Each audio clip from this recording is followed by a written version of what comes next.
Ooh, it sure is cold today. I wonder how much heavier the snow's gonna get. Here to see Odette? I just need to see your tickets for the preview. Perfect. Thank you. I'll hold on to your tickets. Come on in. It's freezing outside.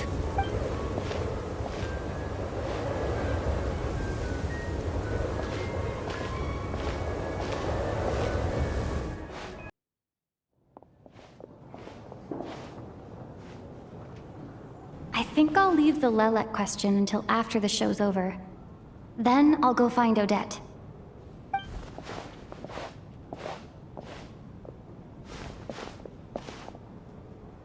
Child said he was originally going to come with Tonya.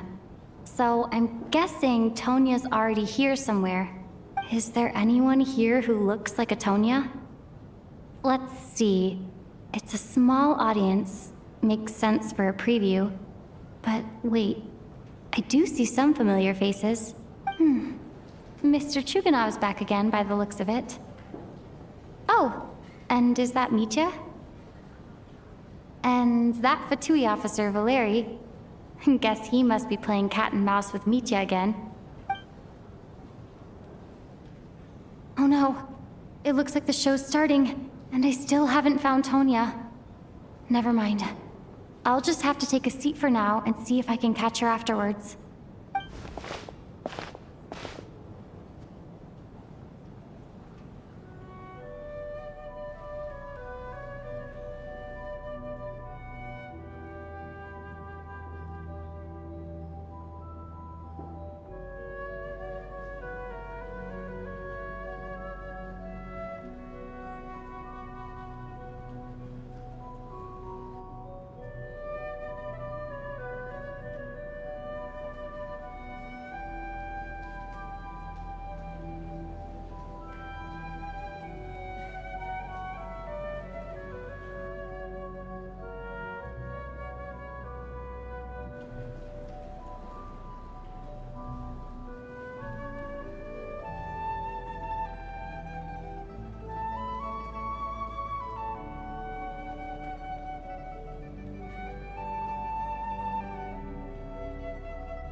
Members of the audience, I'm a staff member here at the theater.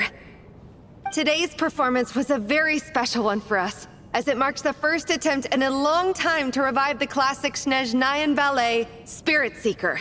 To commemorate this occasion, we would love to take a group photo of the cast, crew, and audience members present today.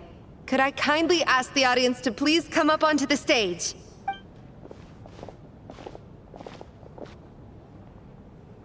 All right, everyone, huddle in a little more. Now, look at the camera. 1, 2, 3.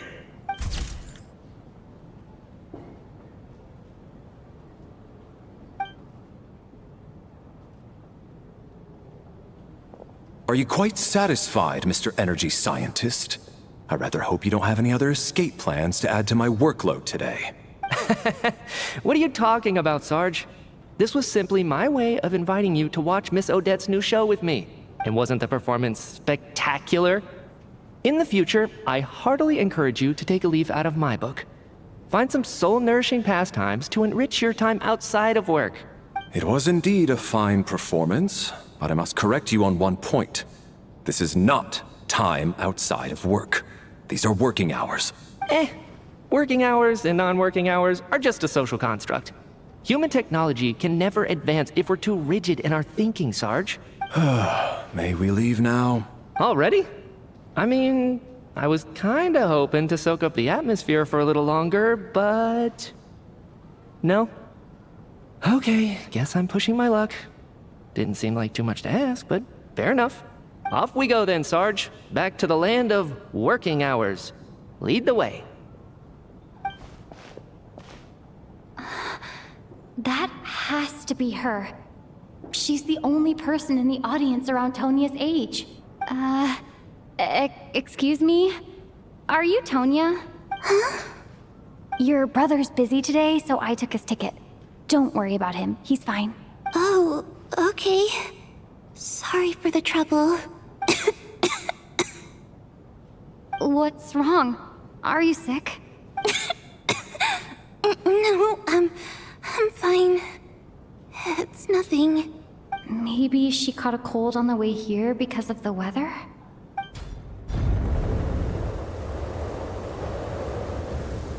I haven't seen snow like this in a long, long time. It's most unusual.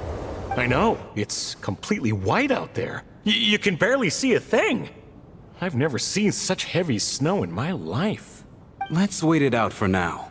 You'd be lucky not to freeze to death in this weather, let alone find your way. Well, look at that. Maybe we shouldn't be in such a rush to get back after all. What do you think? Let's wait and see. Why do you need to take it so seriously? Fate has given us this wonderful chance to take a break. We owe it to ourselves to make the most of it. Come to think of it, there's a small inn not far from here that always keeps plenty of extra blankets on hand for guests. I know the route well. Shall I head over and borrow a few blankets? That way, anyone in a hurry can wrap up warm for the journey back. Just remember to return them next time you're over this way. Sir, there's really no need to go to all that trouble. Hey, it's no trouble at all. Wait here, I'll be right back. What a kind gentleman. Very good. My wife and daughter are waiting for me at home, so I shall be heading back as soon as I get my blanket. So... are you expecting us to go back to the Armory Palace wrapped in blankets too? Don't worry about that. I made arrangements in advance.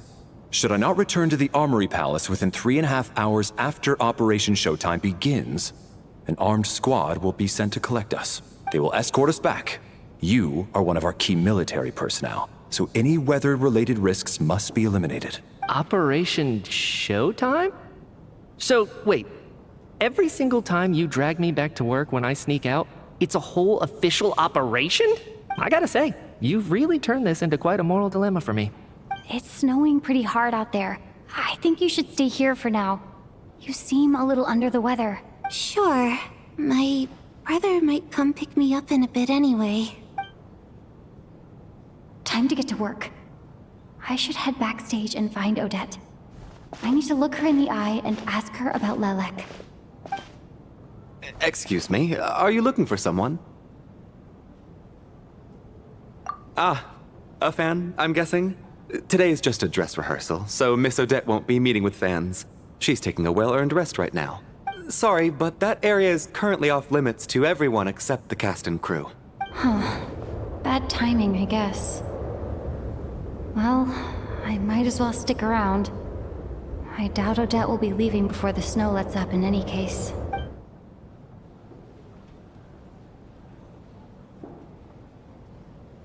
What happened to the gentleman who went to fetch the blankets? How has he still not returned? I was thinking the same thing. It's still snowing very hard. Do you think something might have happened to him? Whatever the reason for his delay, I must say I hate nothing more than people who make empty promises and fail to deliver. Well, I have to treat my employees like that on occasion, but that's different.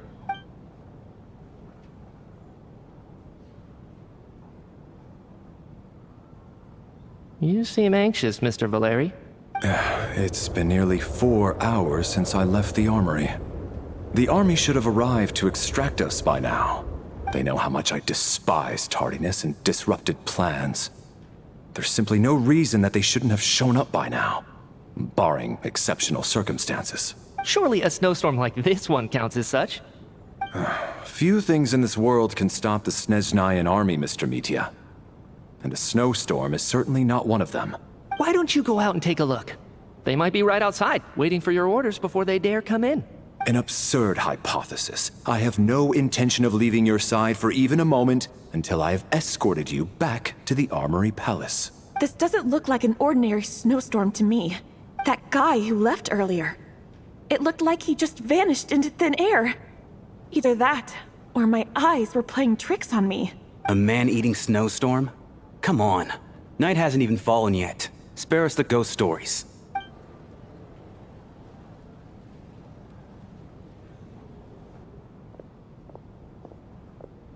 Traveler, didn't know you were coming today. How come you didn't say anything? What is it? Something the matter? Tell me, I can help. Whoa, that's quite a snowstorm out there. I've been working backstage this whole time, so I didn't even notice. No wonder the audience hasn't left yet. Huh. Is weather like this rare even in Snezhnaya? Yeah, snow like this.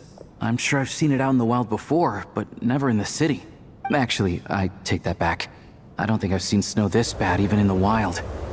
This is something else. It's not normal.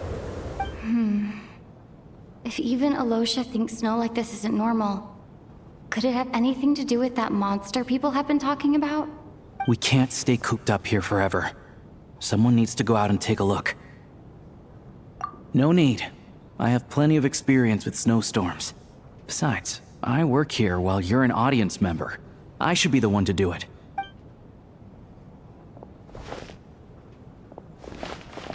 Everyone by the door. Careful not to let the snow soak into your shoes. In a snowstorm, you gotta look after your toes above all else. Heading out, my man? Be careful. I've been told the snowstorm eats people alive. Thanks for the advice. I am planning to be careful. I just want to take a quick look at the situation out there.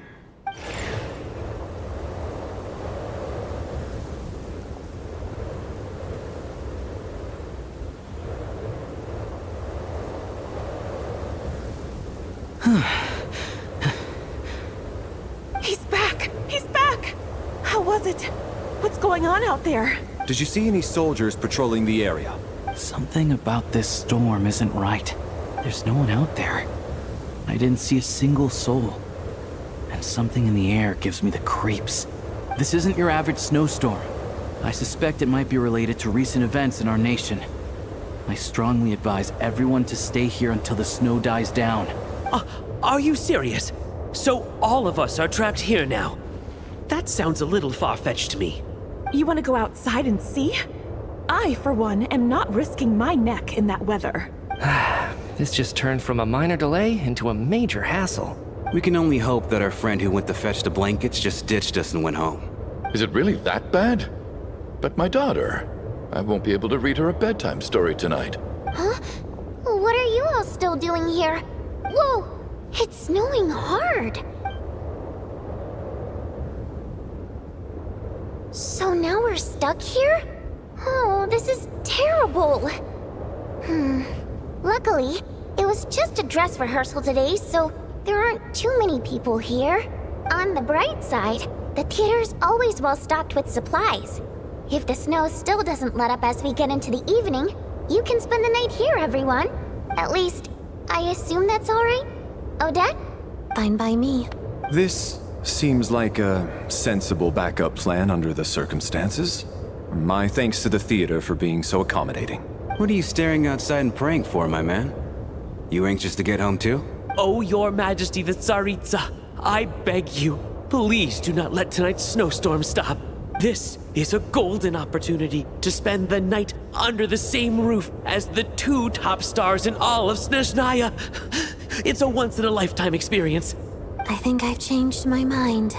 Sir, if you so much as look at us funny, you'll be seeing stars in a whole other way. Behave yourself, or you'll be begging for that blizzard. It's getting colder. We need to keep the indoor temperature up. Close the door and lock it tight. Let's head somewhere warmer.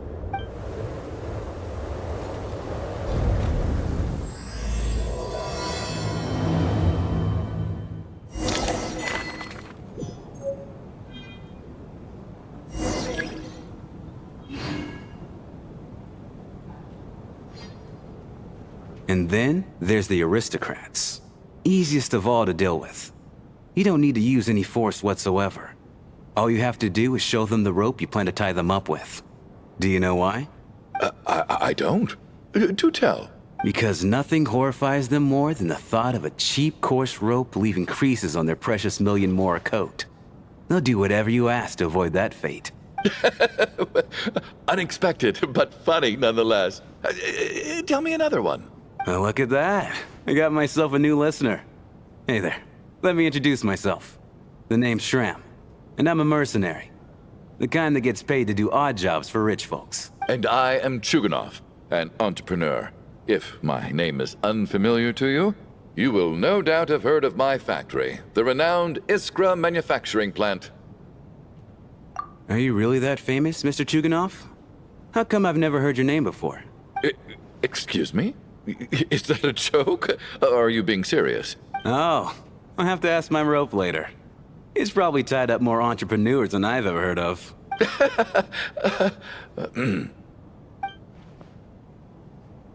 How are you feeling, Tonya? I'm fine. Sorry to worry you. I'm used to it by this point. I take medicine for it. My brother usually helps to get it ready for me. Child must take great care of his sister. He's never mentioned Tonya's illness, though.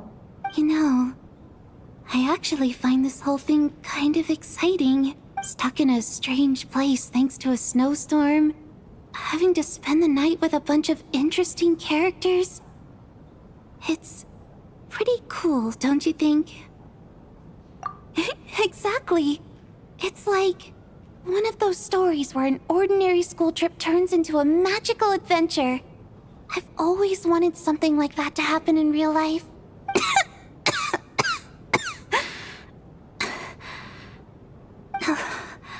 I'm fine, really. Just got a little overexcited. Look after yourself. Otherwise, your brother will come after me. My husband has major trust issues. To him, I doubt even this snowstorm is a good enough excuse for me to stay out all night. That's the price of marrying into wealth. You'll get used to it. I'm not about to stop you if you want to leave. But don't drag me along. Hello? Can I help you? This is highly irregular. A delay of over an hour during an operation like this theoretically warrants a Harbinger-level response. I wonder what the issue is. The storm, or something else. Sarge, the day you learn to let go and just enjoy moments like this is the day you'll finally understand the meaning of life. Why, hello, ma'am. I believe you were the one sitting at a nearby table back at Podvoyre restaurant. Any friend of the theater's star performers is a friend of mine. It's a pleasure to meet you. I'm Mitya, from the Energy Commission. Greetings. Major Valeri, head of the Special Assignments Battalion. Armory Palace Royal Grenadier Guards, 1st Regiment. I am here to ensure Mr. Mitya's personal safety. Please let me know if I can be of any assistance. Miss Traveler, I cannot help but notice that Miss Odette is stealing glances at me. Any idea what that could be about? I've racked my brains, but I can't think of anything I might have done to offend her. Perhaps she noticed me spacing out during her performance? What? You mean I really did do something to upset her? Well, thanks for letting me know. So, Mr. Mitya, is your work related to Project Suja? Yes, that's right. The higher-ups in the Fatui transferred me from the Energy Commission to the Armory Palace because they wanted me... Really? I can't even talk about that? Pretty sure it counts as part of my private life. All right, I won't say anything. Sorry, Traveler. As you can see, I'm afraid this pleasant chat will have to end here.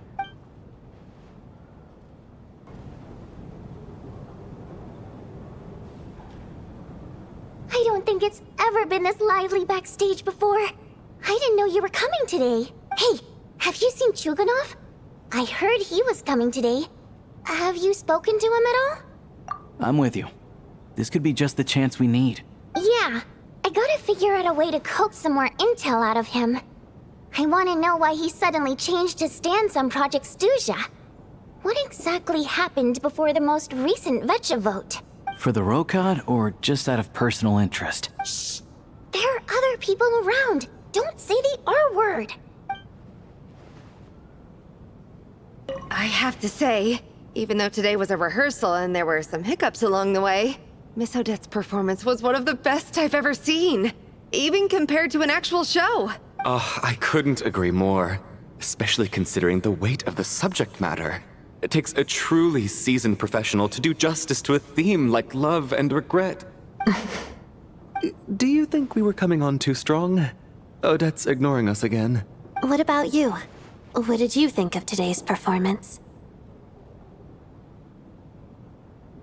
Oh my, that's very flattering of you. Thank you. I'll make sure to save a ticket for you when the show's performance ready. This doesn't seem like the time or place to bring up the subject of Lilac. I need a chance to speak with her in private. So unfair.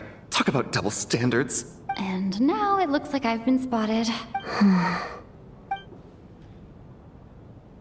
You know Mitya too? No, I don't. I just have a feeling that he might be dangerous.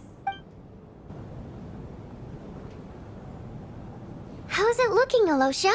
No change from this afternoon. Heavy snow with no sign of slowing down. May I have your attention, please?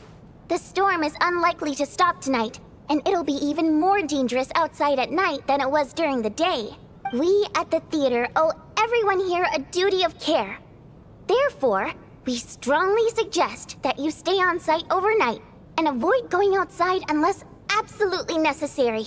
In a few short moments, we'll give you a tour of the theater's various quarters. You can choose to sleep in the VIP room, the office, or backstage. Or on the stage if you'd prefer. We won't mind. I'll pass on sleeping on the stage. What if the snow is stopped by tomorrow morning? The early birds in the audience might think we're part of some experimental new show.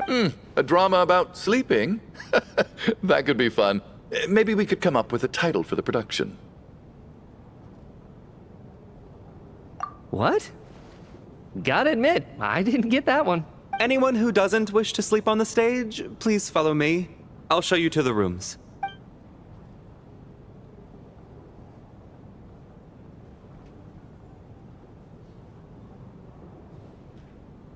I guess I'll call it a night.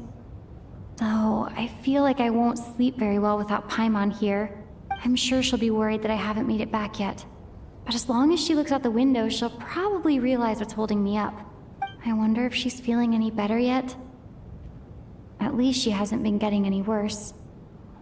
Still, I should try and get back first thing tomorrow morning.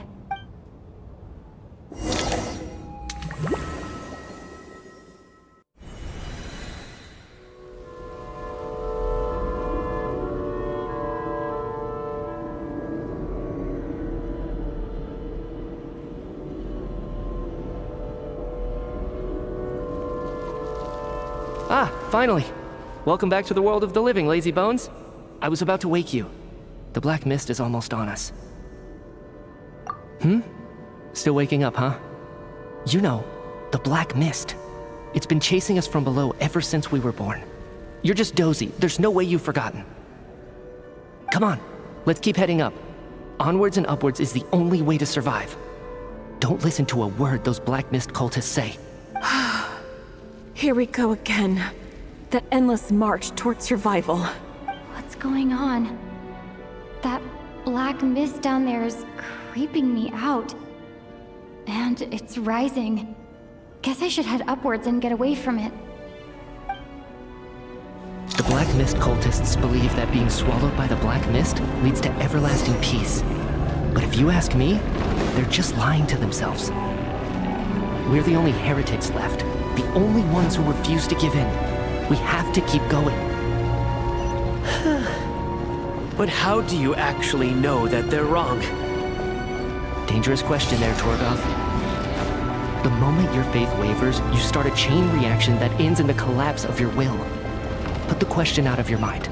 Stay strong and believe that the black mist means certain death. Okay, but it's not my mind that's the problem. My body's about to give up on me. It's already starting to falter.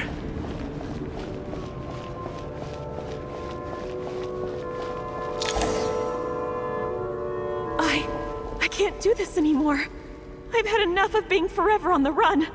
What's the point of it all? All this will pass eventually, I promise. Keep fighting. It will be worth it. You accuse the Black Mist cultists of being liars. But you're lying too. There is no end to this path. It keeps going up forever. There was never any hope to begin with. The cult of the Black Mist has poisoned your mind, Sobolova. Are you thinking of giving up as well? I am. I think I'll take my chances with the Black Mist over this perpetual torture. As much as I detest the Black Mist cultists, I'm just too weary. Then I bid you both farewell. Let me put my personal opinions aside for a moment and say, I hope that you both find peace within the Black Mist. Fate always appears so impossibly complicated. But at moments like this, its raw simplicity is laid bare. Their fate was sealed from the instant they entertained doubt. From then on, the outcome was both inevitable and irreversible. Let's go.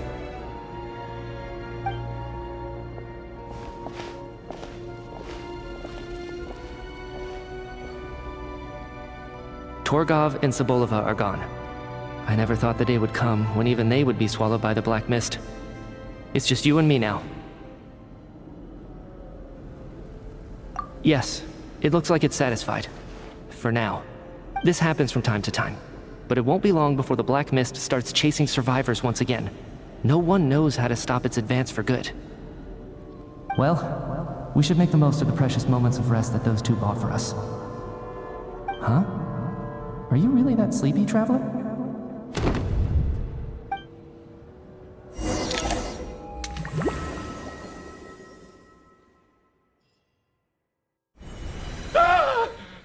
Help! Somebody, come quick! What is it, Chuganov? What's wrong? Huh? Is it morning already? What's all the commotion? Sounds like it's coming from next door. I should check and see what's going on.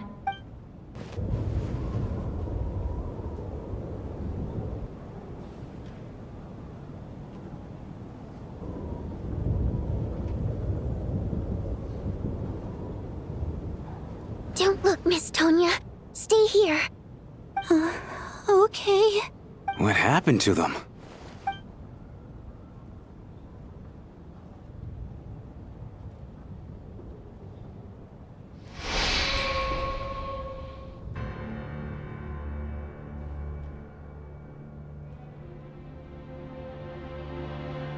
These two people have passed away. And the strange thing is that somehow I knew this was going to happen. I knew that they would be the ones to die. Have I seen this moment before? Or did I have some kind of premonition? I can't remember what it was. Let me take a look.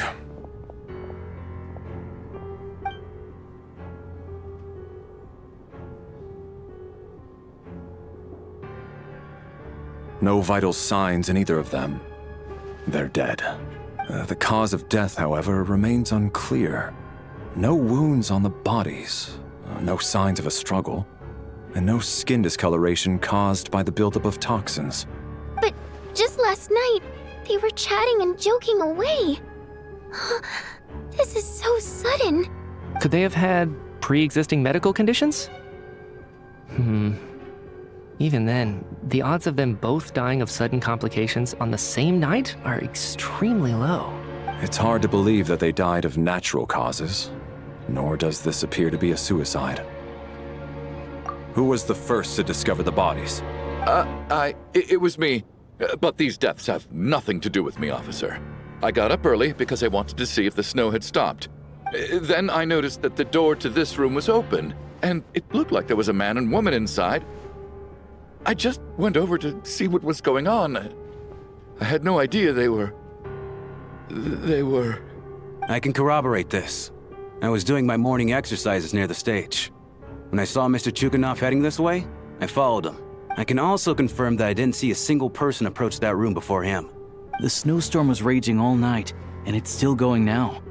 There's no way someone could have come in from outside, correct? You mean an intruder? No, not possible. I slept by the door last night as a precaution. There's no way I wouldn't have noticed if anyone had tried to open it. Everyone, split into pairs and search the theater for anyone in hiding, or any signs of suspicious activity. I'll follow up with a full search of my own shortly. Go, there is no time to waste.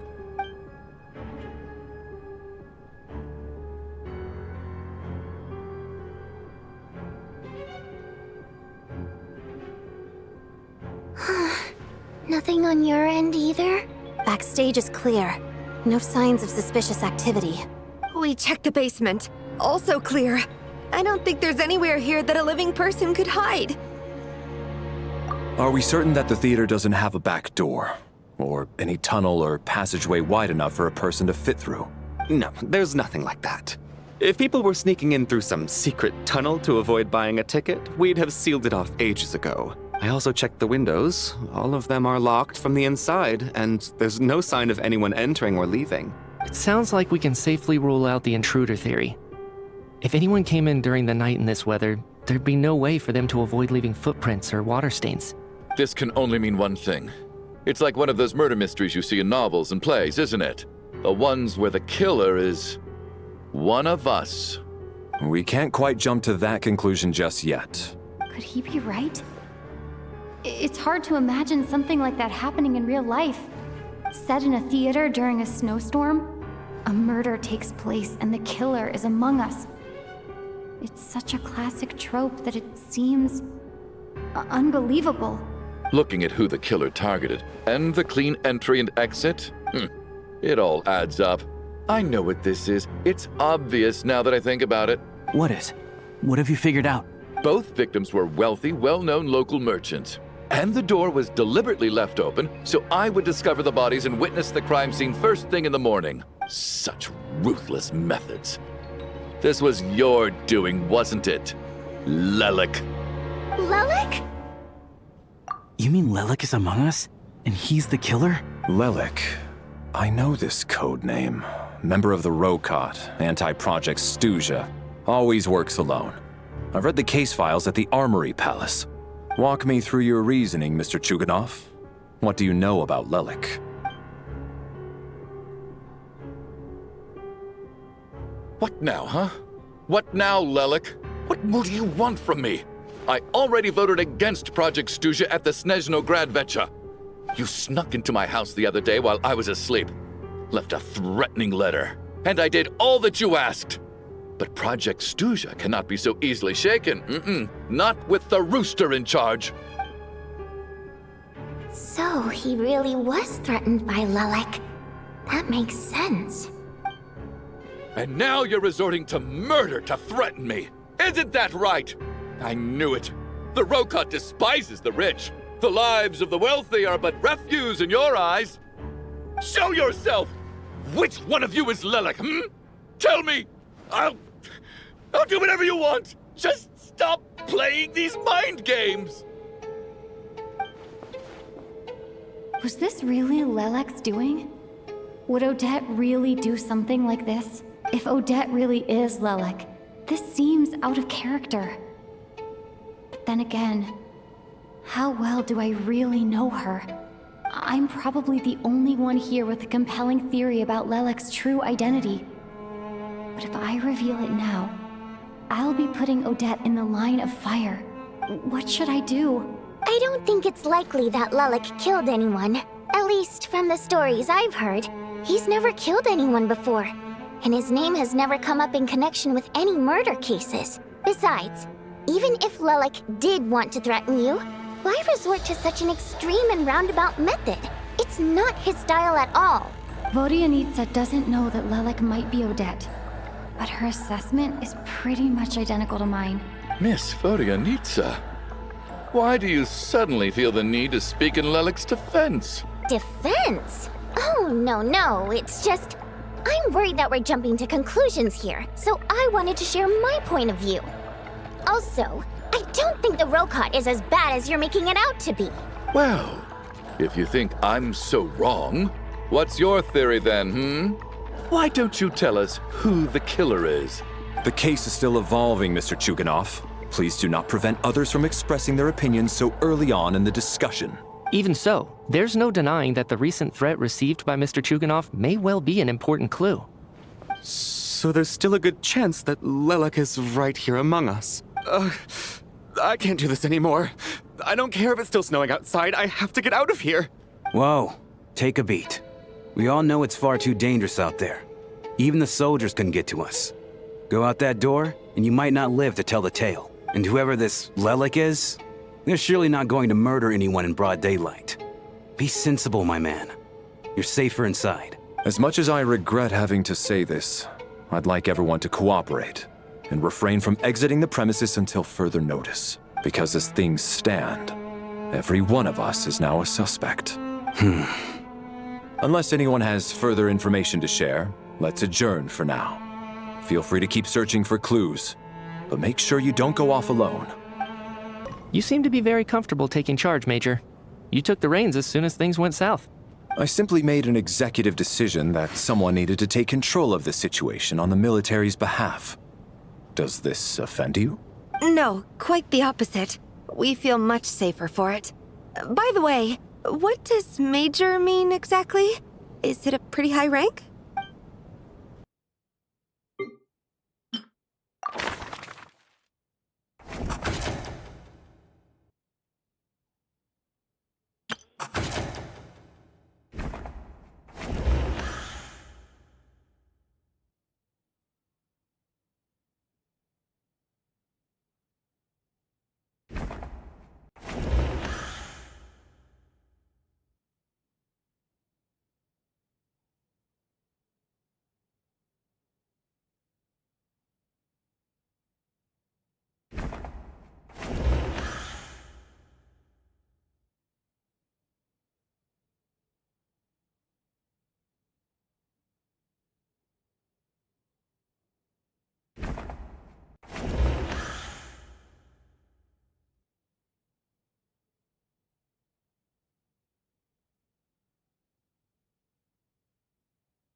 I still find it hard to believe there's a murderer among us. Just last night, I imagined we were like classmates out on a hiking trip. There's no guarantee that you can trust your classmates. Especially not when you're locked up together. Why did they do this? Was it for money? Even then, they could have just kidnapped the people. They didn't have to die. You're right. That was my bad. It was a knee-jerk reaction. I didn't think it through. Luckily, no one suspected my identity. Oh, phew. It's just you. I thought someone was eavesdropping. Since Vodyanitsa and I were on the same page earlier, I think I should share my thoughts with the Rokot members first.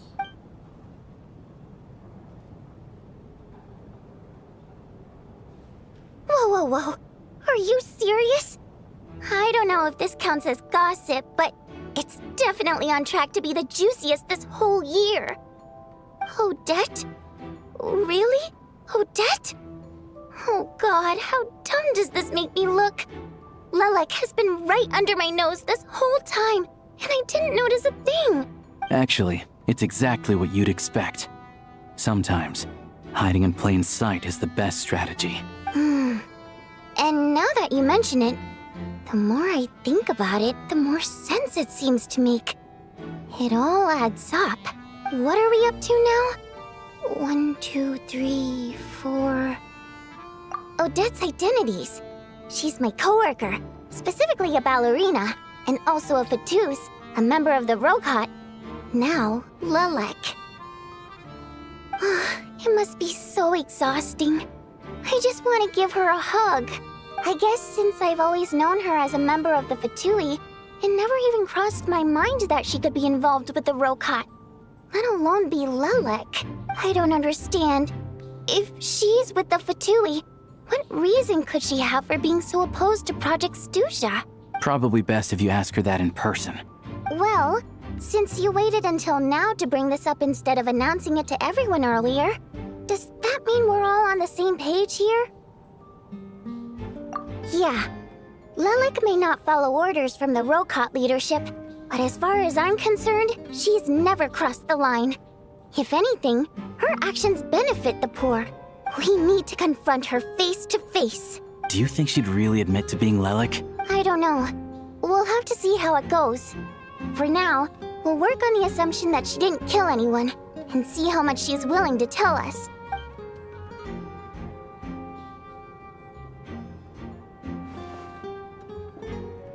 Now's her chance. Odette's alone. Let's go. Hey, Odette. What is it, you guys? Shh. Keep your voice down. We need to talk. So, you're Lelek, aren't you? Alright, fine. You don't have to say anything or explain yourself. Just hear me out first. None of us believes you'd kill innocent people. Whoever murdered those 2 people last night, it wasn't you. The Traveler was the first to figure out your identity, but she kept quiet during the discussion just now. Still, it's clear where the group consensus is heading. Everyone believes Lelek is the culprit. If your identity is exposed, you'll be in a really bad spot. We're your colleagues, and we know what kind of person you are. I don't want anything bad to happen to you. So, can you clue us in? Tell us everything. The more we know, the more easily we'll be able to cover for you. Alright. Yes, I'm Lelek. And no, I'm not the murderer. And thanks, but I don't need you to cover for me. Actually, I'm planning to reveal my identity. Huh? You're gonna reveal that you're Lelek? Here? That's right. I'll admit I was surprised at first when Chuganov guessed that I was here. It was just a lucky guess, but it caught me off guard. But after taking some time to assess the situation and confirm where everyone stands, I don't believe I have anything to worry about. Are you sure you don't need a second opinion? Given the circumstances... Mr. Valeri! What?!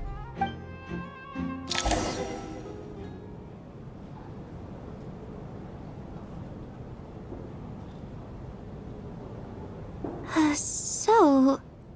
Odette is Lelek? I don't know what game you're playing, but you've got a lot of nerve. It's just one identity. So what if it's exposed? I can disappear and adopt a new identity anytime I please. I made my peace with this when I chose to become Lelek. But more importantly, I promise I am not the murderer. Which means that someone else is. So, if anyone still insists that I did this, you'd best produce the evidence now. Otherwise, I suggest that you bite your tongue. Because if you really believe I killed 2 people without making a sound or leaving a trace, pointing fingers at me would surely only make you my next target. Is this really the truth, Miss Odette? That's confidence, all right. I believe you. A real no-nonsense attitude. I can see why Marionette said that she's on track to inherit the title of the Fair Lady. Are you seriously buying this? Hey, officer! She just admitted to being Lelek. Aren't you going to do something about this? I do have one question, Miss Odette. Why have you chosen this moment to come forward and reveal your identity? If I didn't say anything, everyone would be focusing all their efforts on finding Lelek. And that is exactly what the real culprit wants. I don't want to be the scapegoat who lets the murderer get away with this crime. Despite all the accusations, she made the smart choice. A remarkable display of rational thinking under pressure. Clearly, Odette's talent extends far beyond the art of dance. She thought so far ahead. Ugh, why do I always feel like I'm one step behind her in everything? You've convinced me. Dealing with the murder case remains the top priority right now. Let's put the name Lelik and all related incidents aside until further notice. Nevertheless, the group still considers you the prime suspect. I assume you have no quarrel with that, Miss Odette? I understand. You're welcome to keep an eye on me around the clock. I have no objections. Mr. Chuganov? For my wife and daughter's sake, I'll let you off the hook for now. But don't think you're forgiven for breaking into my house and threatening me. Just wait till we get out of here, Lelik. We'll settle the score then.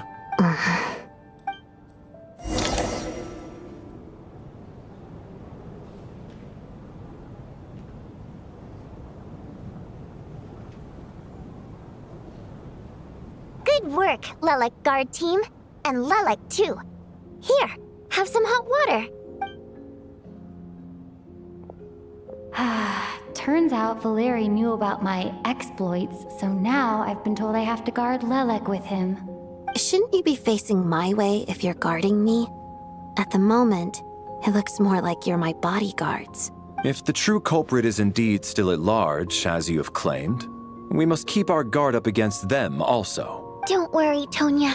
We'll get through this. Once the snow stops, the officials will step in. The investigation will get easier, and then we'll be safe. But once the snow stops, won't everyone just leave? You're gonna miss us, huh? Well, some of us work at the theaters, so we'll still be here. I'll even give you a special backstage pass. Really, Miss Vodyanitsa? That's awesome! You've made a fan for life. Aw, you're so cute, Tonya. All right, let's swear to it. I promise to give you the pass, and you promise to never change your mind about being my fan. Promise. Don't indulge her, Tonya. You don't have to swear an oath over things like that. You really do get carried away sometimes, don't you, Miss Vodyanitsa? Hey, mind your own business.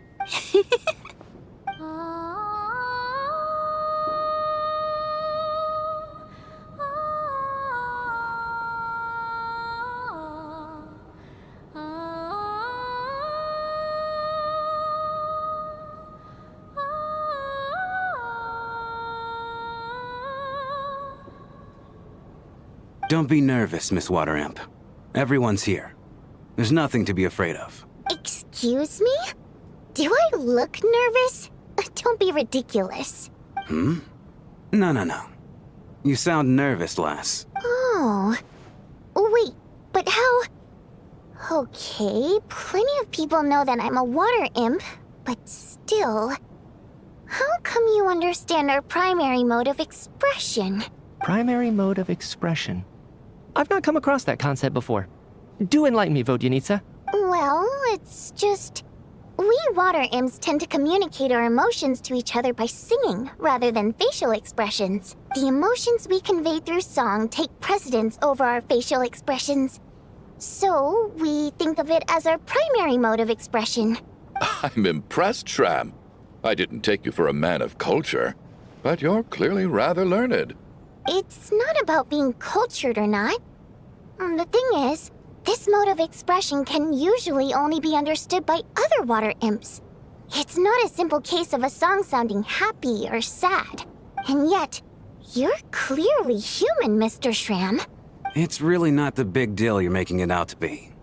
I think I just have a knack for it. Plus, I have a... very close friend who's a water imp. A delightful lady. But keep that a secret. Anyway, we spent so much time together that before I knew it, I noticed I could understand her expressions. Oh, I guess that makes sense. Still, the fact that you have a water imp friend is even more surprising. I'd better watch what I'm singing when I'm around you from now on. Hey, what are you implying? You're not secretly insulting the audience in your songs, are you? Heavens! Why would I do a thing like that? It's getting late. We should discuss our sleeping arrangements for tonight. To guard against the killer, someone needs to keep watch. I suggest that we don't sleep in separate quarters tonight. It will be safer if we all stay together. As long as someone keeps an eye on Lelik, I'm quite sure we won't have any trouble. Are you saying that you wish to bet your life on Miss Odette being the killer? Nonsense. Of course not. Then I propose the following arrangement for tonight. The Traveler, Odette, and I will form the Night Watch. We'll sleep in shifts, but 2 of us must be awake at any given time. An excellent idea. This allows us to handle the Night Watch while also keeping an eye on Lelik. Meanwhile, the rule of taking shifts in pairs resolves the other issue. Namely that we can't necessarily trust the Traveler or Valeri either. I expect that plan took you quite some time to come up with, didn't it? Actually, our field combat manual outlines a similar approach. Although the scenario there involves guarding prisoners overnight during field operations. That being said, I must clarify that I harbor no disrespect towards you personally, Miss Odette. In fact, Lelik's numerous covert operations make fine textbook examples for military agents. I care less about respect and more about the fact that you just robbed me of 2/3 of my sleep tonight. I'm calling dibs on being the first to rest. Good night.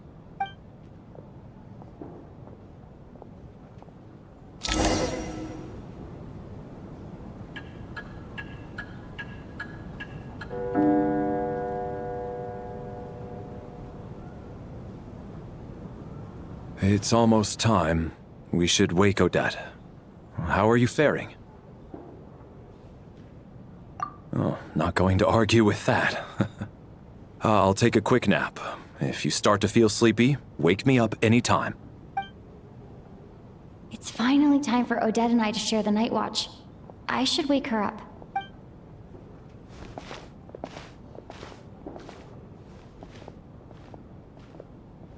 I came here to get information from her in the first place.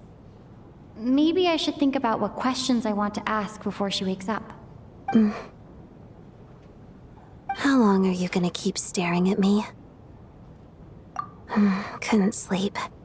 My mind's been running haywire. Plus, there's something I've been meaning to talk to you about. I had a hunch that you wanted a conversation too.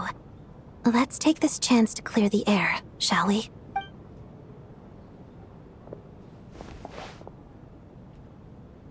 I just had a simple question for you, really.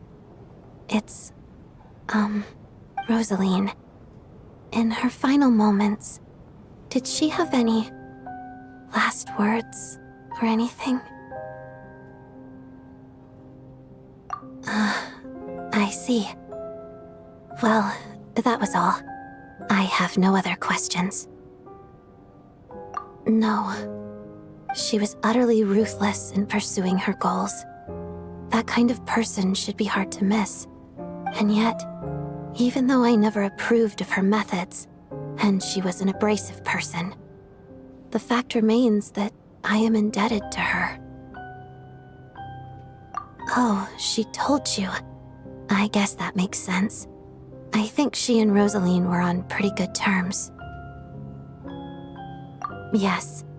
Rosalyne wasn't the kind to gossip about this sort of thing. Not that it's any huge secret to me, though. When I was a child, I had to join the Fatui for the sake of my mother and me. I trained under Rosalyne. It was extremely grueling, and it didn't exactly come naturally to me. All I could do was try to ignore the biting cold and practice. I was a newcomer who'd managed to make a good first impression on a harbinger. There was pressure to live up to her expectations, to be worthy of the fair lady's reputation. Every day was a struggle against the cold, pain, and fatigue. And most nights, I struggled to fall asleep. After enduring all that, I've become almost immune to the sensation of pain. I suppose that was the cost of survival. Surely, any child who had to experience that would grow to hate her lot in life, don't you think? So I put an equal amount of effort into my ballet. Because in my young mind, that was the only way to defy my fate. It was my way of telling her, the Fatui's demands and your expectations of me are not what I wish for. One day, I will leave. I think she probably blamed my poor performance in training on my passion for ballet. She knew my heart wasn't in it. One time, when I was secretly practicing a dance at night, she suddenly showed up. I knew she was there to catch me red-handed. I told her, "You don't deserve to watch the dance I learned from my mother." She looked stunned. I guess she was surprised that I lashed out first, before she had the chance. But strangely enough, on that occasion, she wasn't fierce with me like she was during training. Instead, she fell silent for a moment, and then left. After that, she never interfered with my dancing or asked me how it was going. She never came to watch me dance again either. Not even once. She was.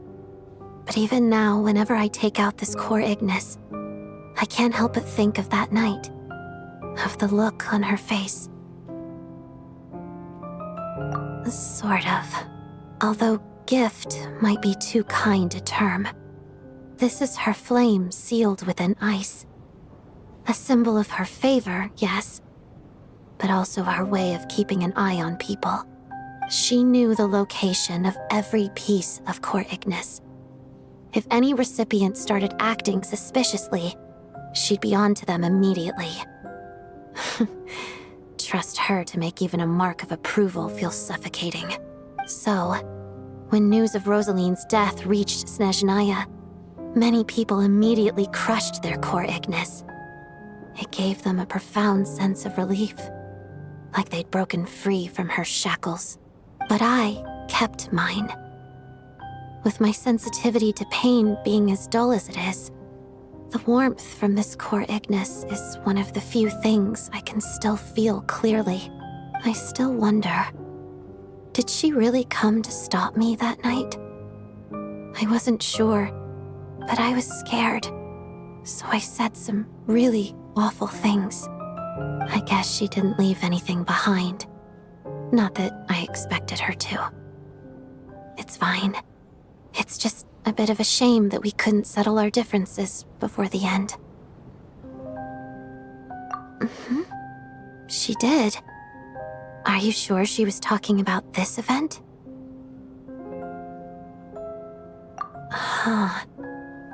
No, she didn't. I didn't even find out that she'd gone to Mondstadt until a while after she'd left. Wait, in that case... Okay, I will. Thanks for letting me know. There's something I'm trying to figure out.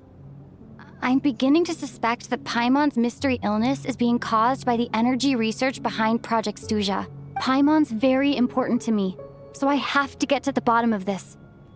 I figured that since you're Lelek, you might know something about all this.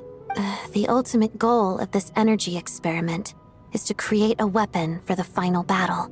The weapon's construction was completed in Nocturne. Now, all that remains is to arm it with a sufficiently powerful energy. Yes, the weapon's development and all the related experiments are overseen by Lord Pierro, the Jester, and the lab is located deep within the Armory Palace. I'm not sure why this experiment would be making Paimon feel unwell, though. The best way to get to the bottom of it would be to go there in person. Once we get out of here, I'll help you apply for an entry permit. And I'm hardly the organization's proudest member, as you know. You answered my question about Rosalyne. I want to do you a favor in return. It's that simple.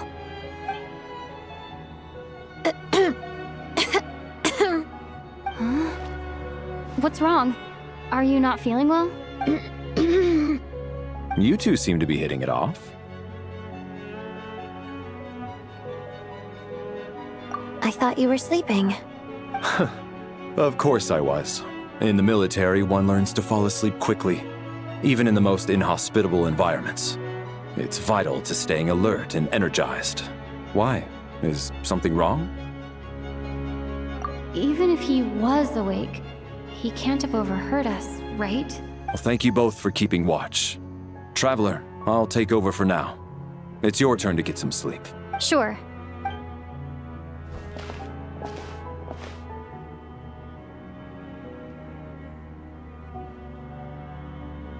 This is our second night here, but at least I found out a little more about Paimon's condition. I hope she's been sleeping well the past couple of days. Huh. Why do I feel like I'm being watched? Seriously? Is this payback for when I stared at her earlier? But I thought she was asleep.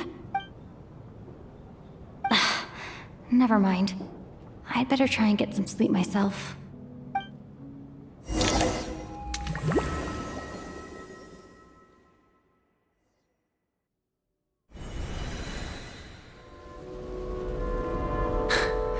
Hey, what are you spacing out for? Are you reaching your limit too? How long have we been walking for? Do you remember? Time's lost all meaning. Ever since we noticed that thing above our heads. What was it called again? A star key? Or key star? Anyway, the person who named it was swallowed by the black mist. Whatever it's called, ever since we noticed it, we've been walking up and up, hoping that as long as we reach it, we can find a way out of this place. But it seems like no matter how far we walk, we never get any closer. Well, we've come this far.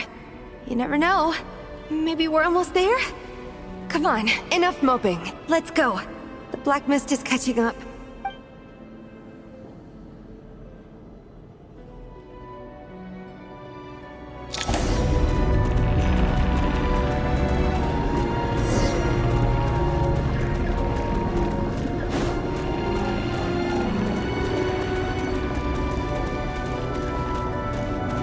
We got ourselves a straggler. Here comes another one. Monsters! Watch out! Not again! I've lost count of how many times we run into them. Be careful.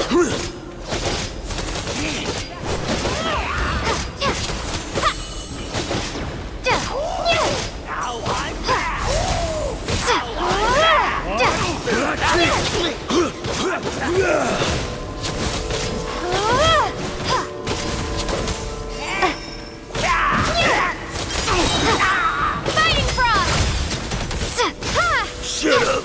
Run faster.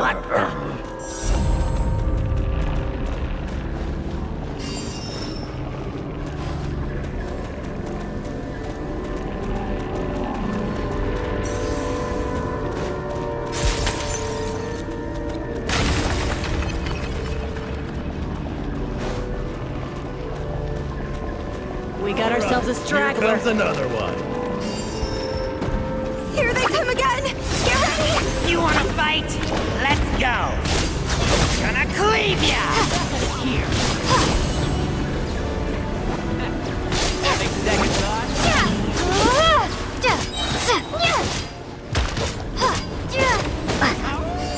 Oh, get a load of this! From the way! What the?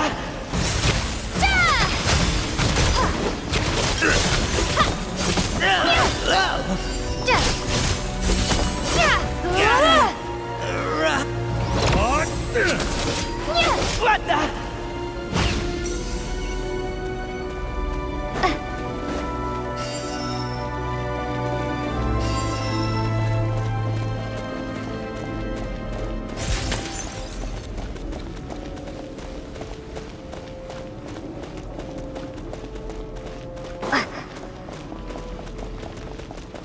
We got ourselves a straggler. Monsters ahead of us.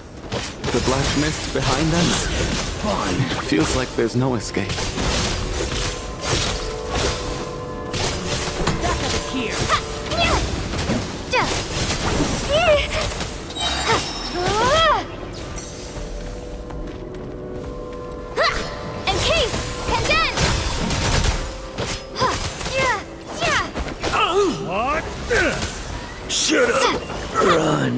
Faster.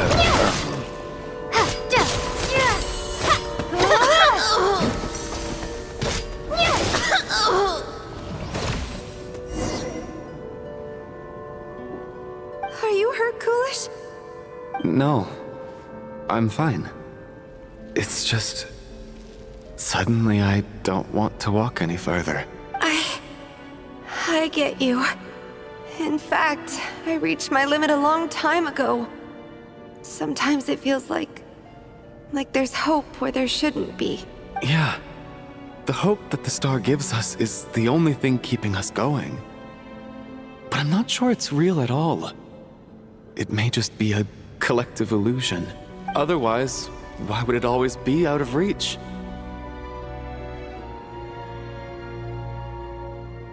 We know you mean well, but you're only saying that to try and encourage us to keep going, aren't you?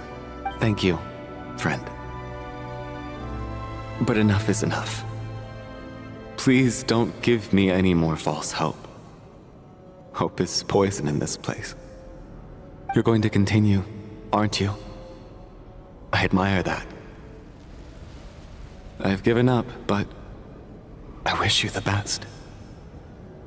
May there come a day that you catch up to the star and leave this godforsaken place.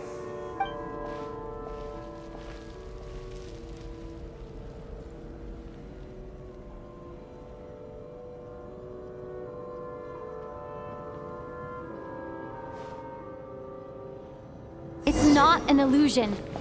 We really are getting closer to the star.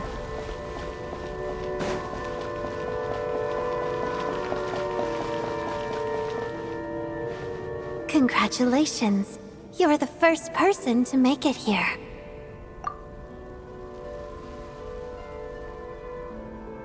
I'm the star's envoy. The black mist has stopped rising. Its hunger is satisfied for now, having devoured your two companions. This is a good opportunity. I'll let you get some rest before we continue. What do you mean, leave? The star represents the starting point. It's the waypoint for the beginning. Congratulations on reaching the starting point. Once you are ready, we will head out and walk upwards. I will be right by your side the whole way.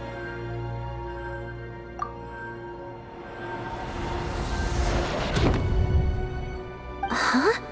What's wrong? Hey, don't give up before the journey's even begun.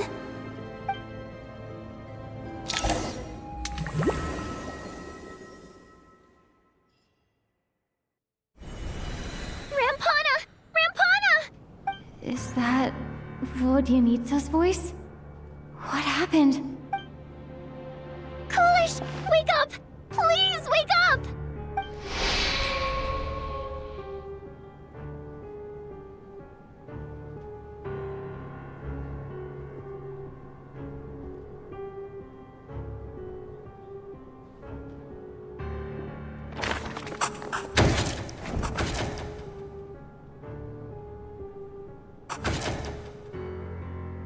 The situation is identical to that of the two casualties yesterday.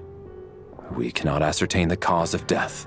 At least there are some elements that we can rule out this time.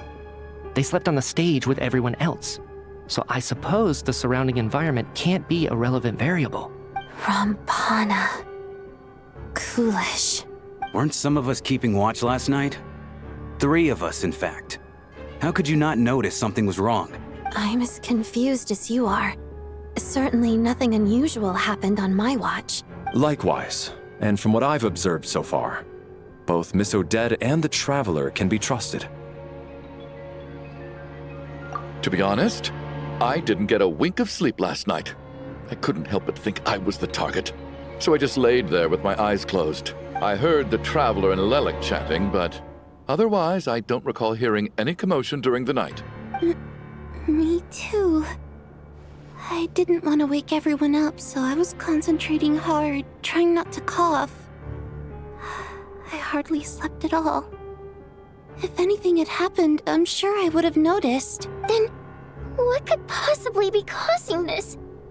Once was bad enough. I can't believe it happened again.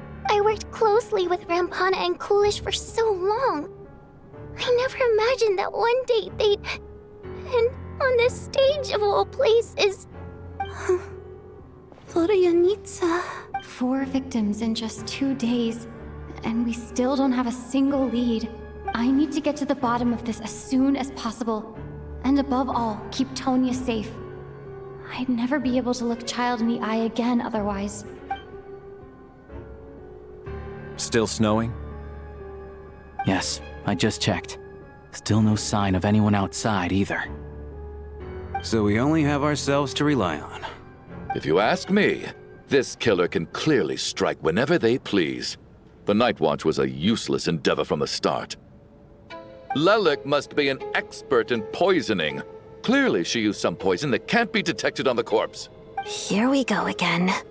Listen, I was already thinking to myself last night, was Lelik's reason for revealing her identity the real story? Well, now I have my answer. It most certainly was not. She's been playing us for fools. You get off on this, don't you? Revealing your identity, only to carry on with your killing spree? That's a hideous thought. One that only a hideous mind like yours could dream up. How dare you? That's enough! Yesterday, you named Lelik as a suspect because the victims were both wealthy merchants. Lelik might have had a motive then, but today's victims were just ordinary people. Not to mention that they were colleagues of Odette and mine. What reason would she have to murder them? Let me guess, just to scare you? Who knows? Maybe you don't know her as well as you think. I implore you all to ask yourselves, how many people are there really in this world that have what it takes to kill another person? Not many, I'd wager. Lelik is well known to be a ruthless operator, and now she has revealed her identity. How could it be any more obvious? Everything you've said so far is still just conjecture, which doesn't constitute a concrete lead. You need to back up your claims with some evidence. How can you defend her, officer? What did she say to you while you were on Night Watch? Maybe I shouldn't be so surprised. You military types are always colluding with criminals to target the rich. All so you can get your grubby paws on our hard-earned fortunes, then tell us to fall in line. The Thatui, the Druzhna, and the Rokot. Thugs, the lot of you! Don't you dare! Sir, but... You were the one who told us not to stop other people from expressing their opinions yesterday. 4 people have already died. Only yesterday I was chatting with Mr. Coolish. Then we woke up in the morning and he's... Turning against one another is the last thing we should be doing right now. Little girl. Even if Mr. Chuganov is a puffed-up, pig-headed windbag who doesn't have a clue what he's talking about, he's still one of the victims here, isn't he?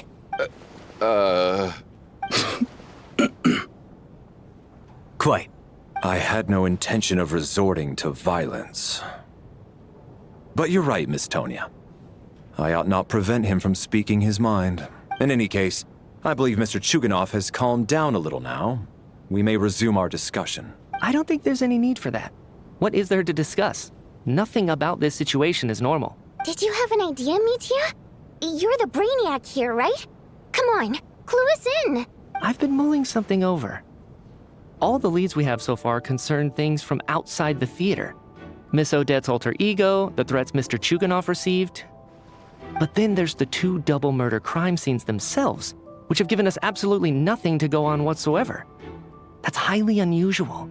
Even with the most careful killers, there's always some evidence left behind. So what are you suggesting? I think this could be a supernatural event. It isn't characteristic of human-on-human homicide at all. Correct me if I'm wrong, but aren't you supposed to be a scientist? That doesn't sound like a conclusion someone like you is supposed to make. I got into scientific research because of my insatiable curiosity. But if the present situation defies all known scientific explanations, I don't mind shifting my curiosity toward the paranormal instead. Now that you mention it, I remember when I first came to the theater. I heard rumors about this place being haunted. Haunted? Yeah, I think I heard the same thing. But I mean, they're only rumors, right? We've worked here for years. Surely we would have noticed any spooky goings-on by now. Well, this has taken an unexpected turn. A haunted theater? If Paimon were here, she'd probably be hiding behind me in fear right now. Why don't we take this opportunity to look for clues again with a more open mind? Maybe a different perspective will help us see something different. Very well. Whether it's criminals or ghosts we're looking for, the same rules apply. Everyone needs to tread carefully. I'll move the bodies into the same room for now.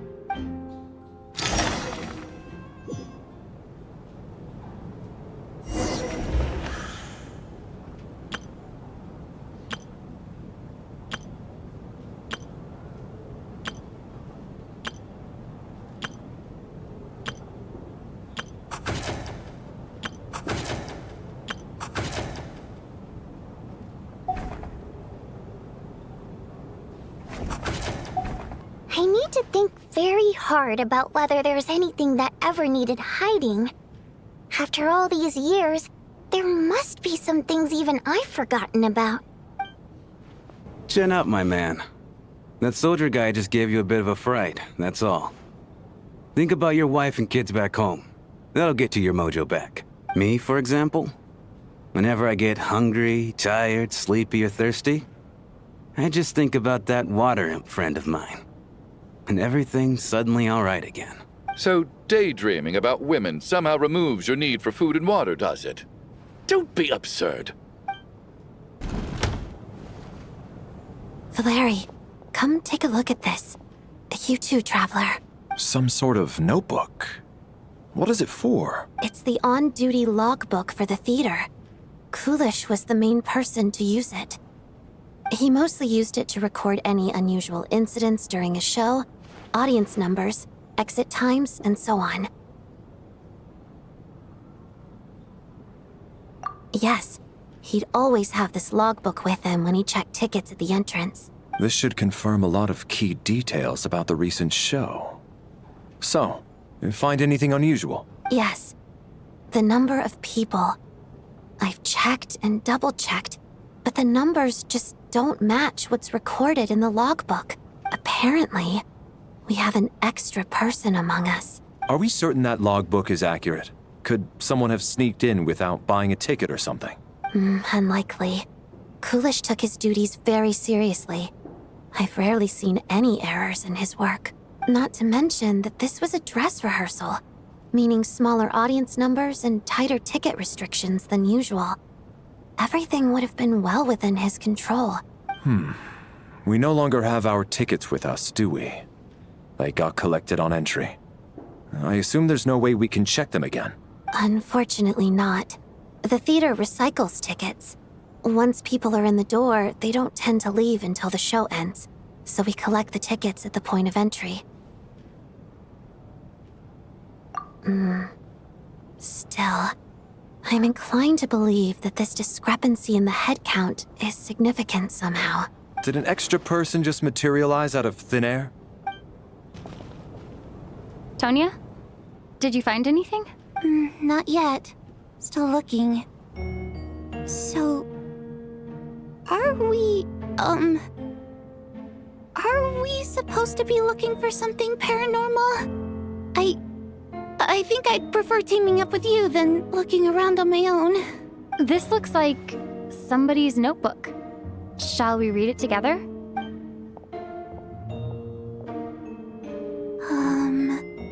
Well, it doesn't look scary or anything.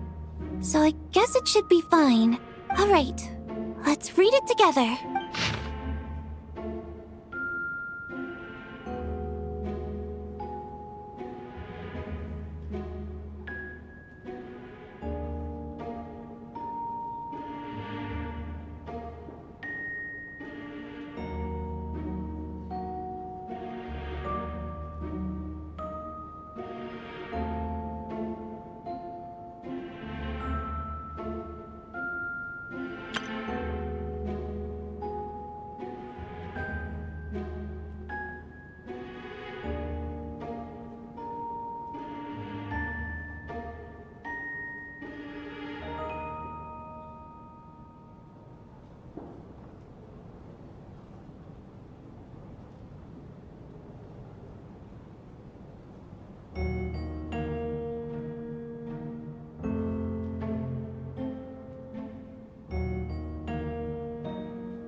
has to be Vodyanitsa's writing, surely. Maybe it's a little rude for us to peek at this. I feel like I just read someone's secret diary by accident. It sounds like she's writing this for her parents, right? I don't understand. Why put this stuff in a notebook instead of mailing it in a letter? Because her water imp parents belong to the aristocracy, who were driven out of Snezhnaya by the Tsaritsa long ago. And now they live somewhere new, where the postman can't get to. We're sorry. It's fine. My fault for not storing it properly. I can't leave things lying around and expect them to get ignored when everyone's scouring the place for clues. All right, give me my notebook back. I'll take over the investigation in this room.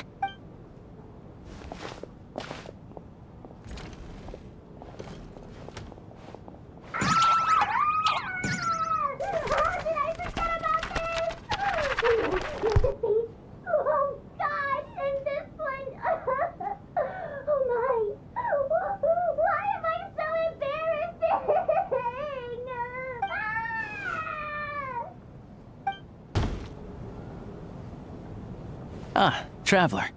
Since you're here, come take a look at this. Alosha found it. We're both curious to hear your perspective. It appears to be an investigation report. And the focus of the investigation was the rumors of haunting we heard about earlier.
An investigation report, huh?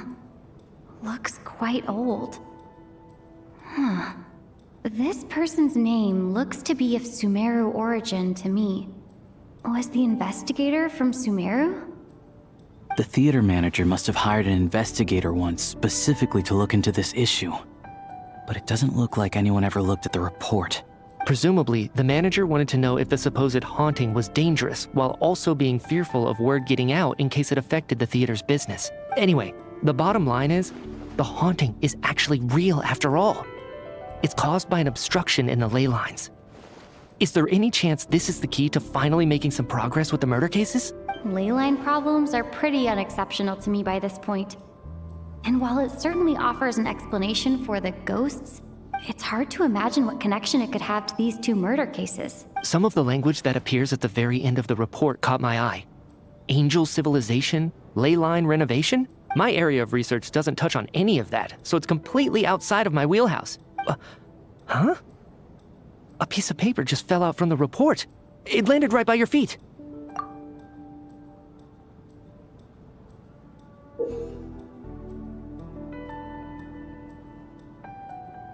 How unnerving.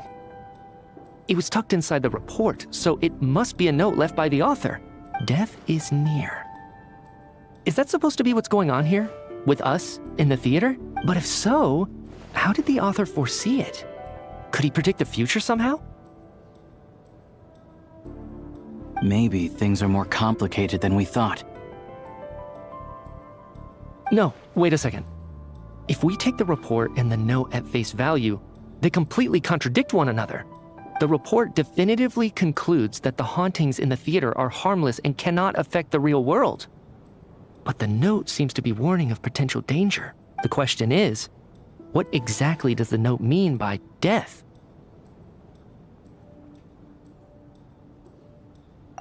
The various ways we could interpret this keyword lead in completely different directions.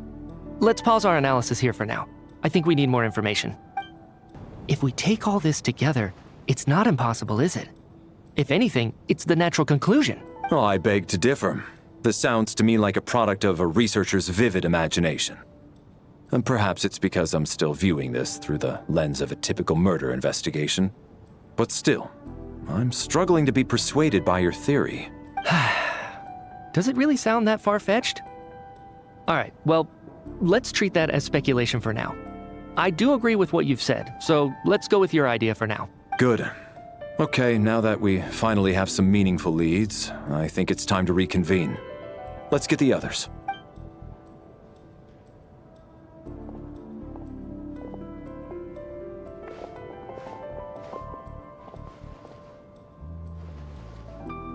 So, that's about everything we've discovered so far. I'll share my theory first. Based on what we've learned from the logbook, I believe the extra person among us is most likely the killer. If the killer had simply bought a ticket, it would have greatly increased the risk of their identity being exposed. I expect he or she either hid in the theater ahead of time, or found a way to slip past the ticket inspection. They then blended in with the group and waited for an opportunity to strike. What about the note found in the investigation report? Any thoughts on how that fits in? The killer may have simply planted it there as some sort of sick joke. I've seen my fair share of psychopathic killers. They love playing cryptic mind games. So, it has nothing to do with the haunting of the theater after all. This theory makes sense to me. If we have an audience member unaccounted for, chances are they didn't come here to watch the show. Could it really be that simple? So, in other words, all we have to do is find out who got in here without a ticket, and all our problems will be solved? Then let me make one thing clear.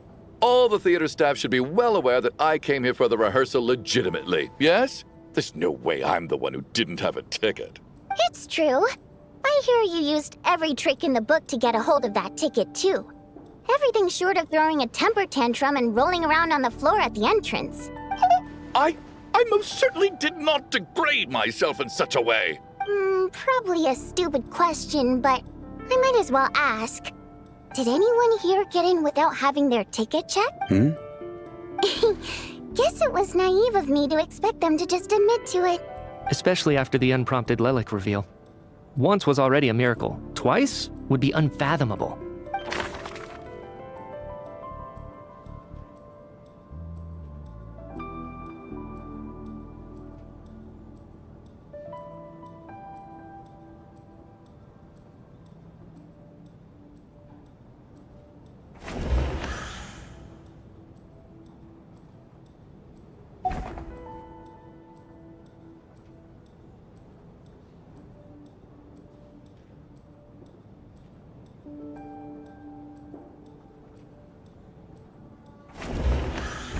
I got my ticket from Child. It was all above board, and my ticket was checked at the entrance, so there's no way it's me. As things stand, the audience head count doesn't add up. I guess we can rule out the theater staff members.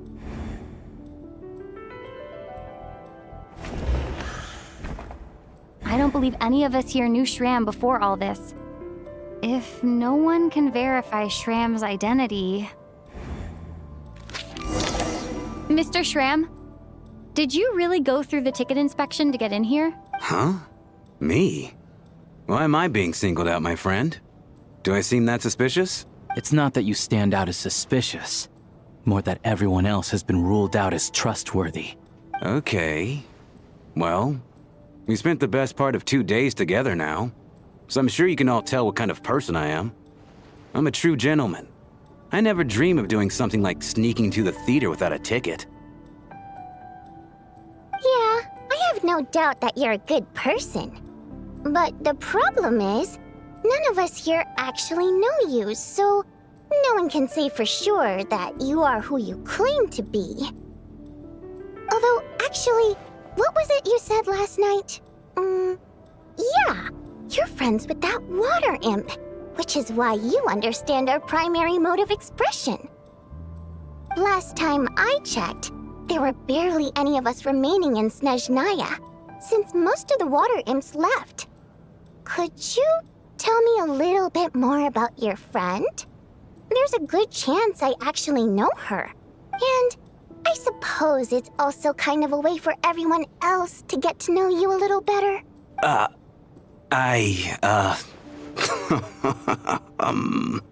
Good grief. Are you blushing? Pull yourself together, man. Stop giggling like a teenage boy. It's revolting.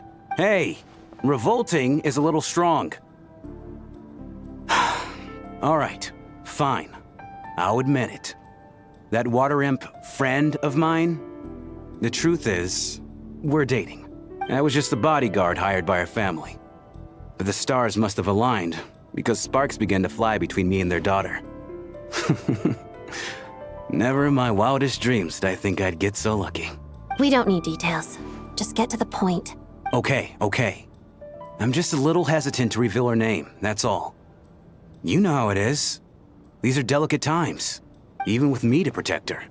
If word gets out that she's dating a human, both the Fae and human factions will give her a hard time. Really? Wait, no. That can't be. Huh? Shram, what the devil are you talking about? Why is everyone looking at me like that? Surely you can understand where I'm coming from. Delicate times? Factions? Yes. You know, the Civil War. Last time I checked, the Fae and the humans were still at each other's throats. If I'm not mistaken, the last significant civil war in Snezhnaya history was over 400 years ago, when Her Majesty the Tsaritsa had just taken the throne and was consolidating her reign. What do you mean, 400 years ago? What's going on here? Is Shram from the past? All right, Mr. Mitya, you win this round. As far-fetched as it is, it appears that your theory may be correct. I'm just as amazed as you are. I didn't even believe it myself, to be honest. Is someone going to explain what's going on here? From the look on your face, you figured it out too, haven't you, Traveler?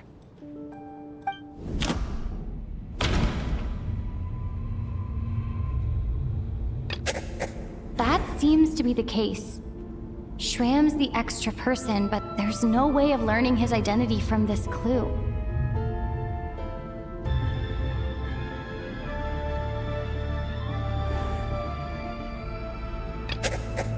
Vodyanitsa's private letter touches upon the history of the Water Imp aristocracy's exile, but reveals nothing about Shram's identity. No. The truth lies within the clues we've already discovered. The theater's ley lines have been modified to block souls within its grounds from returning to them. Some souls can even wander this place forever. Mr. Shram's statement proves he's from hundreds of years ago, and according to the investigation report on the theater hauntings, Mr. Shram is very likely a lost soul wandering the theater.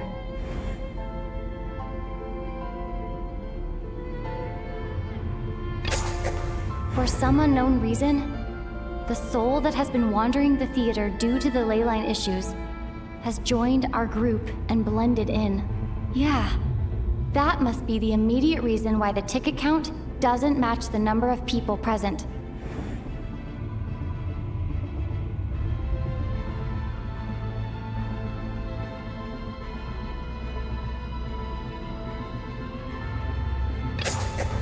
The contents of the investigation report have been verified. There are indeed leyline issues and wandering souls in the theater. Death likely symbolizes the deceased. Mr. Shram, for instance. Death is near. That must mean that there's a dead person in our midst. That's the truth, isn't it? Yeah, the logic is clear now. The investigation report said that there would be souls stuck wandering around the theater because the ley lines were cut off. Mr. Schramm must be one such soul who died in the theater a long time ago. In which case, that also makes him our extra person. So when the note said death is near, it must have been referring to death as in the deceased, people who died a long time ago. Someone who died a long time ago. In short, there's a dead person among us. The extra person we've been searching for is a ghost from the past. You mean I'm a ghost?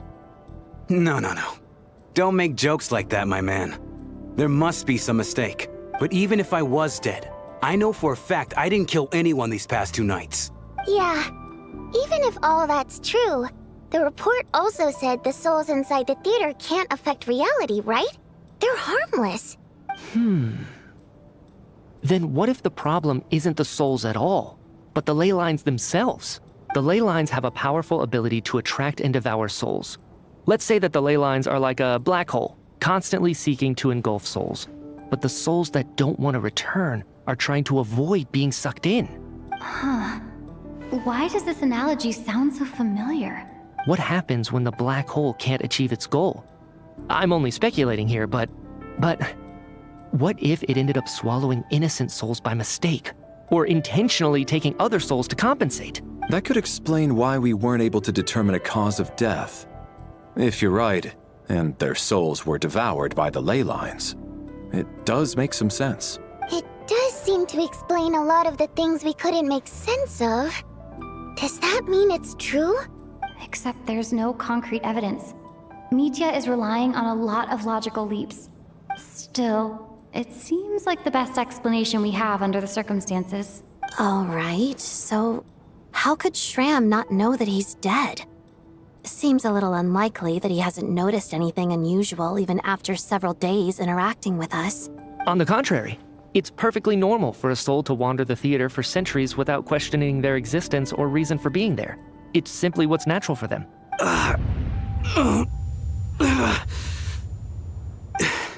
You know what, Mr. Brainiac? I think you might actually be right after all. I'm trying to remember and... even though my head feels like it's going to explode, I think... it's all coming back to me.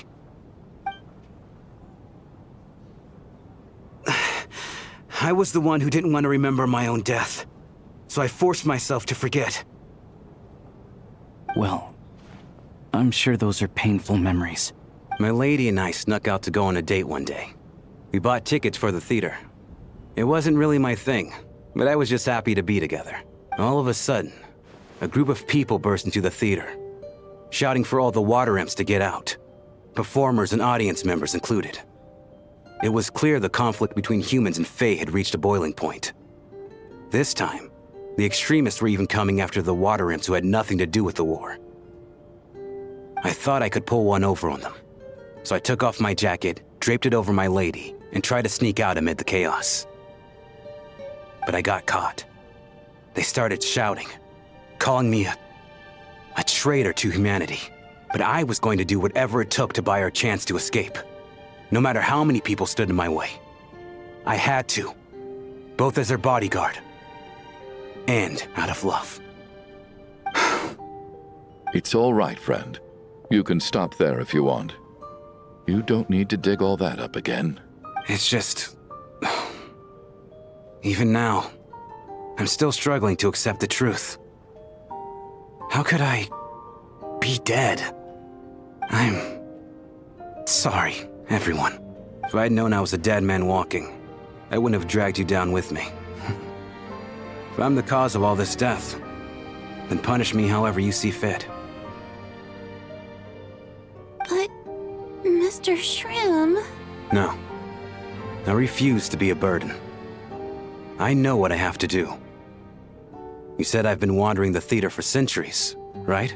I guess it's high time I got a breath of fresh air. Out there, I mean. I'll leave this place and take all this death with me. go out on my own terms. Mr. Schramm, I'm sure we can figure out a different course of action. My good sir, we both know I'm not supposed to be here. I should have accepted my death long ago. One way or another, this has to end. Unless you're saying this goes against another one of your military principles somehow. No, I'm speaking on a personal level this time. Let it go, man. Oh, wait. One last thing. Miss Wateramp. My lover. Her name was Mitya. Mitya Ozarova. Do you know what happened to her? Ozarova. Oh, Auntie Ozarova. That's what we all called her. I remember her as a very kind elder. She had a bunch of kids, too. I'm so glad she survived. And she had lots of kids? Good. That's good. I could hardly expect her to stay single just because of what happened to me, right? As long as she went on to be happy. That's all that matters. Besides, I'm dead. My soul has been wandering around here for so long because I was worried about her. But now, I can go without regret. There's no need to see me off, my friends. I've enjoyed our time together over these past few days. Perhaps we'll meet again in the next life.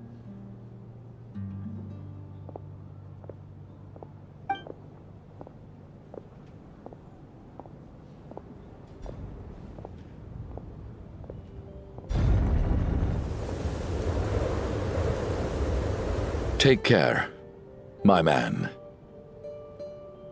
I knew Mr. Schramm was already dead, but I still feel so sad. Death is cruel, no matter how we might try to make sense of it. So, was the conflict between Fae and humans really that bad back then?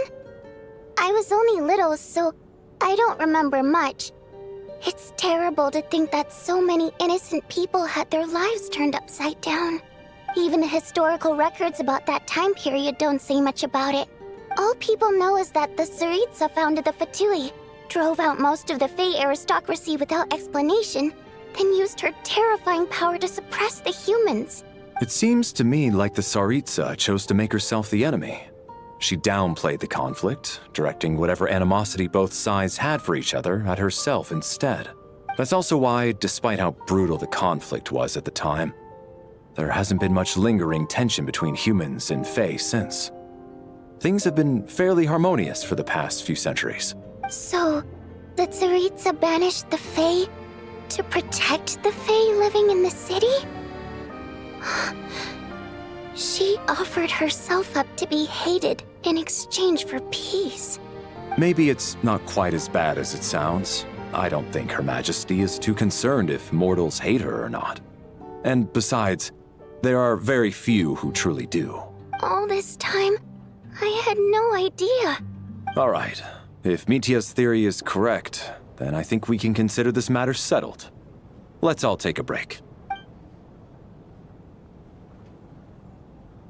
Ugh, if only this blasted storm wasn't still raging on. Well, at least it seems like Mr. Schramm stayed optimistic until the end. The information he revealed, it's given me a lot to think about. Even though Schramm was already deceased, his decision to walk into the snowstorm was still a sacrifice, and a very brave one. This is one of the few times I don't feel at all happy to have my theory proven true. I was actually planning on hiring him as my bodyguard after we got out of here, you know. Oh, poor guy.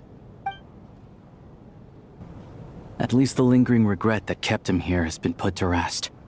That's not necessarily a bad thing.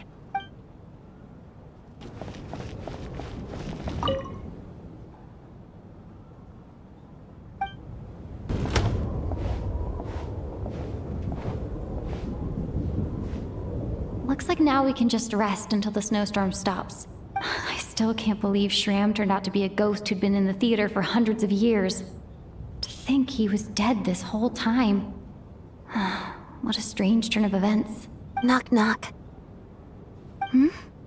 Knock, knock.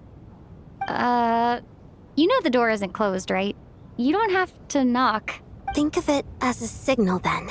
When I'm entering someone else's room and I knock, I'm here as Odette.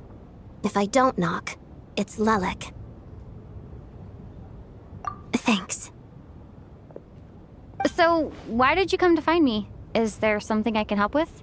Vodyanitsa said you knew about my secret identity from the start.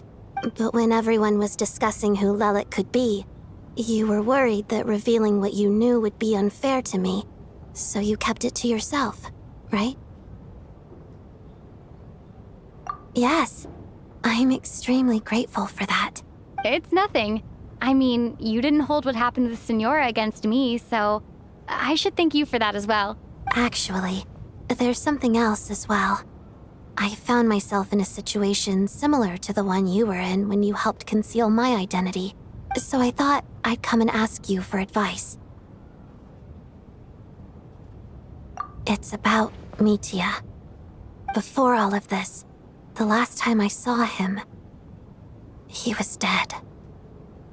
As I'm sure you know, my goal as Lelik was to stop Project Stuzha. Well, when I found out the tech lead for the experiment behind Project Stuzha was Mitya, I immediately started planning to track him down and threaten him to back out. I often saw him around the theater, but I soon concluded that making my move there would risk exposing my identity. So I decided to infiltrate the Armory Palace and go directly to his lab. That way, the threat would be much more effective. Well, I suppose there was a bit of luck involved, but I am a Fatus, so I already had some familiarity with the building's layout. But when I finally made it to his lab, Mitya seemed to be dead. I checked his breathing and his pulse. He had no vital signs whatsoever. I'm certain of that. I thought maybe another anti-Project Stuzha activist had beaten me to it, and chosen a much more brutal method, so I made myself scarce. That's why you were so on guard around Mitya that first night here. Yes.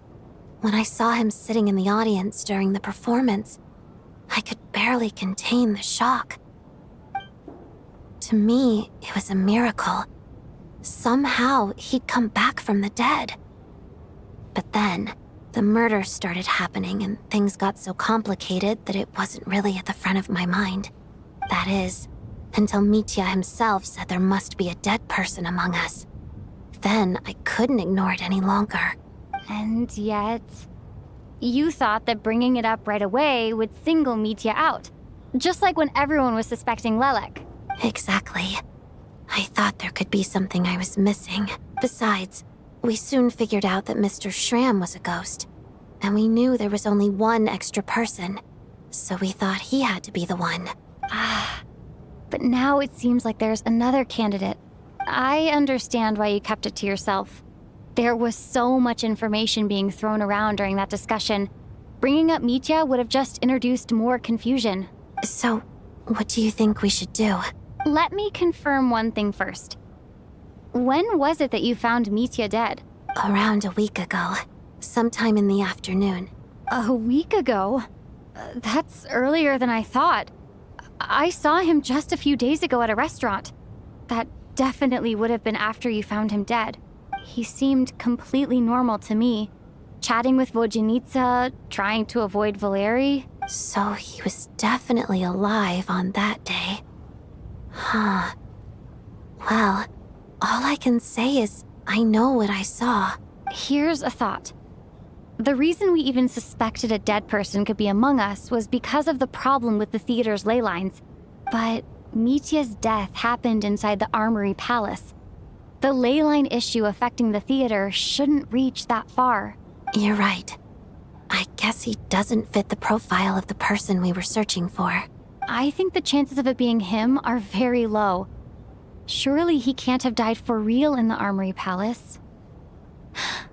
Unless... Unless what? Unless he really did come back from the dead.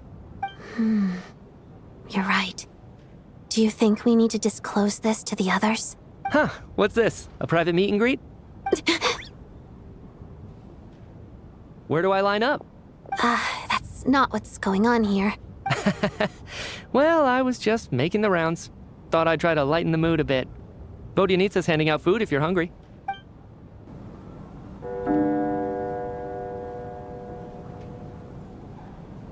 What is going on with this storm? Could it be connected to that monster that just arrived in Snezhnaya? I almost hope it is. Her Majesty the Tsaritsa left to vanquish that beast herself. We just need to wait for her triumphant return. Do you think people still feel the cold after they die? I'm wondering about Shram. Oh, maybe we should have given him a coat before he went out there. Death itself is cold, isn't it? I'm sure the storm will embrace him. Well, I hope he has a safe journey. I'm going to miss him, I think. It's not like we can blame him for Rampana and Kulish's deaths. Thinking back on it, we barely made it out alive ourselves. Once we get out of here, how are we going to explain what happened to their families?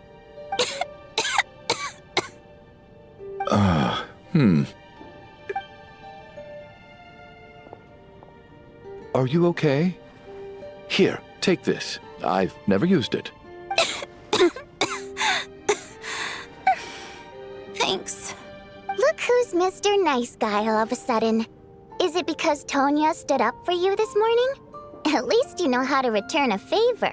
Yeah, without Tonya, who knows how badly he would have been hurt. I told you already, I never intended to resort to violence. Bunch of rascals. Little girl? I was rather surprised when you spoke up for me this morning. I didn't think I had many admirers here, so, thank you. Oh, no need to thank me. I said some bad stuff about you too. I've been, too embarrassed to admit it, but, you remind me a lot of my daughter. So kind to everyone, but never lets her old man off the hook. Unless my wife and I are having a fight, then she's always on my side, especially when she was little. Every time I took her out... All right, easy now. How long have you had that cough, Tonya? I don't know. It's probably been a while. I'm fine. Are you taking anything for it? Yeah. I'll be fine once I see my brother. He's gonna pick some frost fairy flower leaves and brew a tonic for me. I'll feel much better once I drink that. I see. That's good to hear, then. We should probably discuss arrangements for tonight. Now that the deceased has left our midst, there shouldn't be any more incidents. However, out of an abundance of caution, I'll keep watch. Shouldn't we take shifts? I can take one if needed. No need. I managed to get a nap in earlier, so I have plenty of energy right now. After all the tension of the past few days, everyone else should just focus on getting a good night's sleep.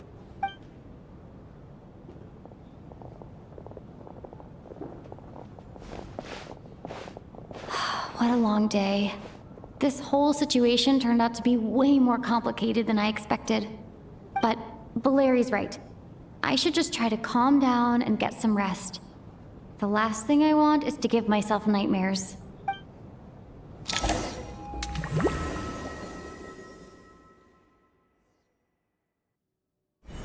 She's awake. She's awake! Get over here, you big lug, and take a look! If you must call me something, call me Mr. Door. The Black Mist is coming. You need to go. Are you all right? Can you walk? We just got attacked by monsters on our way up. That Mr. Door fellow protected us. He just seemed to come out of nowhere. Not much of a talker, but when it comes to taking down monsters, that man doesn't hold back. Curses! The Black Mist is catching up to us. We need to keep going. Mr. Door, I don't believe I've ever seen you around here before. Why is that? There's no need to try to get to know me. I'm just Mr. Door. I have to find the door that belongs to me. Oh, well, anyway, we're lucky to have you here. Thanks for saving us earlier. Nope. Mr. Door, monsters! Looking for trouble? I can just push these ones off. Looking for trouble? Encase!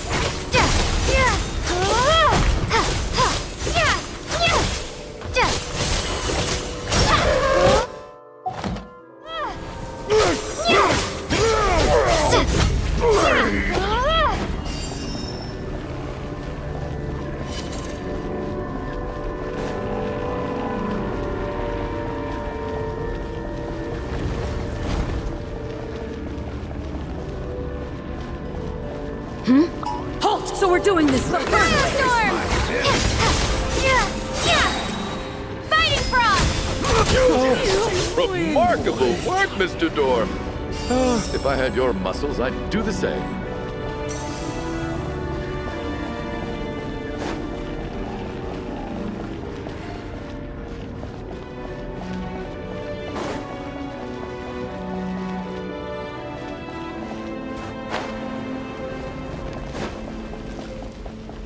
Are none of these doors the one you're looking for?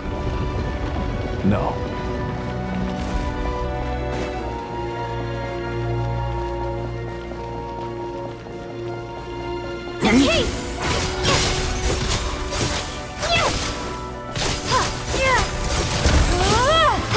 Come no closer.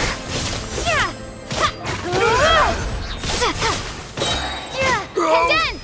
Could this be? Impossible.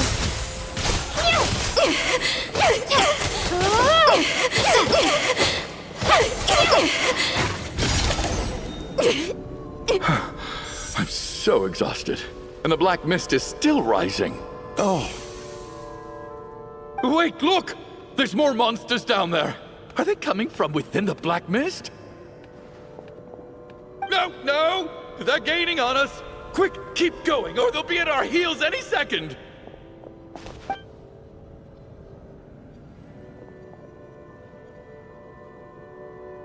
Mr. Door, what are you doing? We need to get out of here. They're coming! Found it. This is my door. What? You mean you're going to stay here? I am a door. This is where my duty lies. No! You saved us. We can't leave you behind. You must keep going. A door can only keep things out for so long.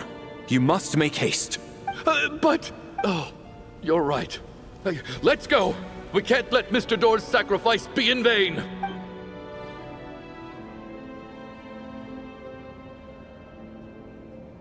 The black mist isn't moving anymore. Looks like both the monsters and Mr. Door are gone. I didn't just imagine all that, did I? Surely I wasn't so scared out of my mind that I hallucinated a door as a human being. Oh, okay, good. There's no way we both hallucinated the same thing. Getting sleepy? Well, looks like we're safe for now. Go ahead. Let's get some rest.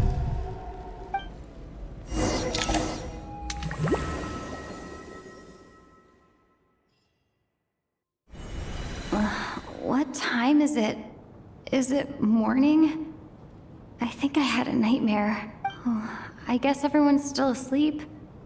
These past 2 days have been exhausting. Valeri's keeping watch though, so he's probably the only one awake. Valeri?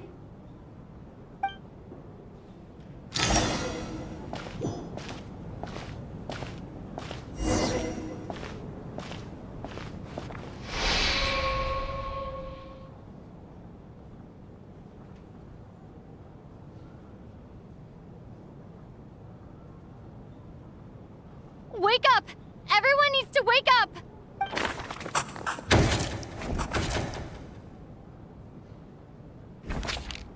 Just like the last 2 nights. No clear cause of death. I've been a real thorn in your side, haven't I, Mr. Valeri? Now you can rest in peace. But for me, life will be all the duller for not having to run away from you, my friend. How's Tonya? Is she okay? I just checked on her, and it doesn't seem like anything serious. She's just exhausted from the past couple of days, and she's still recovering from her illness.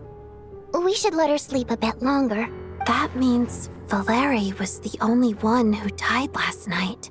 If Valeri was awake and keeping watch, it would have been impossible to kill him without waking everyone else up. That much is certain. This is so frustrating. Why has nothing changed since yesterday?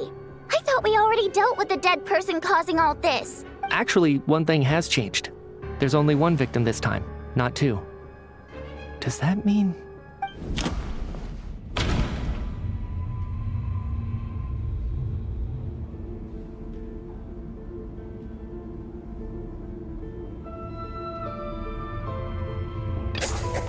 After the deceased Shram left, there was one less victim last night.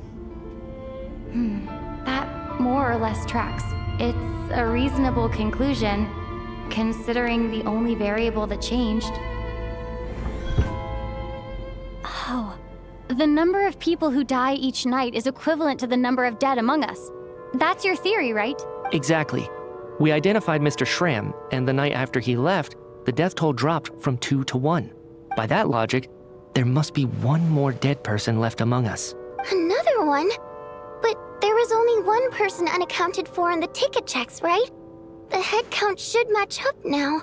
Having an extra person was definitely a cause for alarm, but being one person short isn't nearly as unusual. Someone could have left in the middle of the show, or made it out before the storm hit.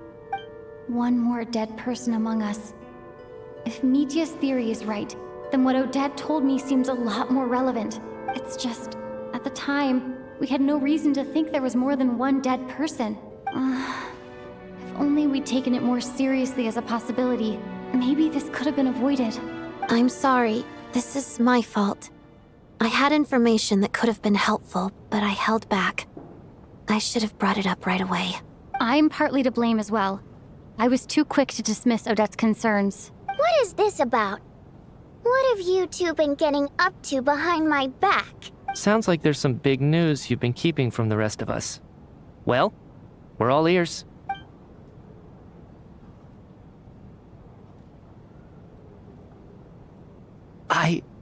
I'm the dead person?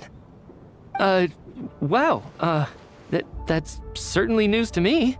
Odette and I talked about it yesterday, but we thought it just wasn't possible, so we left it at that. Yeah, I don't blame you. If I'd been there, I probably would have reached the same conclusion. It just sounds too unbelievable. Let me just try and verify this.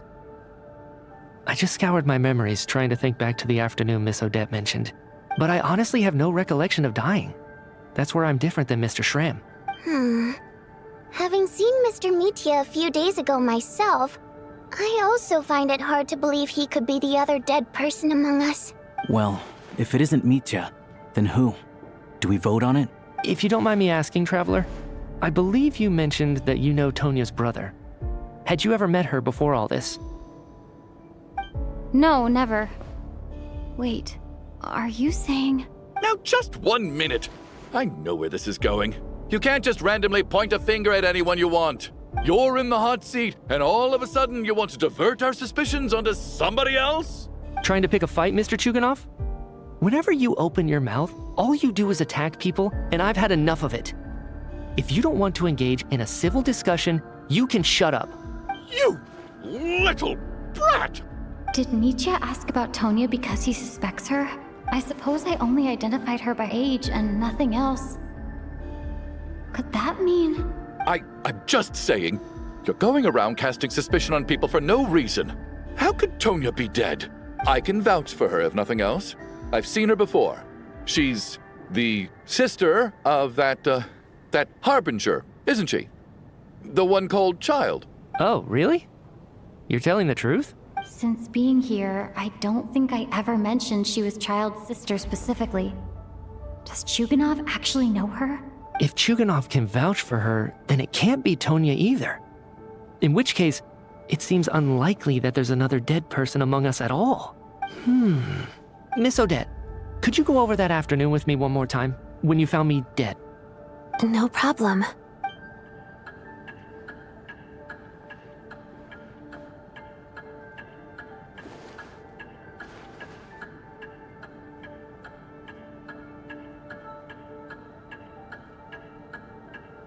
Huh. No matter how hard I try, I just can't remember anything about dying. But I do remember something else. Miss Vojanitsa, during our last meal together, I told you how some of the researchers were suffering from temporary memory loss. Do you remember that? Oh, yeah. You said it was hindering the progress of your experiments. You thought they were just under too much stress or something. Right. And even though I don't remember dying that day, I'm pretty sure I experienced something like amnesia. Some of my memories from that afternoon are missing. Are you suggesting you're missing the memory of your... Of course. How am I only just realizing this?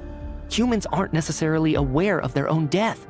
You mean being silently assassinated, or dying in your sleep? Situations like that? The researcher's amnesia. Suddenly it all makes sense. I must thank you, Odette. I think your perspective just helped me reach a breakthrough on a series of issues that have been troubling me for quite some time. All right. It's decided then.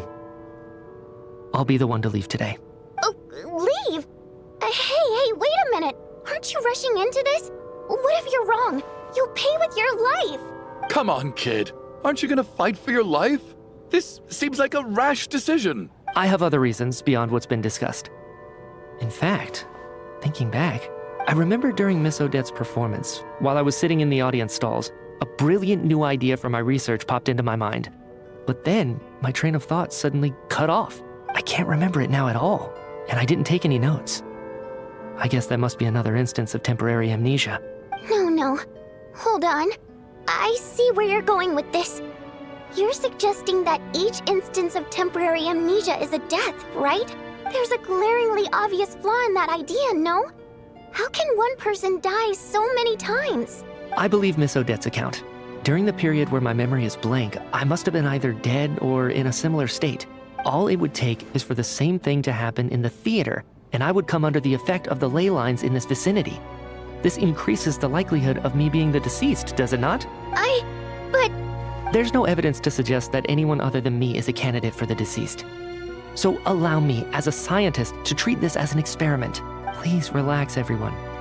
I don't think things are as bad as they may seem. If I really am the deceased, then to leave the theater will be a relief for me. If, on the other hand, I'm still alive right now, well, apparently you've all witnessed my resurrection recently anyway. Who's to say I won't return from the dead again this time? Mitya's right. This is the only thing we can try right now. I think he's deliberately downplaying the gravity of the situation, though. He probably doesn't want to burden everyone. What is a scientist if not someone who gambles on experiment after experiment in an attempt to obtain the truth? With this snowstorm, the ley line phenomenon, ghosts of the dead, and my amnesia, we've been paralyzed by not knowing and powerless to do anything about it. It's a terrible feeling. But if I do get resurrected, you can be sure that I'll come back with the truth of all this. Just you wait.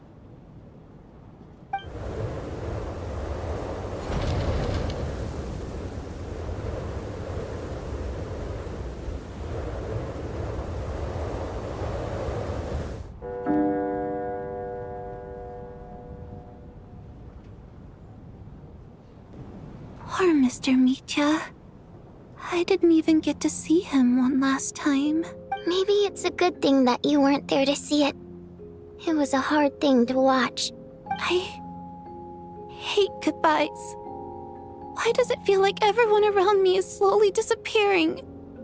Not just in here, I mean. In the outside world, too. Maybe it's the realization that, at the end of life, everyone has to face it alone. Come to think of it, the main reason we're still alive right now is pure luck. Each morning here, for every one of us, there's the chance that we might not wake up. You could take it a step further and say that the same is true outside, too. Who can never be 100% sure when they drift off to sleep that they'll open their eyes again in the morning? If I make it out of here, I'm going to cherish every moment that I'm awake and live without any regrets. Without regrets? I feel like a strange sense of anxiety has been quietly growing inside me over the last 2 days. Are you okay? You look really glum. If something's bugging you, let's talk about it. There's only a few of us left here now. After everything we've been through, what's the point in keeping things bottled up? I have a travel companion named Paimon. Alosha and Odette have met her before. She's been feeling unwell recently. You're worried about her, aren't you? That makes sense. We've been trapped in here for days. To be honest, I used to feel like I was just a spectator in this world, watching everything that happens from the sidelines. Maybe it's because I'm a descender? A descender? But with Paimon by my side, over time, I slowly felt my connection to this world growing stronger. She loves eating, sleeping, and having fun, but she's also a great guide. It's her authenticity that makes this whole world feel more real for me. Over the last few days that we've been apart, I've often caught myself wondering, what would Paimon say if she were here right now?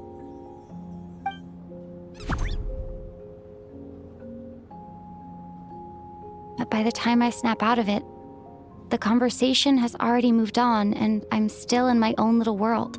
I'm trying to overcome this sense of detachment, but I really miss Paimon. I guess, in a way, she means the whole world to me. I bet she misses you when you're not there as well. Maybe you're her entire world too. I don't know if this will make you feel any better, but back when the water imps left Snezhnaya in droves, I also felt like the whole world was suddenly empty.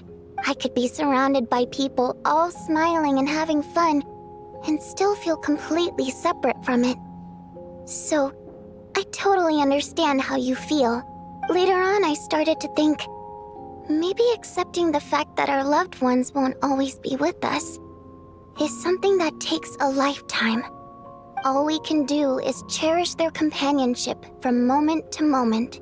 So, once we get out of here, you better hurry back to our side as fast as you can. You can't let your story end in regret. That's the trope I hate the most. Thank you.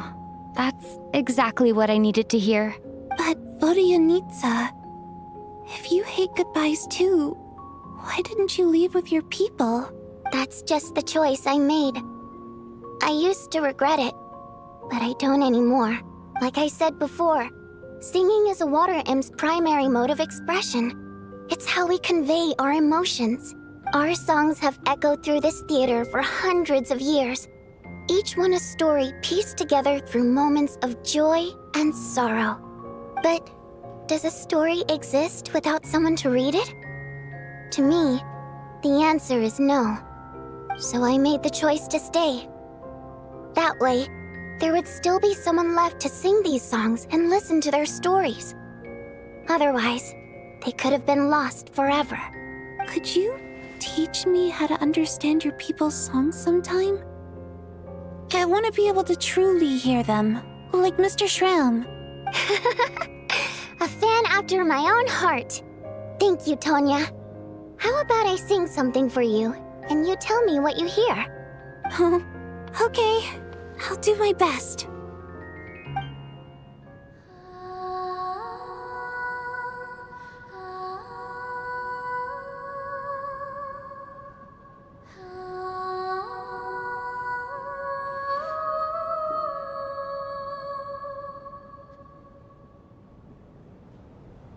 I've never heard that one before. I feel like I can hear a sense of longing somehow. I wonder why that is. Color me impressed, Tonya. You're a keen listener. Most people can only tell if a song is happy or sad. I didn't think you'd be able to pick up on such specific details. So, what's the song about then? Come on, tell me.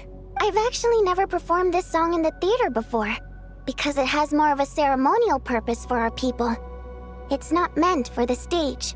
It means something like, "May those we have lost watch over us, and follow this song back home in the night, so that we might be reunited once more."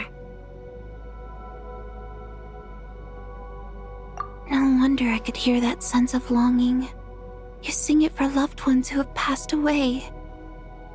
I hope it reaches them. It's getting late, Tonya, and you're not well. We should all turn in early. I suppose there's no reason to keep watch tonight. Okay.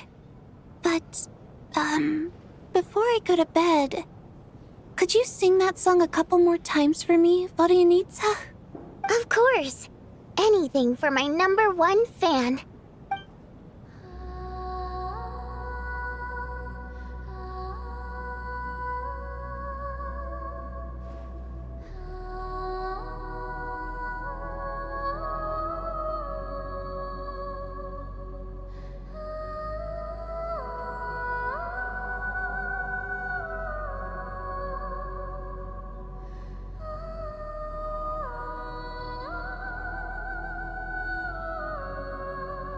Once I get out of here, I definitely don't plan on ever coming back. But I guess that means I'll never get to hear Vodyanitsa sing again. That's a sad thought. Before I fall asleep, I should cherish this moment of companionship while it lasts.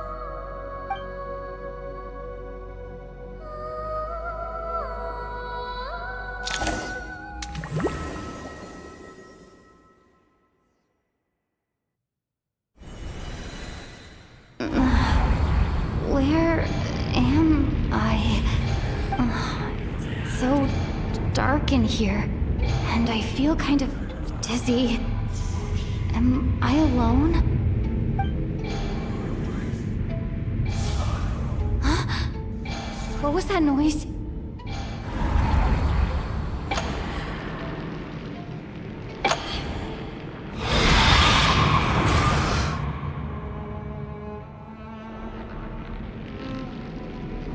Return, O spirits.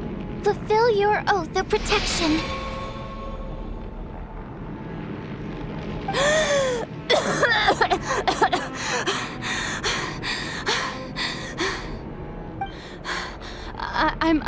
I'm alive? What just happened? No time for questions. Quick, over here. Turn on the switch. We need to bring back the light.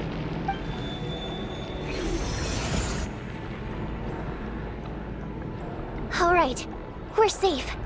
The spirit just now is called Night Prayer. The light subdues her, but she'll attack without a second thought in the dark. Sort of. I know it's hard, but you can't let this place go dark, or she'll kill you again. Yep. Luckily, I was here to resurrect you. Otherwise, that'd have been a real bummer. A bit more than a bummer, I'd say. Wait, so you have the ability to resurrect people? Sure I do. I'm your guardian spirit after all. I specialize in soul recall.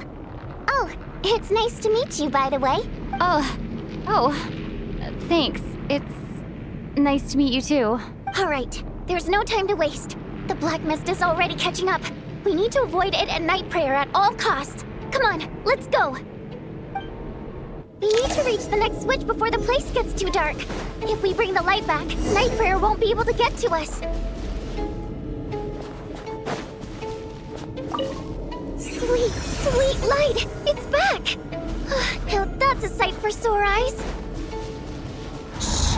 It's Night Prayer. We need to move quick, but don't let her notice you. Look out!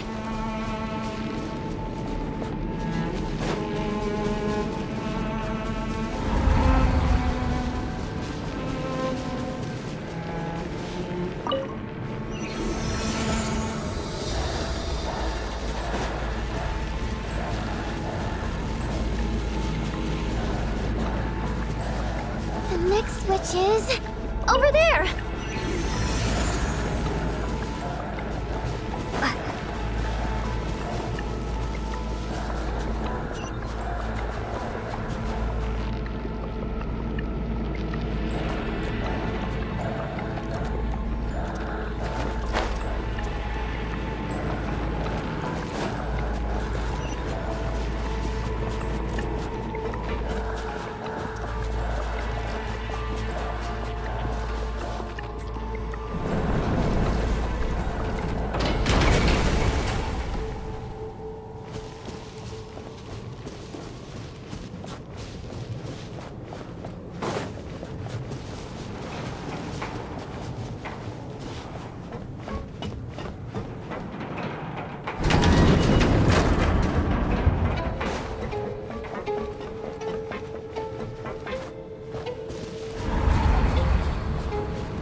Night Prayer is here too.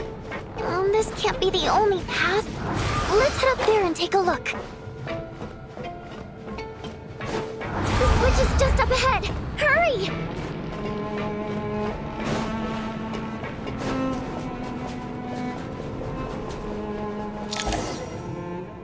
It's too dark.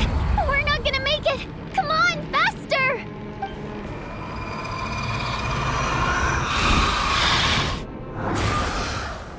Traveler!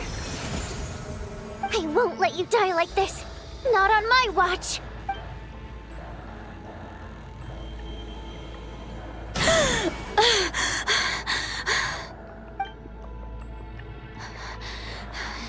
Even though it's not permanent, dying is definitely not a pleasant experience. Great.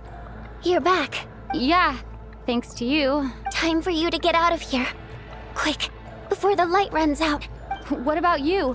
You're not coming with me? I can't. I've already been used up. A guardian spirit's skills are finite. I can only resurrect someone so many times. I might not look any different, but my essence has been exhausted. Now, I will slowly start to fade away. I can go no further. The black mist is where I belong. It's okay. Why didn't you tell me sooner? Because it wouldn't have changed anything. That knowledge would have just burdened you. And a guardian spirit's role is to protect. But... Go. Now, before it's too late. I already hear Night Prayer approaching.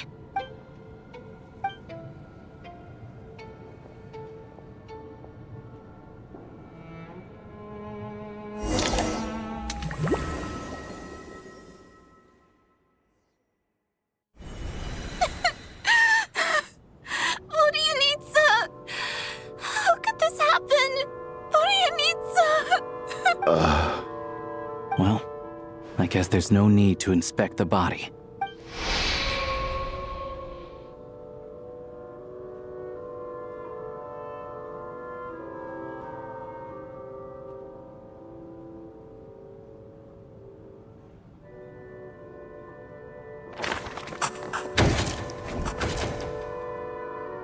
This wasn't supposed to happen. You lied to us, didn't you, Chuganov? You've been lying from the start. Take a long, hard look at yourself before you go around accusing other people. I suspected you on day one, Lelik, and now look where we are. By some strange coincidence, you've never been targeted. You just happen to have survived this long? No, you should be the prime suspect. And you, little hunter, ever so content with staying on the sidelines. Yet, you were the one who stopped us from leaving from the start! Why are you trying to keep us here? Now you're just lashing out indiscriminately. That's either a sign of anxiety or a guilty conscience. Where was all this passion and bravado before? Decided to fight until the bitter end. Is that it? Is that a threat? Fine, bring it on. You think I'm afraid to die after all this? You want to kill me? Go ahead. I'd like to see you try. After all the trauma of the past few days, everyone's been pushed to the breaking point. Valeri and Mitya aren't here anymore. Someone else needs to step up and take charge. But first, I need to think this through. Considering everyone left, who's the most likely candidate for the deceased?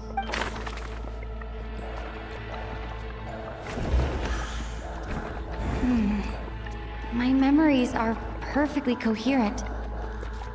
Even after racking my brain, I can't recall any scenes of my own death.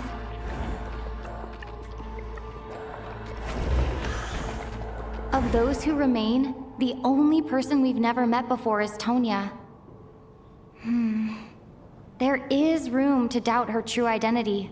People are easily misled by first impressions. Now that I think about it, Child's sister was in fact a label I imposed on her due to my own assumptions. But Mr. Chuganov vouched for Tonya's identity yesterday, with basically no other possibilities left. Could it be...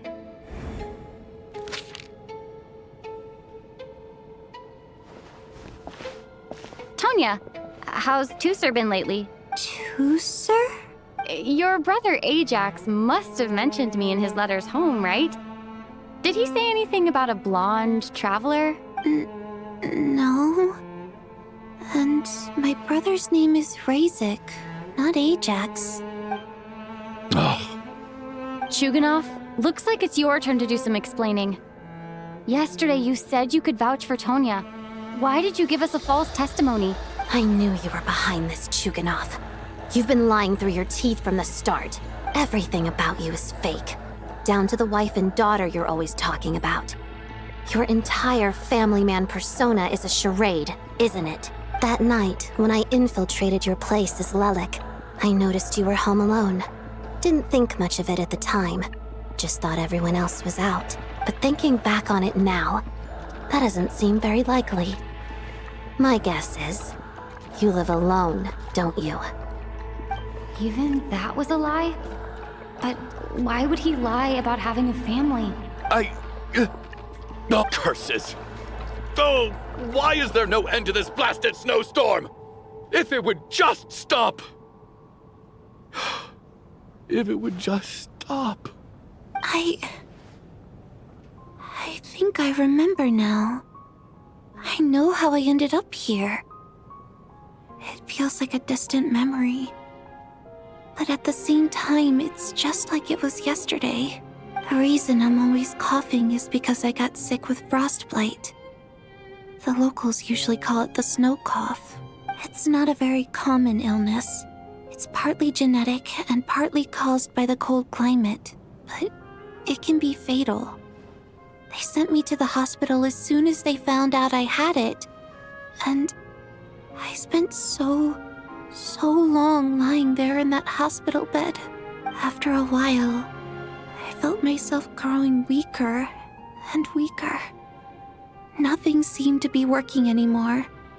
Neither the treatment that the doctors were giving me, nor the medicine my brother was brewing from frost fairy flower leaves. So one day, I told my brother that I wanted him to take me outside for once, so things could be like they used to, just for one day. I wanted to meet loads of friends, experience new things. He agreed. He snuck me out of the hospital, and we escaped. We got to the theater, bought tickets, and went inside. Oh, it was all so exciting. I remember the show very clearly. It was amazing. But I found myself getting sleepier and sleepier. Oh, Tonya. When I woke up, I couldn't find my brother anywhere. So I guessed he'd already left. But there's no way he'd leave me behind. So I decided to stay here and wait for him. At the time, I figured he'd probably gone to brew some more medicine for me.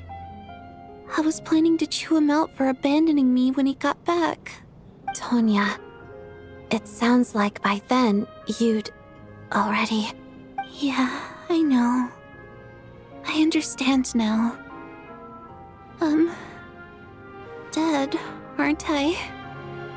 This cough and the feeling weak, it's probably just my body's memory.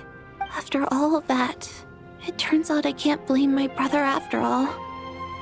I was the one who abandoned him. I'm sorry, everyone. I realized this much too late. It seems like death skewed my perception. And now I've dragged you all into this mess. Your name probably isn't even Tonya, is it? Didn't that ever strike you as odd over the last few days? Well, when I was little, my brother and I read a storybook, and Tonya is the name of one of the characters. When we escaped from the hospital, our family and the hospital security were looking everywhere for us. So when you first approached me and said my brother had sent you, and called me Tonya, I thought he must have chosen a fake name that only the two of us would know. Because he was afraid of getting caught. No. It seems like that was just wishful thinking. At least your memory of death isn't painful. That is a small comfort. Now it's your turn, Chuganov. Talk to us. I believe no lie is ever told without a reason. You're right. I was lying. I happen to know that the Harbinger child and his sister Tonya managed to get tickets, so I lied to you and pretended I knew them. And yes, I was lying about my family too. The truth of the matter is, I lost them a long time ago. I just refused to accept reality. And now I've spent the second half of my life living a lie. I'm a joke. My daughter's name was Iskra.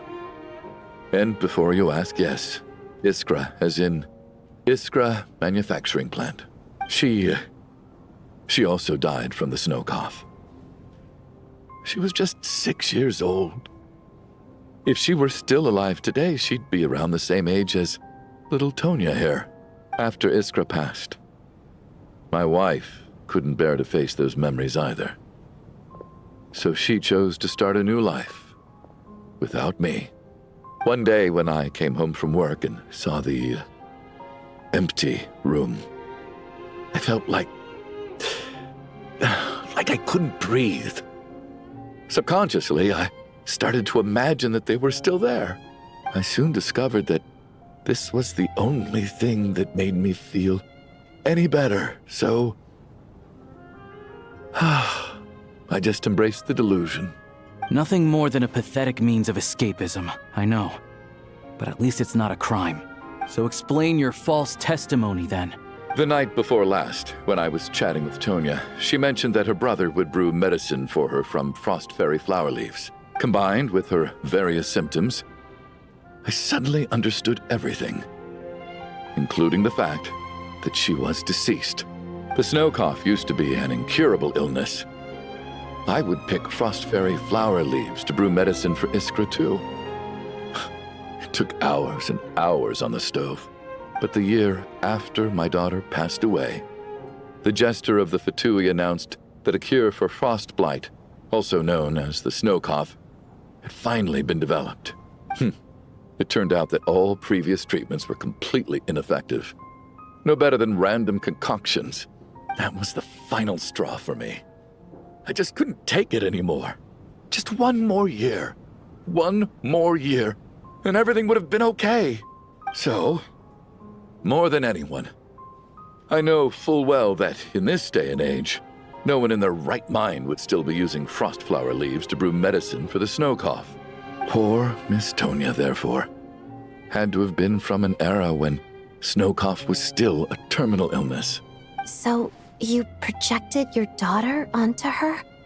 Even though you knew she was one of the dead? That doesn't make any sense. You knew she was already dead. What did you hope to achieve by protecting her? I just don't believe in your crackpot theories. Nor do I approve of your actions. How can you just declare a living person dead and throw them out into that snowstorm? Mitya's gone. My good buddy Shram's gone. And now it's Tonya's turn, isn't it? The others I can make my peace with, but little Miss Tonya, here she is, standing right in front of us, alive and breathing, and fighting her own battles. Yet you're quite happy to say she's dead? I just want her to live. Once this snowstorm is over, the very moment it stops, I'm going to march out that door and find someone who can fetch the very best medicine for her snow cough. I'll be damned if I'm gonna let you cast her out into the snowstorm before I have the chance to cure her. Not again. Not this time. Not when the cure is right within our grasp. I'd never be able to forgive myself. Mr. Chuganov, stop. I can't let you do this. Tonya. By the sounds of it, you've known I was dead since the night before last, right? I really liked Mr. Valeri, Mr. Mitya, and Miss Vodyanitsa. And now they're all dead because of me. I'm not happy about that. The reality is, you've been trying to fight your own demons through me. But all you've really done is trap me inside your delusion along with you. No! Listen to me. I want to save you. I do! Well, at this point, I'm quite sure that I'm dead. I don't need to be saved. The time I got to spend with all of you is more than enough for me, despite all the bad things that kept happening. I got to meet so many interesting people and spend so many days and nights by your side. Since the day I escaped that hospital until now, this has been an adventure I never even dared to dream of. I'm very fond of you all. If it were only possible, I'd trade my soul to bring back the ones who died. If it meant things didn't have to end like this. And that's why I'm not fond of you at all, Mr. Chuganov. I'm sorry. It's them that you owe an apology to, sir. Not me. Well then, I suppose this is it. It's time for my adventure to end. I've caused enough trouble. You're leaving already? It's still early. Don't you want to stay a little longer? No thank you. Oh, and by the way, my name is Ptashka. It was nice meeting you all.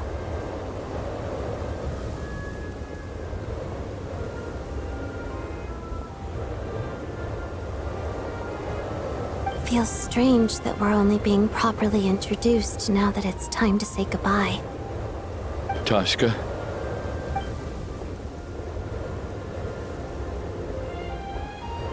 What are you doing, Chuganov? Are you crazy? Let me leave. I can't keep lying to myself anymore. In your dreams.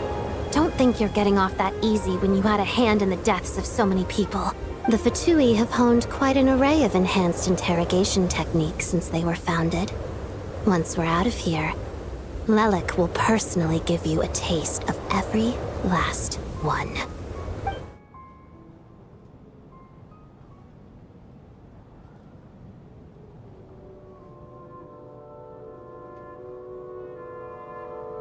I think we should leave. I doubt this snowstorm is ever going to stop.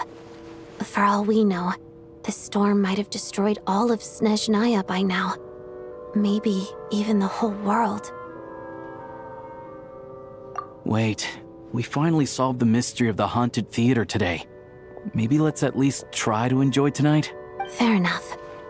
I don't particularly feel like dying in Chuganov's company anyway. And yet you won't let me die first. Hey, Chuganov, on a serious note, if we do make it out of here, you should close down that factory of yours. A lot of people are freezing thanks to you. Is this really the time to be discussing my factory?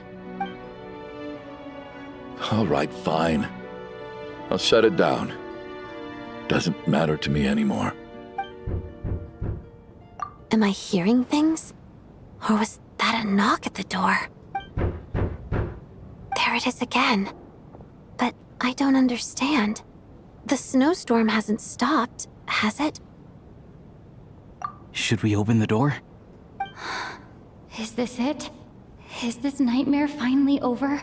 If the last few days are anything to go by, I probably shouldn't be getting my hopes up.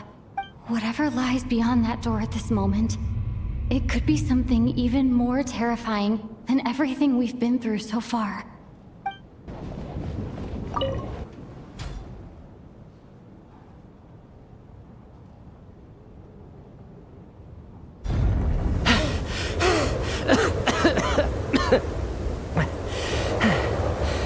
Hey everyone, I'm back. How are you doing? Feeling any better? Much better, thanks. Whew, it is so good to have you guys here. I was a little worried that the theater would be empty by the time I got back. Let me see.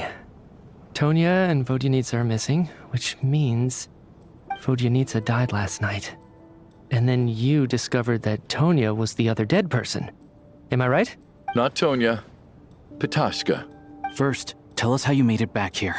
Given the conditions outside, no one should be able to return alive. You're right. The thing that got me back safely was a song. I heard someone singing.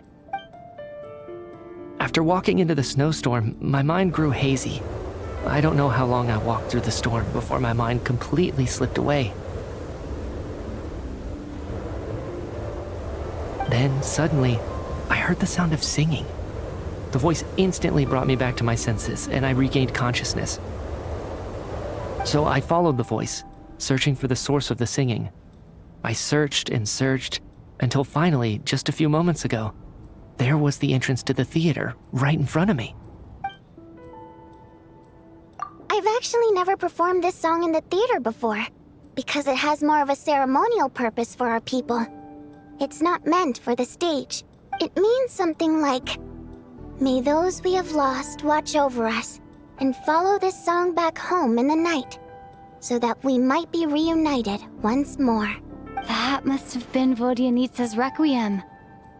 Who knew it actually worked? That song is meant to guide the souls of the dead. Mitya, that must mean that you... Huh. No kidding. Seemed like I guessed right then. This is what I've been so desperate to tell you about. When I first stepped out of the theater, I was still quite lucid. My memory of it is still pretty intact. I remember the outside world being completely different than what I'd expected. It was like this was a world where only the snowstorm existed. There wasn't a trace of any humans or buildings ever having been there. I don't know how else to describe it, except to say that it just didn't seem like the real world. And as for the Requiem, if I was guided here by Vodyanitsa's song, it can only mean that I must already be dead.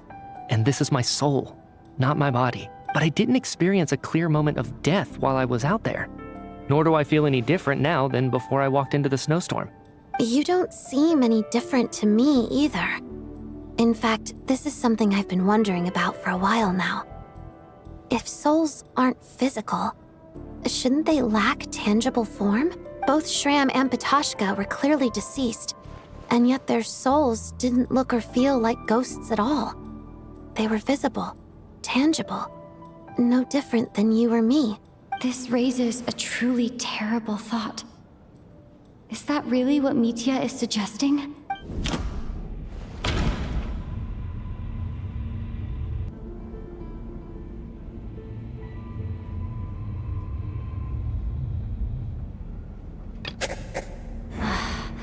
Dreams can't explain everything, and this isn't the Sub-Zeru's festival. Mitya's soul was summoned back by the Requiem, confirming that he is indeed already dead. And yet, he looks no different from us. Of course, if even the long-deceased like Mr. Shram can blend in with us undetected, then maybe we've all been dead from the very start. And all of us are now souls wandering the theater.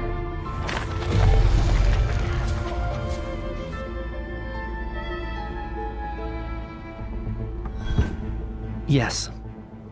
I think that this is probably the afterlife.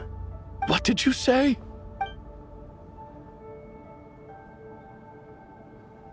You heard me. We died in the theater. All of us did.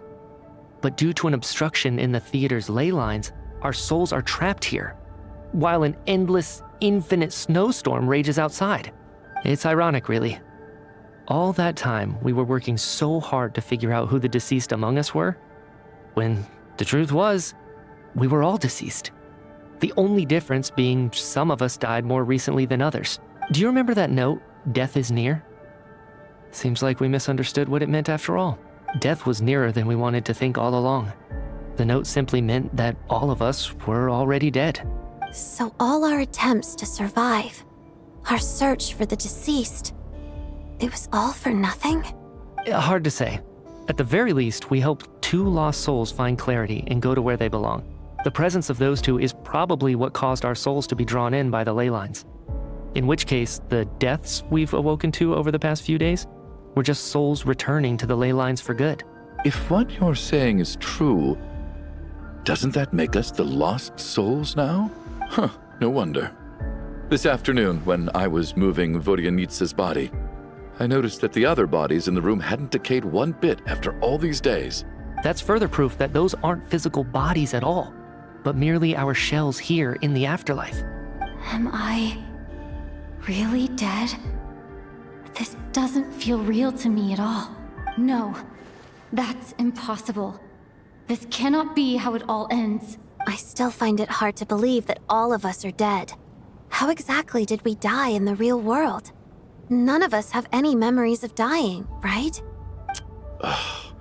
Not even knowing how we died is preposterous. Good grief!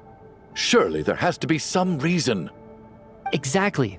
It's hard to rest in peace when you don't even know how you died. It gave me lots to think about as I strode out into the snowstorm.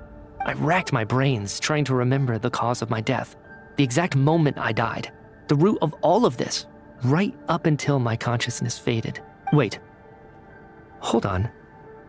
Right before I lost consciousness, I think I saw something. I can't remember. And I think I lost my notebook and pen. Mitya, your hand. Is that blood on your fingers? Huh? You're right. There's blood on the fingertips of my right hand. Looks like it's already dried. When did that happen? What the? I guess this was what I saw. I must have desperately drawn it in my own blood right before losing consciousness. What's wrong? Do you recognize the symbol? It's Renova, the ruler of death. Huh? Alosha, do you still remember that Snezhnayan folktale you told me about? It was about the Grim Reaper. When someone's about to die, he appears as an incarnation of someone familiar to guide their soul into the afterlife. And as soon as you recognize his face, your life is over. I heard a similar tale when I was little. You think the Grim Reaper in this story refers to the ruler of death you mentioned? That's right. In which case, death is near could also mean that the Grim Reaper is here, disguised in a familiar form. Death, the deceased, and the Grim Reaper? So it's a triple entendre. When I first saw this note, I thought it contradicted the investigation report. But now it seems like that was the whole intention. So the Grim Reaper deliberately misled us. Then, we started suspecting each other and searched for the deceased while they hid in plain sight. By that logic, the one person most likely to be the Grim Reaper incarnate is...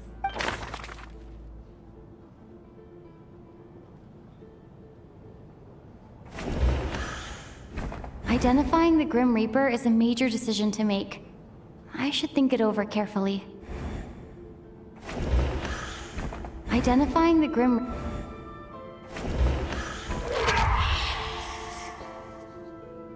No doubt about it. It's Alosha. Looking back at how everyone has acted over the past few days, Alosha is most likely the Grim Reaper lurking among us.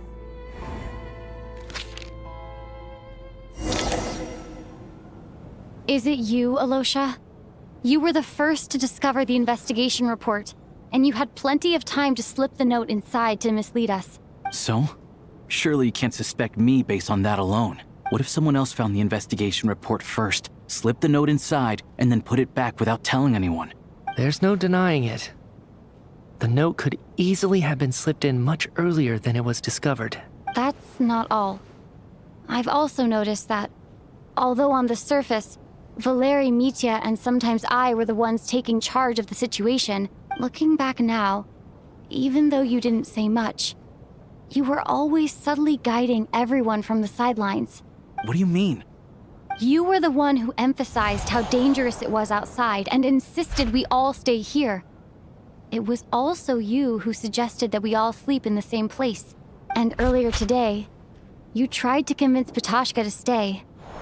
I don't understand why, but it was out of character. So, you didn't understand my intentions, and now you're assuming the worst. Seems pretty unreasonable if you ask me. He still won't admit it? Fine. Let's see how he responds to the most damning evidence of all. The biggest question I have right now is, if the Grim Reaper is impersonating Alosha, Then where's the real Alosha? When did they switch?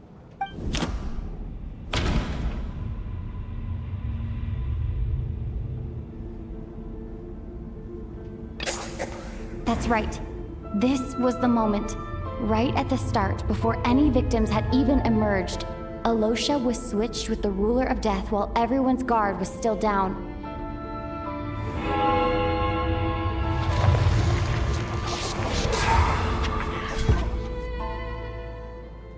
When all this began, right after the performance ended and the snowstorm began to pick up, no one suspected anything unusual. We just assumed we were snowed in. It wasn't until we discovered the bodies the morning after that we realized something out of the ordinary was going on. But it's clear now that the oddities actually started earlier than that, when Dimov walked into the snowstorm and never came back. Right. So Mr. Dimov was the first victim, not Sobolova and Torgov.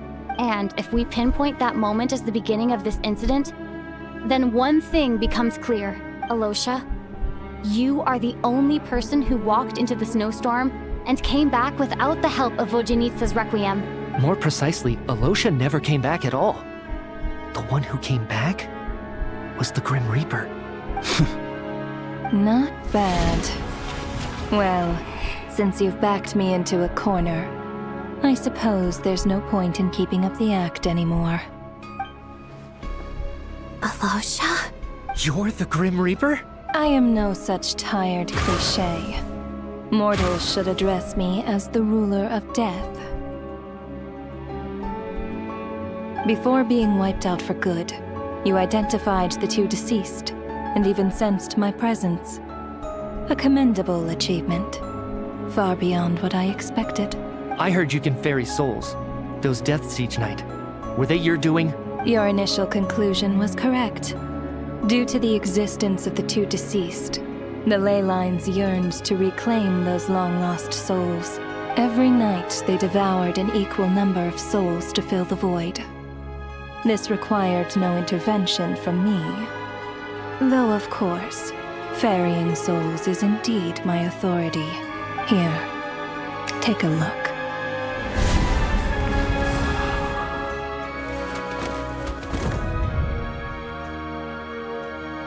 What are you doing? That takes care of today's two. Don't get so worked up. You are already dead, and your souls must return to the ley lines. I know we're already dead. You murdered us, didn't you? Murdered? No. Murder is when mortals usurp my authority. Death is my jurisdiction. If I require someone to die, I need not resort to such laborious methods as murder. You simply met the criteria to trigger my curse of death. I know about the curse of immortality. So there's another death-related curse too? You cursed us? When? And why would you do such a thing? So often, humans pray to me, begging to know when their death will come, and what form it will take. But few people ask why. If you must have an answer, know that death comes simply because one's time has come. So you're not gonna tell us the truth? Hold your tongue. By all rights, you shouldn't even be allowed to speak with me. Those angels from the past are to blame for the reckless renovation of the ley lines here. It's made my work on this occasion infuriatingly complicated. Work? So trapping us here, making us watch our friends die, that's just another day at work for you? You clearly have a lot of questions. Fine. As a reward for your remarkable accomplishments over the past few days, I shall answer a few of your inquiries, provided they aren't too unreasonable. After the physical body dies, the soul must return to the ley lines for that person's death to be considered complete. My work encompasses the entire process of death, including, naturally, the guiding of souls into the ley lines, with which you are now so familiar. You must also be rather familiar with Natlan's Night Kingdom, I presume? It was I who supported the creation of the Night Kingdom. It provided a convenient means of guiding the souls of Natlan. Here, too, the ley lines connected to the theater underwent some modifications. The angels hoped to make them capable of accommodating the souls of some special creations. But this actually hindered their ability to accept ordinary souls to some degree. This effect manifested itself after you died from the curse in the theater, leaving you stranded in the afterlife, unable to achieve a complete death. But if souls who die from the curse of death fail to return to the ley lines within a short window of time, they will miss their chance for good. Then, they will remain forever suspended between life and death, no longer subject to the authorities of either. So if you don't resolve this matter soon, and see all our souls return to the ley lines before long, we'll escape your control. Mitya is sharp. This must be what Renova was worried might happen, and the reason she got involved to begin with. But if you have the authority to guide souls, why didn't you just show yourself and get it over with? Why hide among us in the form of Alosha? You seek to understand the mind of a god. Very well. I'll tell you. This is a theater, and I decided I wanted to watch a show about death.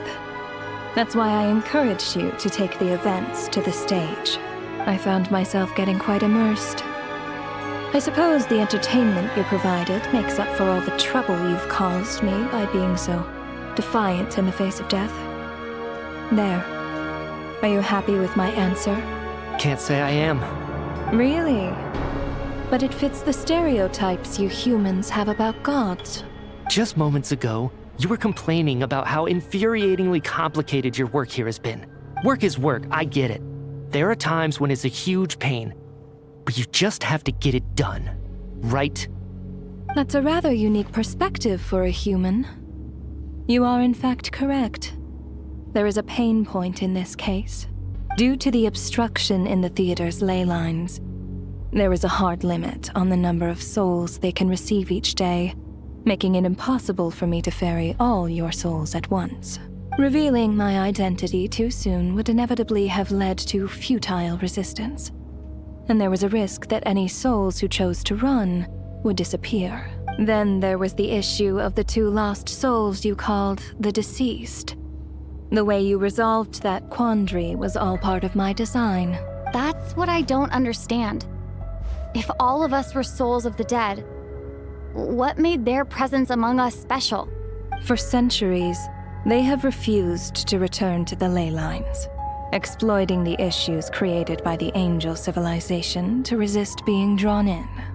Centuries of obsession accumulated during this process. You may think of this obsession as the resentment of the dead, and in this quantity, it was a bomb that could have detonated at any moment. It reached the point where I could not afford to leave it unchecked. But the only way to fix it was to help them acknowledge their own deaths, make peace with their regrets, and willingly walk into the snowstorm. Only then, with my guidance, could they finally return to the ley lines. Otherwise, you would not like to know what the consequences would have been. I vaguely remember seeing Ptashka, but in the most terrifying form. Was that in a dream? Is that what would have become of her if she hadn't returned to the ley lines? I see your dreams brought you many revelations. So you see, death in fact grants wisdom to mortals. Souls connect to all things in the world and see the chain of cause and effect between them. It's nothing unusual. Anyway, giving psychological counseling to lost souls is not my strong suit. That is more of an angel's role. It was something I could not resolve directly using my authority, so I decided it was easier to leave the bomb defusal to you. Meanwhile, of course, their presence caused the souls of other members of your party to return to the ley lines each night. From where I stand, that was killing 2 birds with 1 stone. As both issues slowly resolved one another without me having to lift a finger, all I had to do was stay close by and keep the situation under control. Then use my authority to wrap things up at the end. And, of course, while I was at it, I thoroughly enjoyed watching this drama, dealing with death from a mortal perspective, play out on the stage. Sounds like you had it all figured out, Grim Reaper. I just did the math. You said there's a hard limit to the number of souls the ley lines here can receive each day. It's 2, isn't it? That much is obvious, even to a fool. It's time to review this whole affair. If the ley lines can only take in 2 people per day, I need to go over the deaths from these past few days again.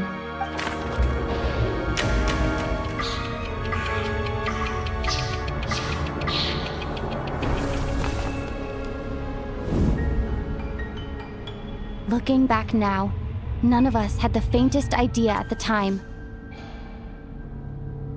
From the moment the staff member named Dimov walked into the snowstorm, the incident had already begun.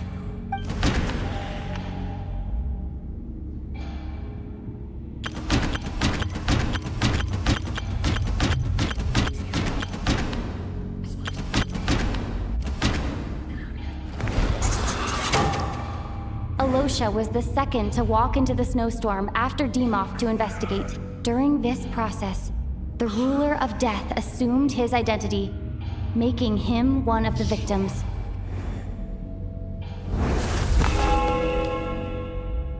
During our first night in the theater, everyone was caught up in the novelty of it all. No one could have expected there would be victims the very next morning. Despite all the confusion, and with the help of hindsight, we finally began to realize that something was amiss with the snowstorm.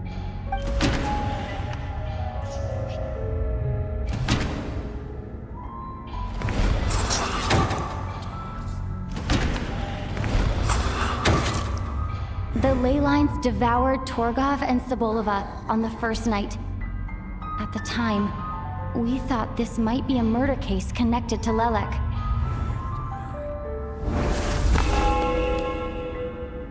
Odette and I spoke a lot that night.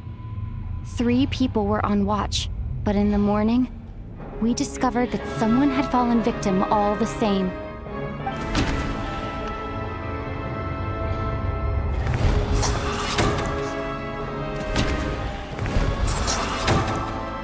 The deaths of Kulish and Ranpana caused everyone to stop suspecting Lelek. Unexplainable phenomena occurred one after another, leading Mitya to suspect that we were caught up in a supernatural event.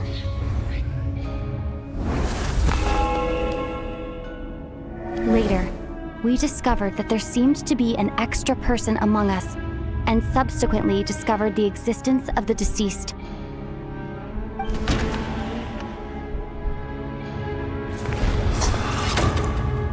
Mr. Shram realized he was the deceased and walked into the snowstorm to return to the ley lines of his own accord. It turns out there really was a dead person among us.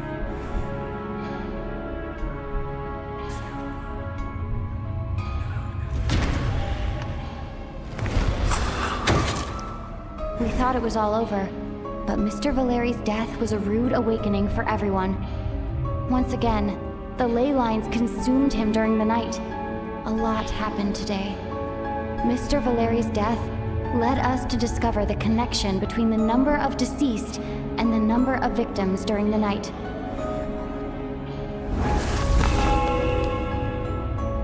The fact that there was more than one deceased seemed to bring us back to square one. Odette revealed some information she had been keeping to herself.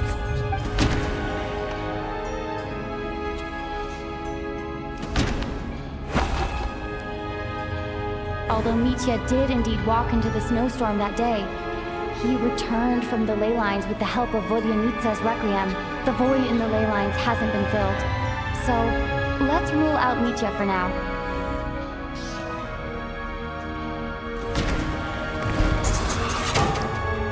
Vodyanitsa was swallowed by the ley lines in her sleep. But the requiem she sang before falling asleep was quite a game changer.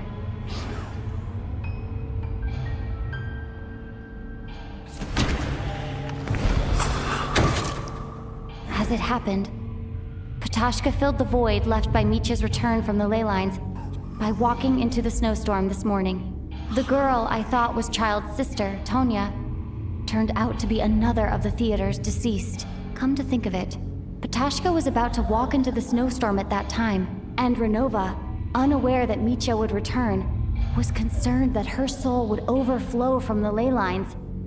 That's why she used Alosha's voice to try and persuade her to stay behind. Looking back, I suppose that was an early slip-up on her part.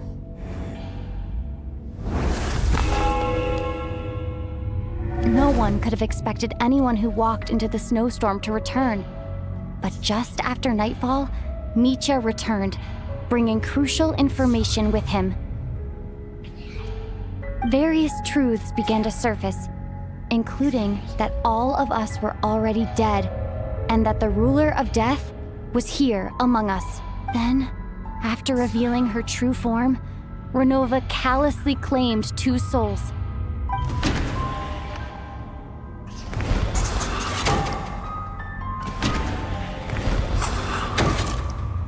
In fact, everyone was already dead by the time we took the photo.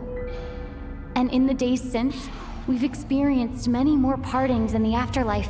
Now, only Mitya and I remain. And the true culprit behind everything still stands before us. In Mitya's eyes, I see the same anger and frustration that I feel. That covers everything. It's all clear now. Your work isn't finished here yet, is it? The Traveler and I are still standing here, safe and sound. The Water Imp's song threw things off a little, but it is of no consequence. The ley lines have already anchored your soul, and the first ray of light tomorrow morning will take you back. I, meanwhile, need to review my attitude towards the Water Imp race. So the reunion in the night that Vodjanica mentioned, I suppose that was never meant to be a permanent reunion. That just leaves you, Traveler. My power only allows me to temporarily separate your soul from your body. The ley lines of Teyvat would not accept you, and your soul is firmly anchored to your body by your will. For a descender like you, who is not bound by Teyvat's rules, your death can only be brought through the most violent of means, such as directly destroying either your body or soul. I have no interest in involving myself with Descenders. For now. Although, this may change if Asmodee remains missing, or you insist on interfering with our affairs. One last question then. All our struggles and sacrifices here, they were meaningless from the very beginning, weren't they? Death abides no reason. Besides, what you call sacrifice is merely a concept created by humanity. To me, it is nothing more than a self-indulgent charade in the face of death. Mere mortals fantasizing that their actions could reclaim something from my grasp. A truly laughable idea.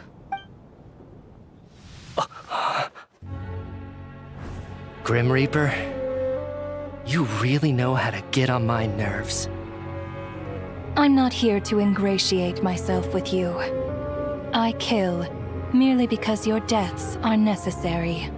Oh, you've made that quite clear. But humans don't take well to being scorned. Not even by the gods.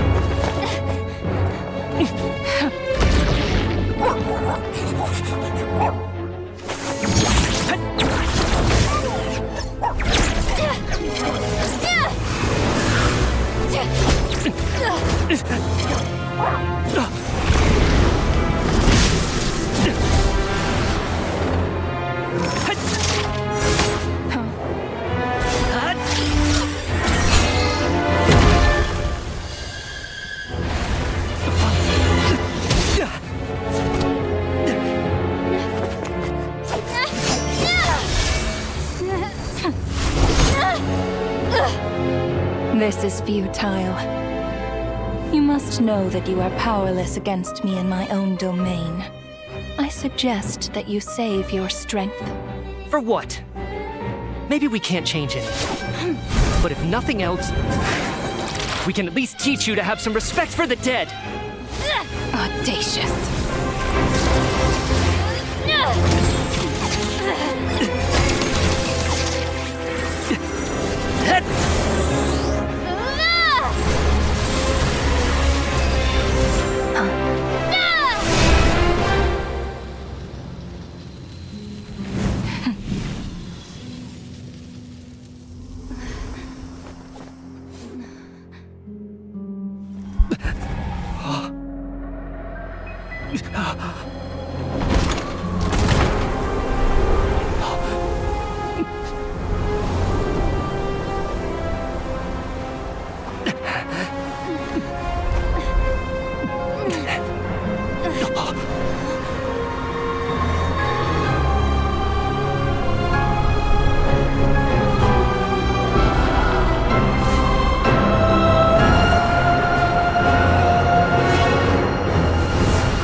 How are you holding up, Odette? What happened to me? How much do you remember? What do you mean? Is the performance over? I can't seem to recall what happened. Has Odette already forgotten?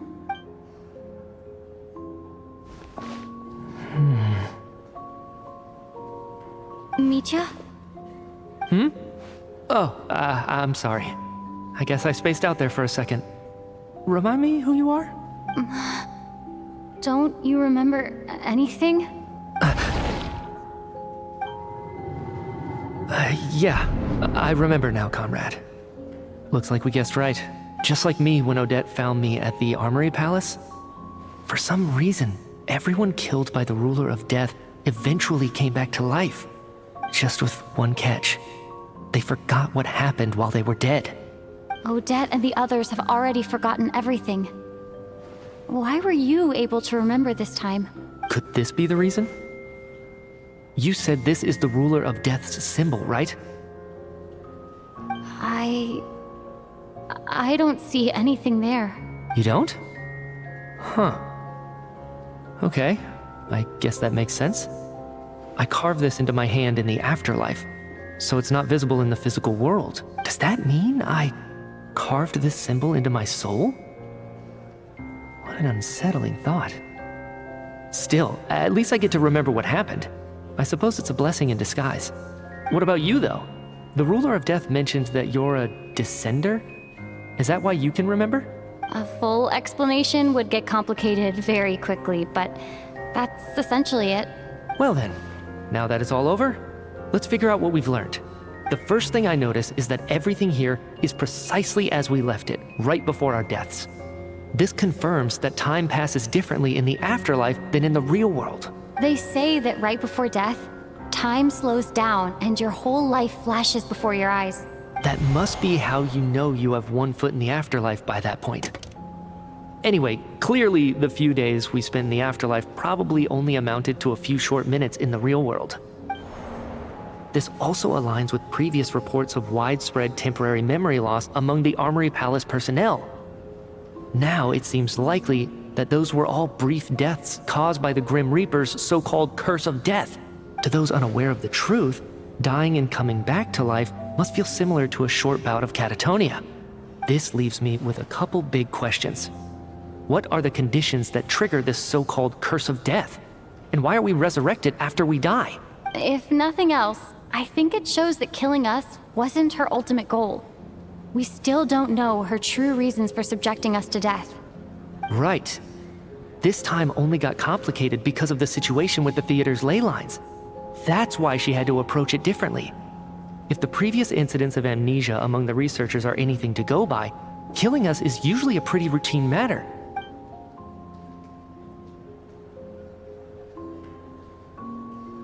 Come to think of it, wasn't I about to note something down before I died? I can't remember what it was, but I think it was something related to my research project. Sorry, Traveler. I'll catch up with you again later. Right now, I have to make a trip back to the Armory Palace. Ma'am, if I may, no one of your description has ever shown up in my investigations into Mr. Mitya's friends. Yet, you two seem very familiar with each other. Could you perhaps tell me where he was in such a rush to get to? And, by the way, have we ever crossed paths? Forgive the presumptuousness, but I feel a vague and indescribable sense of familiarity about you. I can explain everything. Could you help me gather everyone in the theater in one place?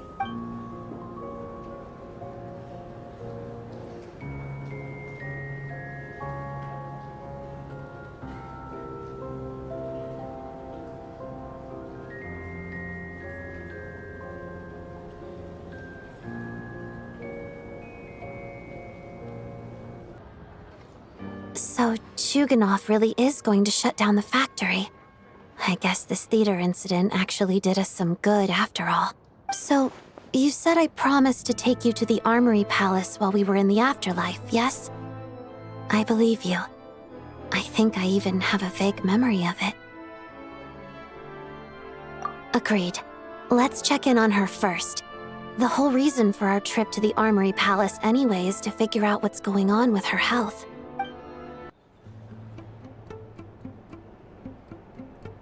I'm finally back. Even though a long time has passed from my perspective, as far as Paimon's concerned, I probably just went out to watch a very short show. I should keep my emotions in check when I see Paimon again, or it'll seem weird. Wait.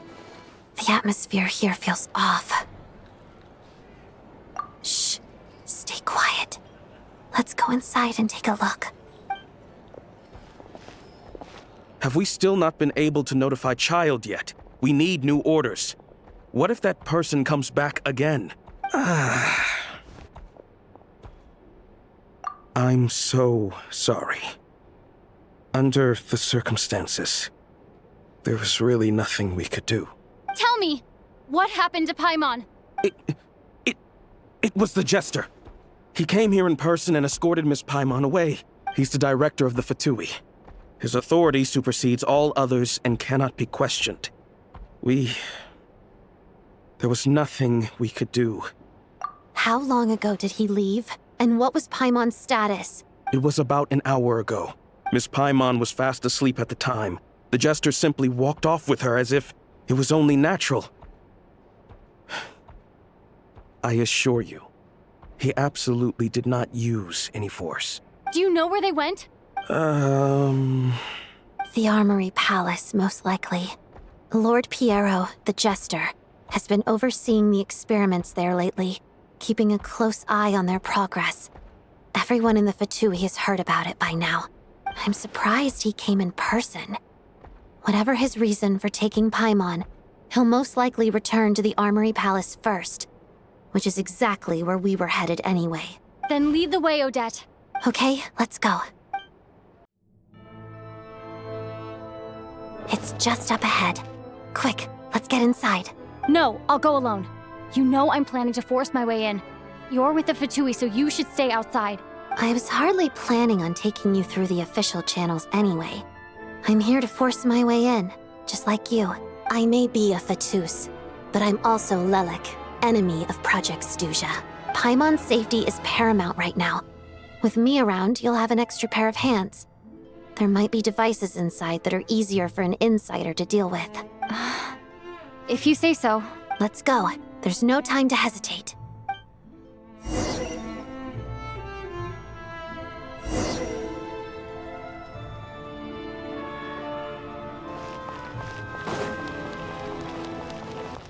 Hey, who are you? This part of the Armory Palace is under restricted access. What do you think you're doing? No questions, please. We're short on time. Snowstorm!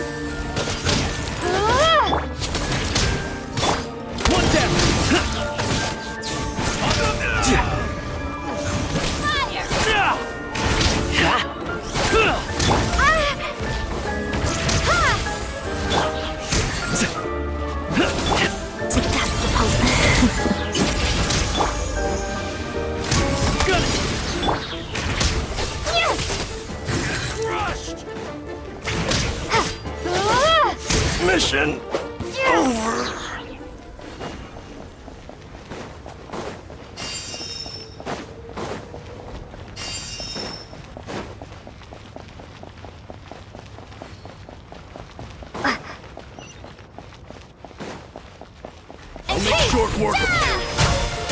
One down! Here, boy! Crystalline Adagio. Pirouette.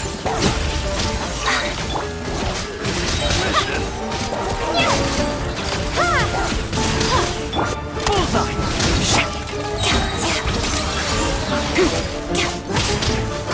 Witness the snow swan's grace.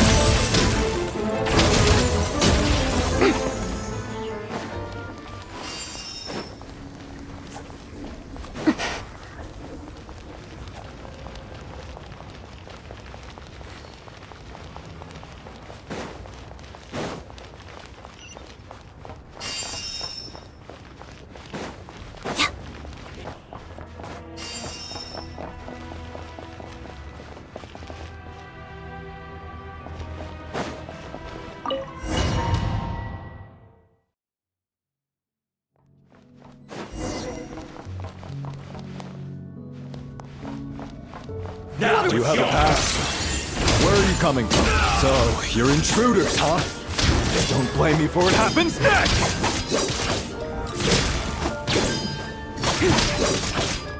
Cryostorm! Together, pot of duck. Take too long.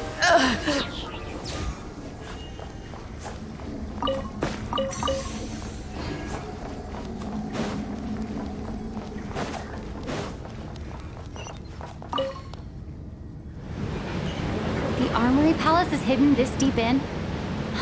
This place is much bigger than I imagined. They're conducting top-secret research, after all. The deeper it's hidden, the better, is standard Fatui logic.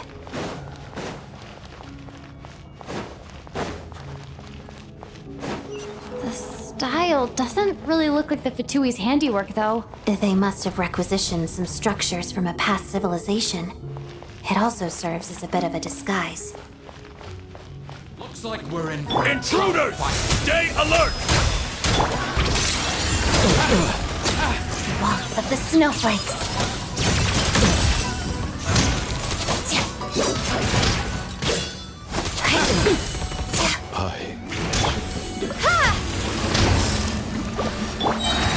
Shadow me, pirouette.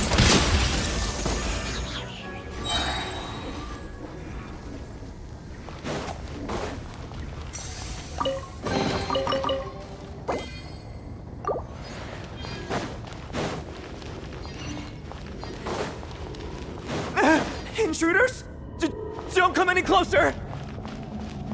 Just what are you guys trying to do here? I'm short work. It's your skull! Cryostorm! Fighting frost! Let's begin. Mission! Still good.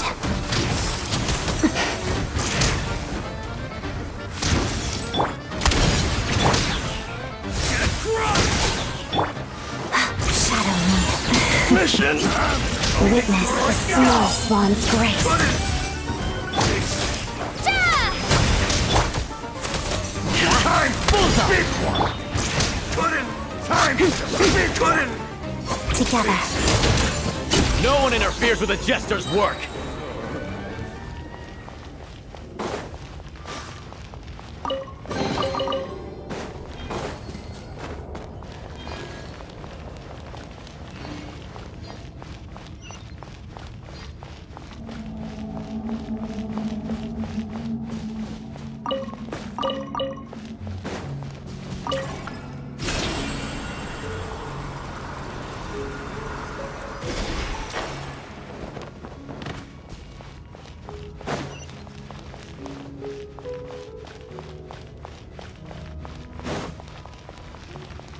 Looks like no one's guarding this place. There's something off about that decoration over there. Look out! Let's deal with these before we move on.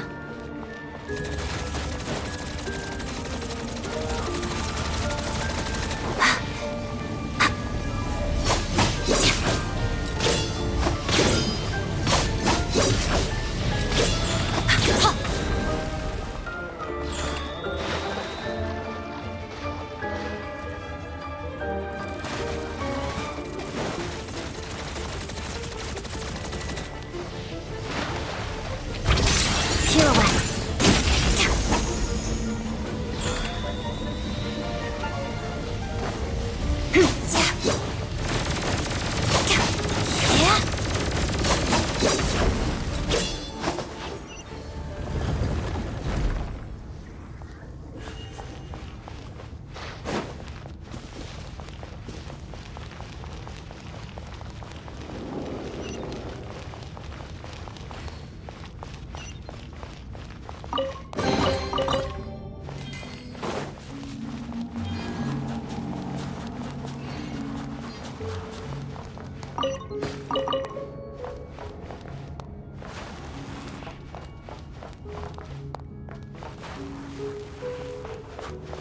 The researchers here probably don't know that we're uninvited guests. Let's try not to hurt them.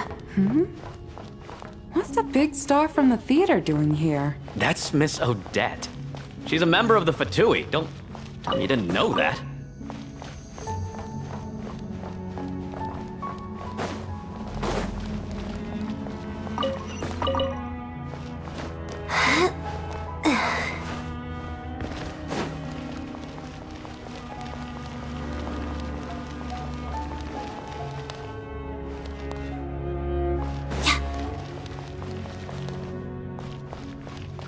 Was the whole reason for Project Stuja to support the research here at the Armory Palace? Just what are the Fatui and the Tsaritsa planning?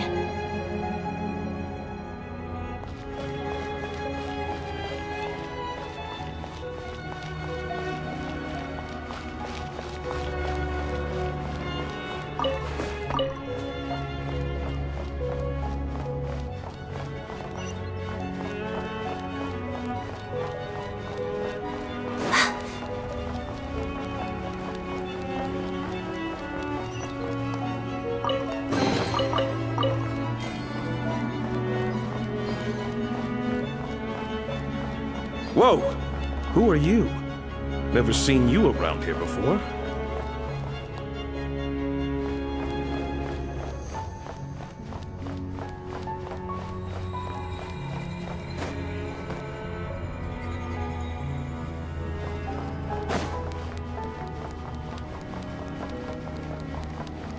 Looks like there's no way through here. Maybe using the power of this prism could help?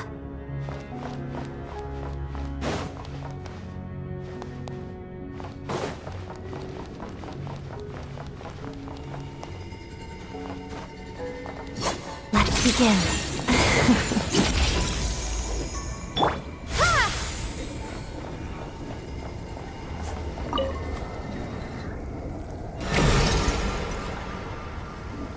I think I see some images. It's the prism's power at play, causing images of the past to reappear, albeit only as illusions. Let's make our way through here. Paimon and the Jester? Is this another scene from the past? Yes. It looks quite old, though. I don't think it happened in the recent past.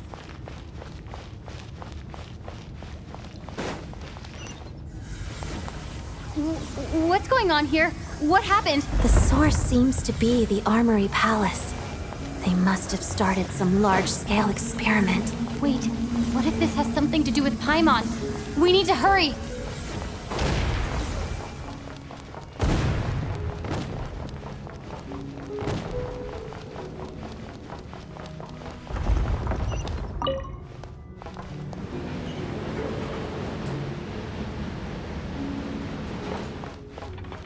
We're almost there. The Armory Palace is just up ahead. Paimon, please be okay.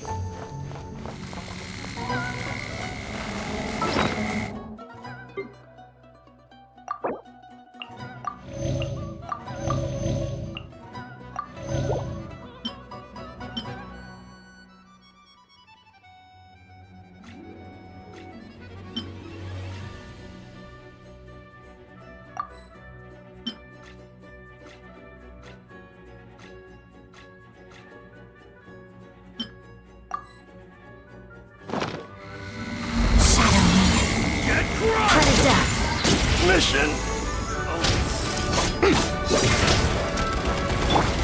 Fighting Frog!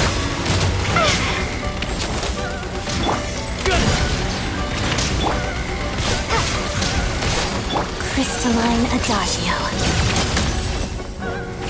Mission!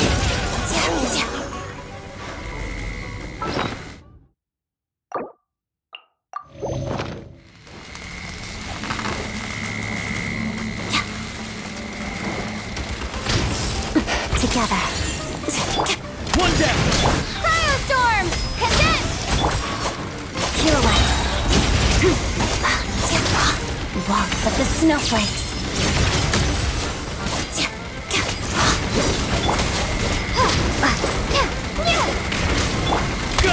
To guard. Run.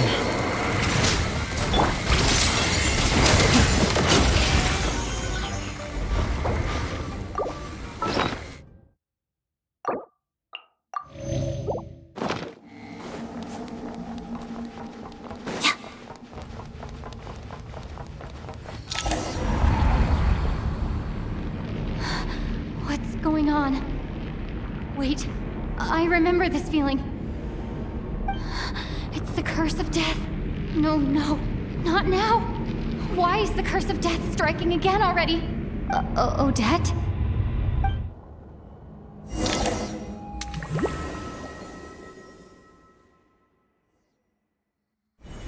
Is this the afterlife again? I need to find a way back to reality. Is that Odette's core ignis? Could that be what just woke me up?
Odette!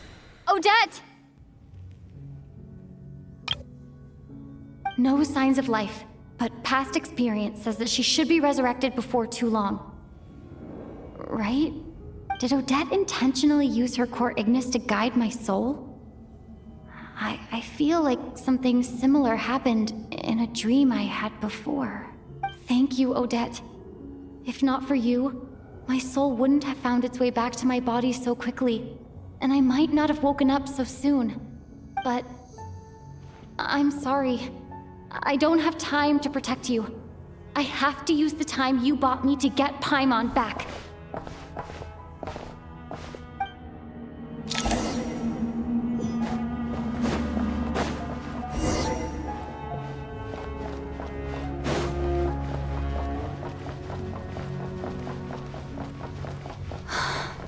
Sure enough, everyone here has been affected by the curse of death. Paimon! Paimon! No, wait. Paimon probably didn't escape Renova's curse either. She won't be able to respond to me right now. I'll have to find her myself.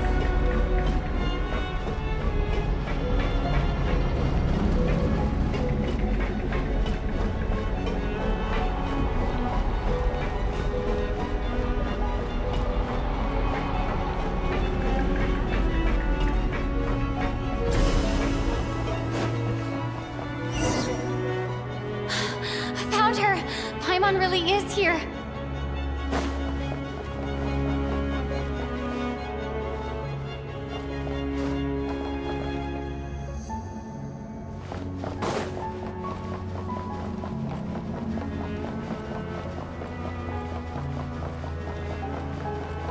Mitya! Is this the laboratory he works in? What happened here to trigger the curse of death again so soon? I'll have to ask.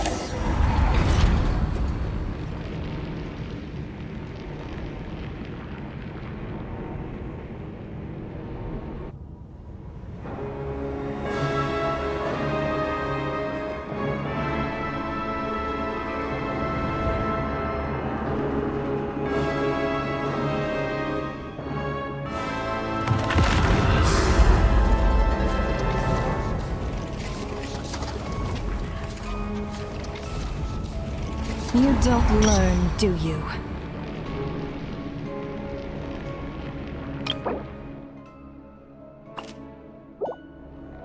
You've already been involved in one mass death, and now you show up at the scene of another.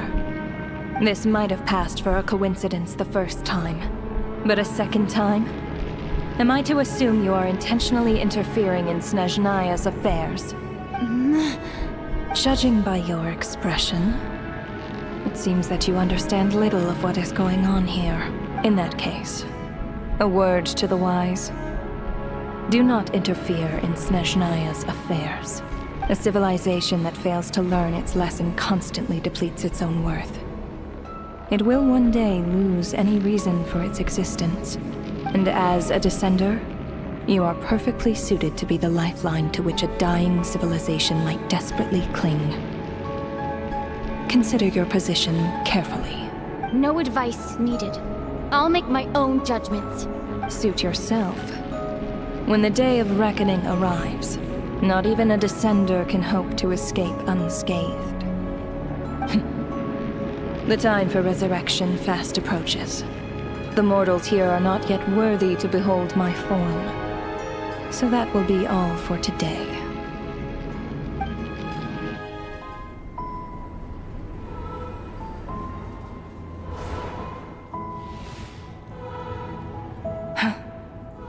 That thing is coming with me.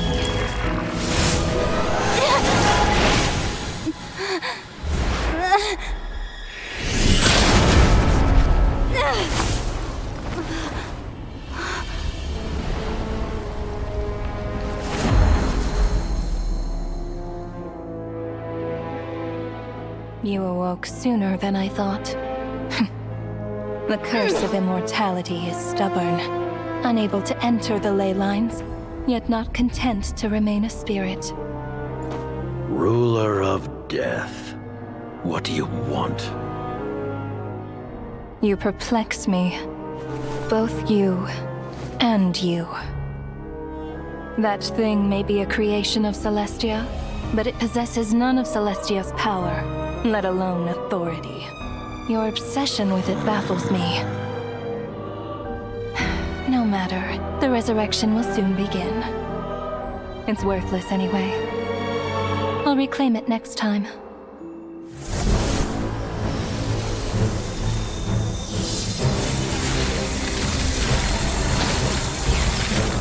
Hey, who says there'll be a next time?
Huh?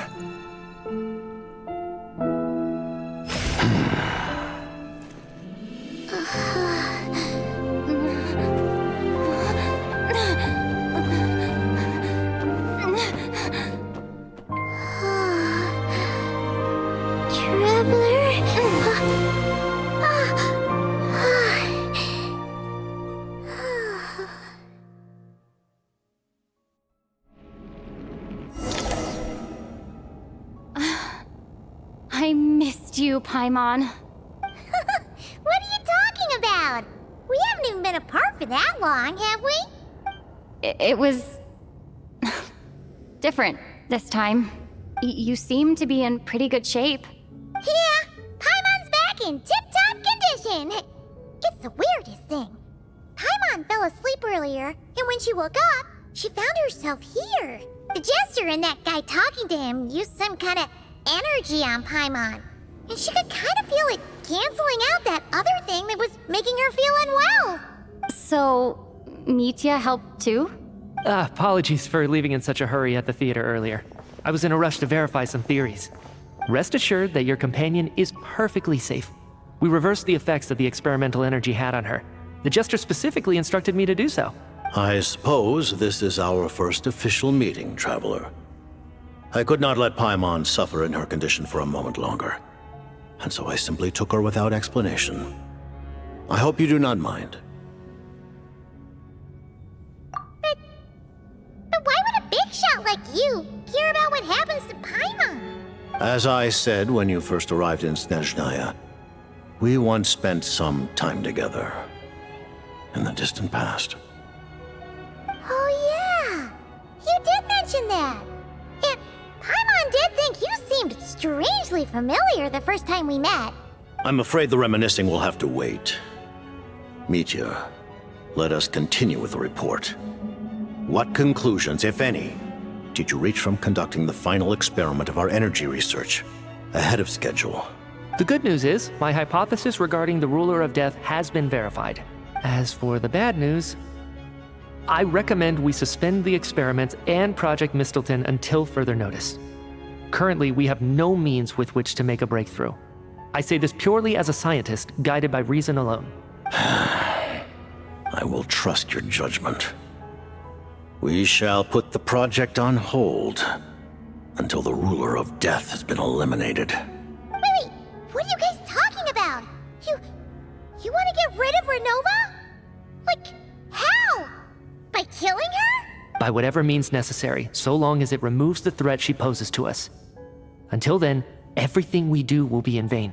After what just happened, I've ascertained Renova's goal. Or rather, the trigger condition for the Curse of Death. Okay, let's hear it. What she's doing is blocking Snezhnaya's technological progress, preventing us from possessing any means with which to threaten the heavenly principles. Just like the little lapdog she is. So, any ideas, research, or experiments that lead to technological progress can trigger the curse. Just now, for instance, I was set to launch a final phase energy experiment ahead of schedule. If the experiment was successful, we could have achieved a crucial breakthrough. As expected, though, the moment the experiment began, all the researchers, technicians, and witnesses died from the curse. All that effort, not to mention the energy and materials we relied on Project Stuzha to gather for us, went to waste. In the end, nothing was gained. Does that mean something similar happened when we were at the theater? That's right. During the performance, I thought of an important breakthrough regarding the experiment, and wound up dragging everyone into this. So the nature of the curse seems to be something like... when moments of technological progress occur, all life in the vicinity is taken away. What a violent method. Of course, that meant the curse was normally limited to the Armory Palace. Since outsiders are forbidden from entering, this mass death phenomenon went unnoticed, until Odette came along. I believe she was the first witness. The Curse of Death was triggered just before she infiltrated the Armory Palace that day. But you mentioned something about a final stage experiment. Doesn't that mean you've actually made some progress? That's right.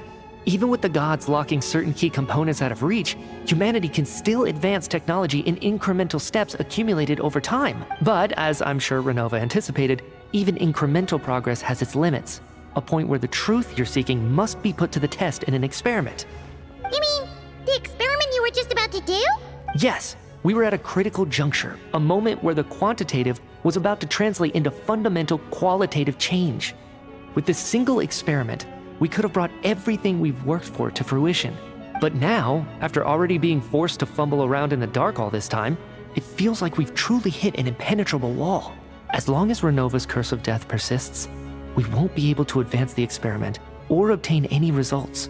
And with Project Stuzha having been in effect all this time, at our nation's current strength, repeated trial and error is simply unsustainable. Only by eliminating Renova first will it be possible to continue advancing our plans. But she's the ruler of death! She can just kill whoever she wants, right? That's gotta be the scariest power ever! Is it even possible to beat her? We'll see. But one thing's for sure. She definitely can't just do whatever she wants. The best proof of that is me, standing here, very much alive. You're saying... Wouldn't it be easier to just kill all of us researchers for good? Why resurrect us over and over again? Why let us advance our technology to this point? So, you're saying even the ruler of death has limitations we don't know about? Exactly. And I think that's where the key to our breakthrough lies. Regardless, the ruler of death has always been an obstacle we must overcome. Indeed, we must face life, death, time, and space. After all, our goal is the heavenly principles. The Fatui want to challenge the heavenly principles? For a long time, I've had a vague suspicion the Fatui and the Tsaritsa were targeting the heavenly principles. But hearing the Jester admit it is still a shock. No wonder that Tsaritsa's goal has always been kept a secret from the people. What kind of road will that lead Snezhnaya down? In that case... Lord Jester, I would like to request some leave. I'd like some time to organize my thoughts and go over the data. Granted. Get some rest, put the experiment out of your mind, and take care that the curse of death doesn't affect any civilians.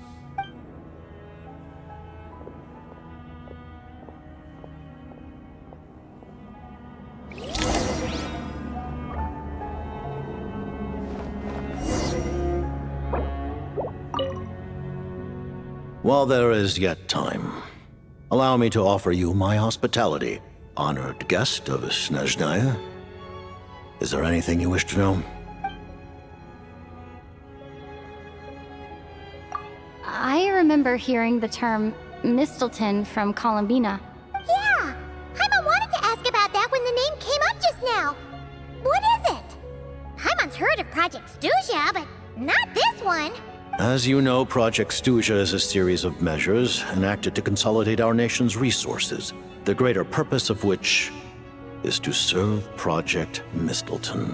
Many of the things you have encountered thus far are essentially for the advancement of that project.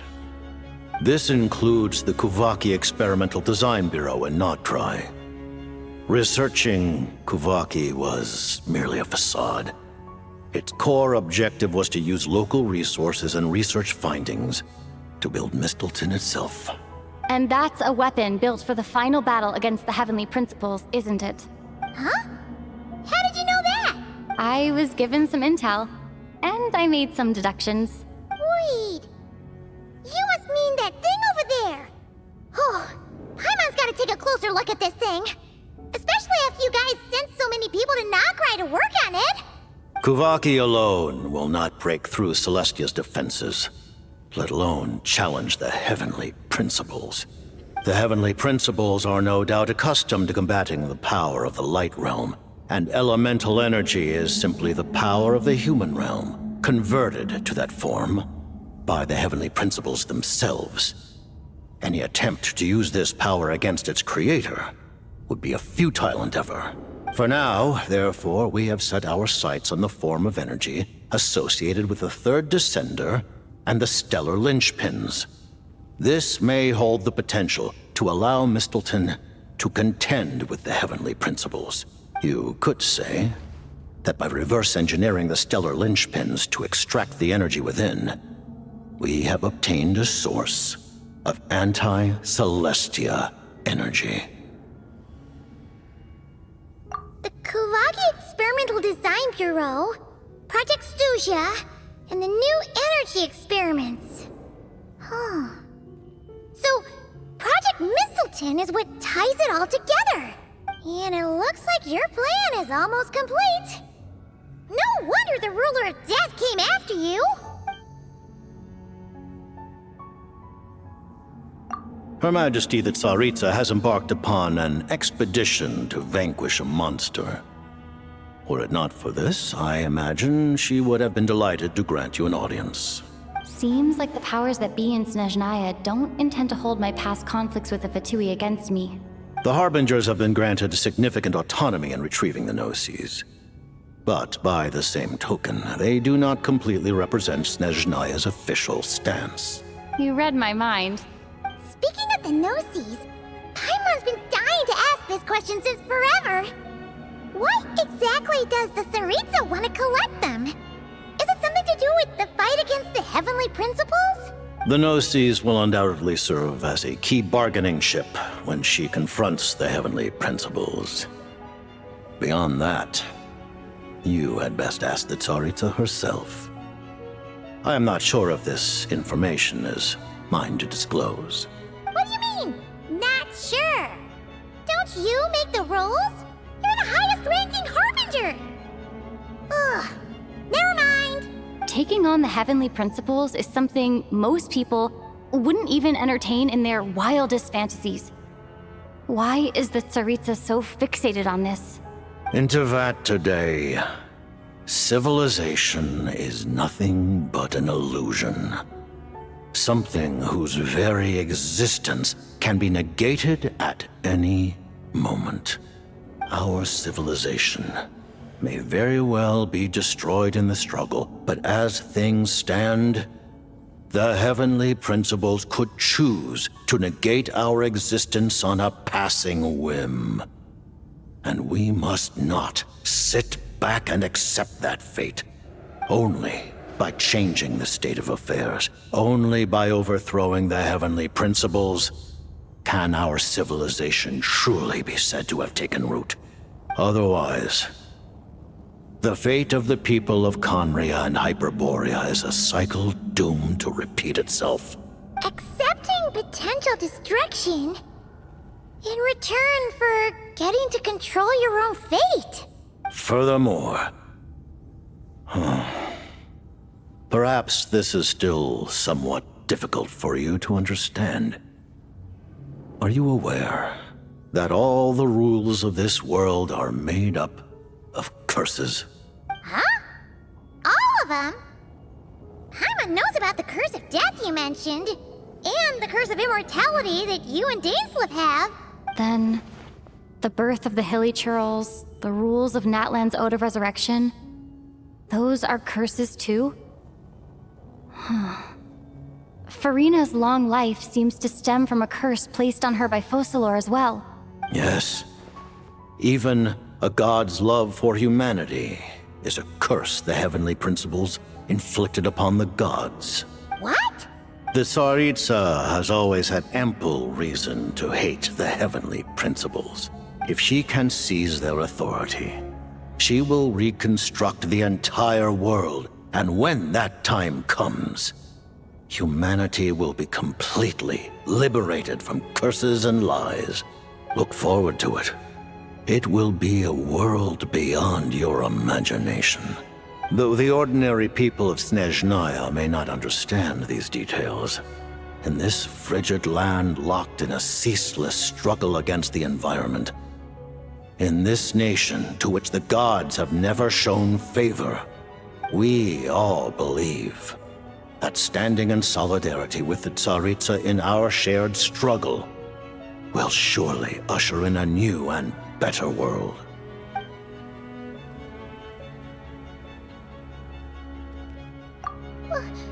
Paimon obviously a stranger. You've got to believe Paimon! Allow me to explain. The reason Paimon reacted to the anti-Celestia energy developed by the Armory Palace is because she comes from Celestia herself. More specifically, she is one of its creations. Paimon? A creation of Celestia? Oh, right. I was blinded by anger earlier, but thinking back on it, Renova also said that Paimon is a creation of Celestia, but she lacks Celestia's power or authority. As you know, the lunar fragments in Nodcry were pulled down from the sky using Fatui technology. But the first application of this technology was in Conria over 500 years ago. I used this technology upon the heavens, and the response I received was none other than Paimon descending from Celestia. I presented her to the Vinster King, but he took no interest in this gift, nor did it satisfy him. Paimon then took up temporary residence in my palace until, of course, the arrival of the Cataclysm. Wait, Paimon's a little confused. You're talking about things that happened in Conria 500 years ago. You're saying Paimon was there for that? But Paimon doesn't remember any of that. Falling from the sky? Being given away as a gift? None of it! Having lived through the Cataclysm, perhaps you too were burdened with some manner of curse. Although, losing your memories would indeed be the smallest price I've ever seen paid. But it's not just her memory from Conria. Paimon doesn't even know how she spent the last 500 years! She only has memories from the past few years. No matter how hard she tries to remember. What was Paimon like back in Conria? Did she know a whole lot because she came from Celestia? Was she super smart? Unfortunately, when you arrived in Conria, your consciousness was like that of a newborn infant. None could say what kind of being you once were in Celestia. During the time you lived in Conria, your personality was no different from how it is now.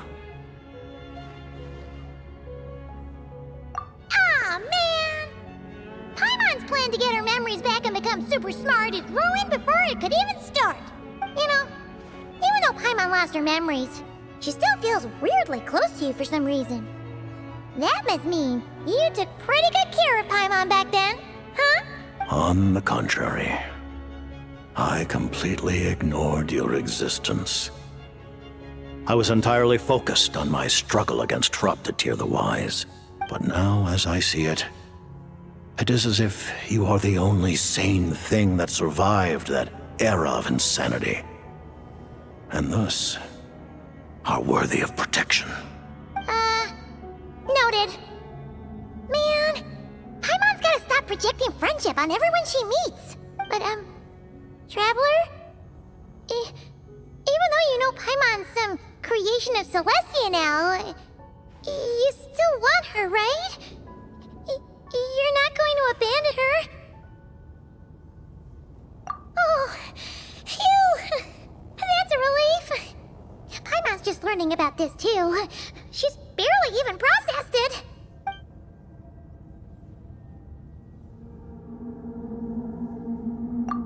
Thank you for telling me so much.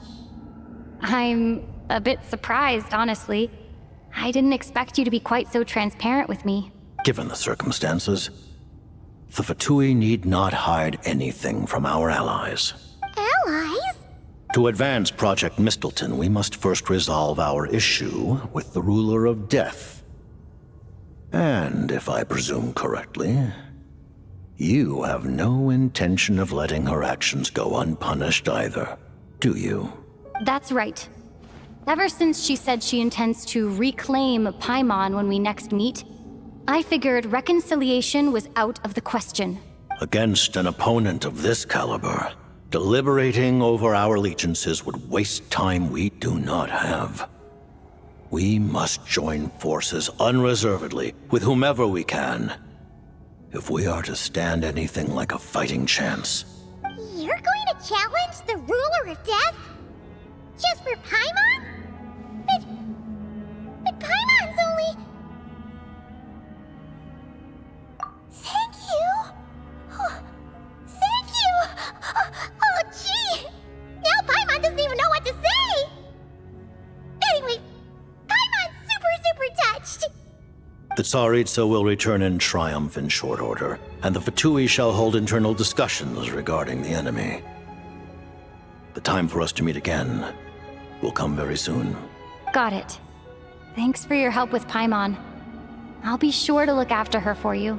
There was just one other thing. Well, it's just a request, really. Paimon really wants to see what this Mistletoe thingy you're gonna use against the Heavenly Principles looks like. Of course, Paimon knows it's top secret and stuff, but she just had to ask. It's okay if the answer's no. Certainly you may. Whoa! For real? Actually, maybe it's best not to. What if her nova suddenly pops up again? She might take this chance to... While the technology is not yet fully developed, it has nevertheless reached the stage where Celestia's creations are unable to damage it. In that regard, you may rest assured. Oh. Wow. No wonder Paimon felt so out of sorts recently, even though it was super far away. Alright then. Paimon's ready to take a sneaky peek at this top secret super weapon.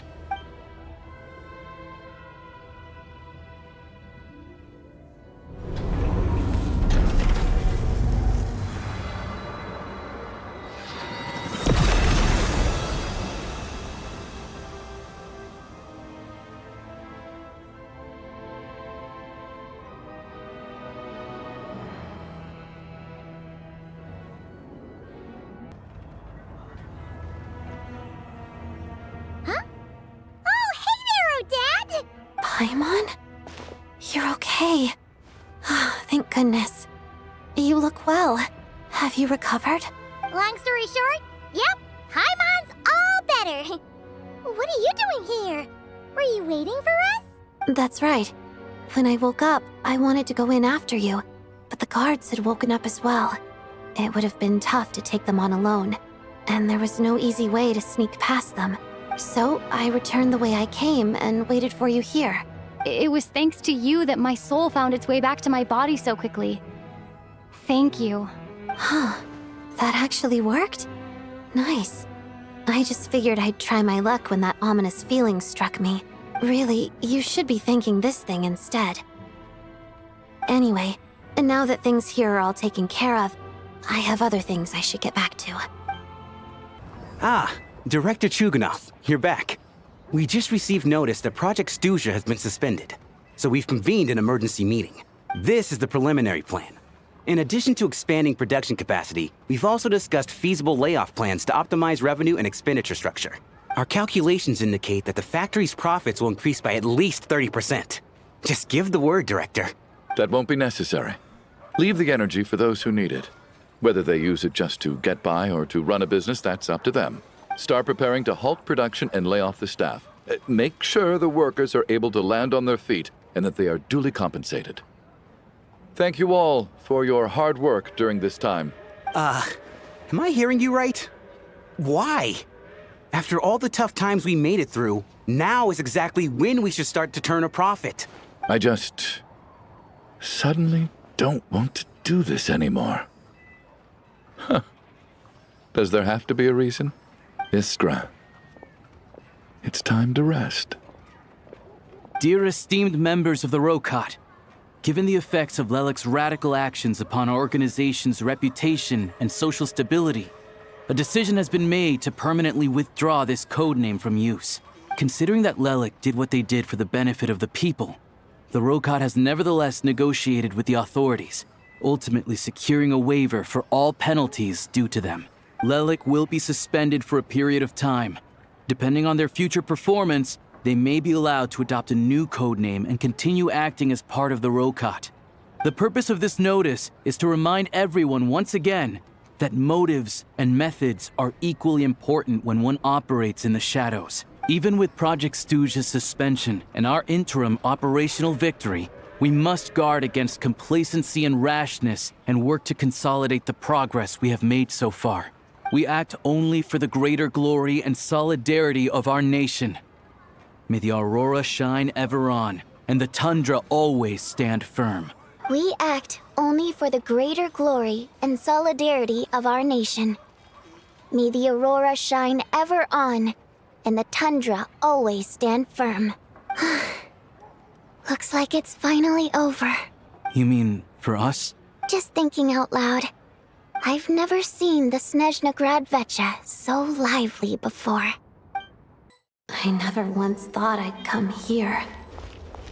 But I understand everything now, Rosalyne.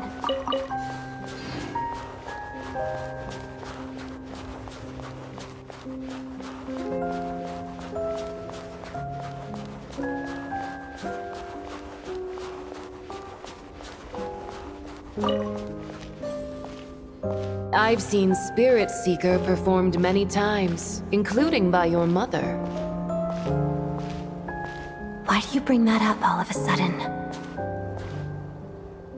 Even though the choreography is always identical, every dancer finds a way to make it her own.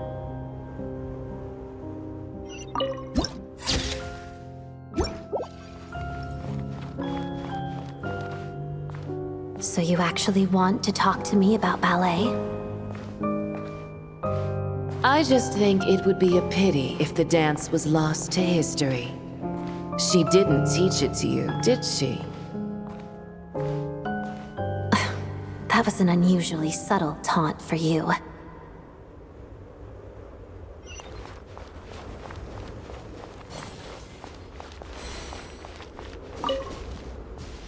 We embraced one another on the snow-swept plains, melting the ruthlessness of time. But when our bodies, in pieces, are cast to the winds, what of our love will remain behind?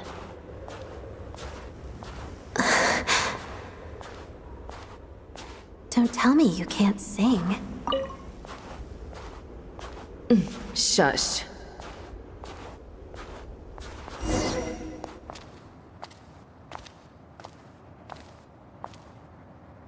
I understand her hatred. The Fatui robbed her of the life she should have had. I never opposed her dancing. Yet still I became an enemy of her ballet. I'll just keep my distance. Many despise me. I'm used to it. You're certainly not one to shy away from confrontation. But children, they need a different approach. I'm hardly the most maternal figure. Yet, she is a child. In my experience, while a father commands authority, he must still yield to love. You should tell her what you think about her dancing.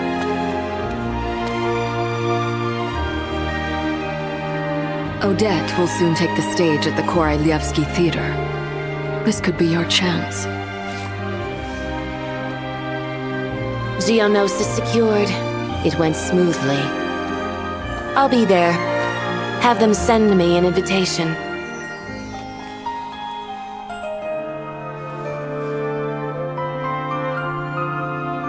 Sadly, things didn't work out. Her final words are inside that block of ice. This? Aren't these for monitoring her subordinates? Not yours. This one isn't her witch's flame, but my two worlds' flames. The two worlds' flames can burn away memories. It was my parting gift to Rosalyne.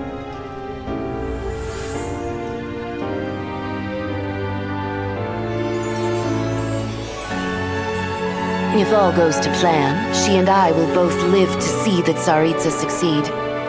I believe she'll find peace. But if anything happens to me, she needn't follow in my footsteps. The cryo energy will fade away in time. Then the Two Worlds flames will burn away all memories of the Fatui. She'll be free to dance. She deserves this. I will handle the aftermath. The choice is yours, child.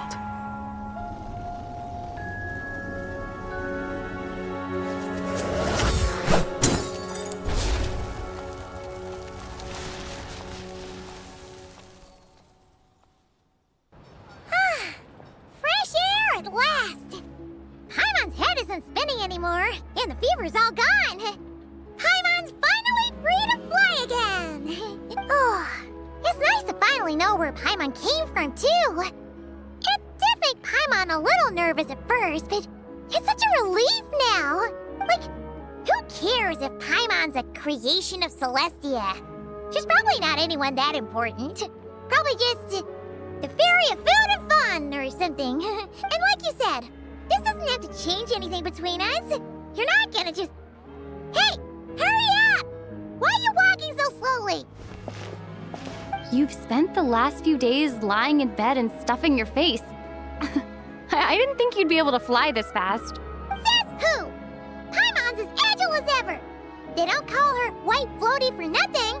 Paimon originally wanted to check out the bookstores in Snezhnaya, but she's more in the mood for flying around right now, so let's save that for later. Wait, they've got light novels from Yai Publishing House here too. Huh?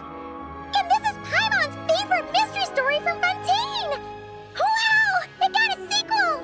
The local Snezhnaya books look pretty interesting too, but also kinda heavy.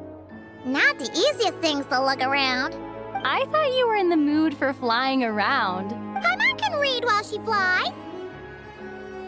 Hey! Look at these two dolls! Which do you like better?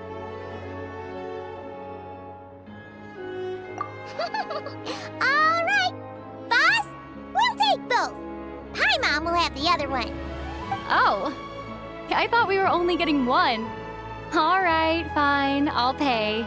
There you are. Thanks for visiting. Paimon will grab this and then... Huh? Huh? Huh?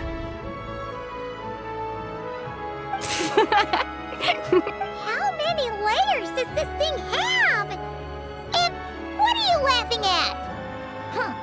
You knew all along, didn't you? A whole bunch of people are gathered over by the plaza. Hey, look! That looks like Tartaglia! Hey, Tartaglia! I know that voice. Of course. If it isn't Paimon and my old comrade. You're looking well, Paimon. All better? Yeah! The Jester knew I was wrong and fixed Paimon right up! Thanks for sending someone to keep Paimon safe, too. Oh, yeah, about that. That was kind of embarrassing. Who could have known that our director would go looking for you in person? So sorry for the misunderstanding. Oh, right. Let me introduce you.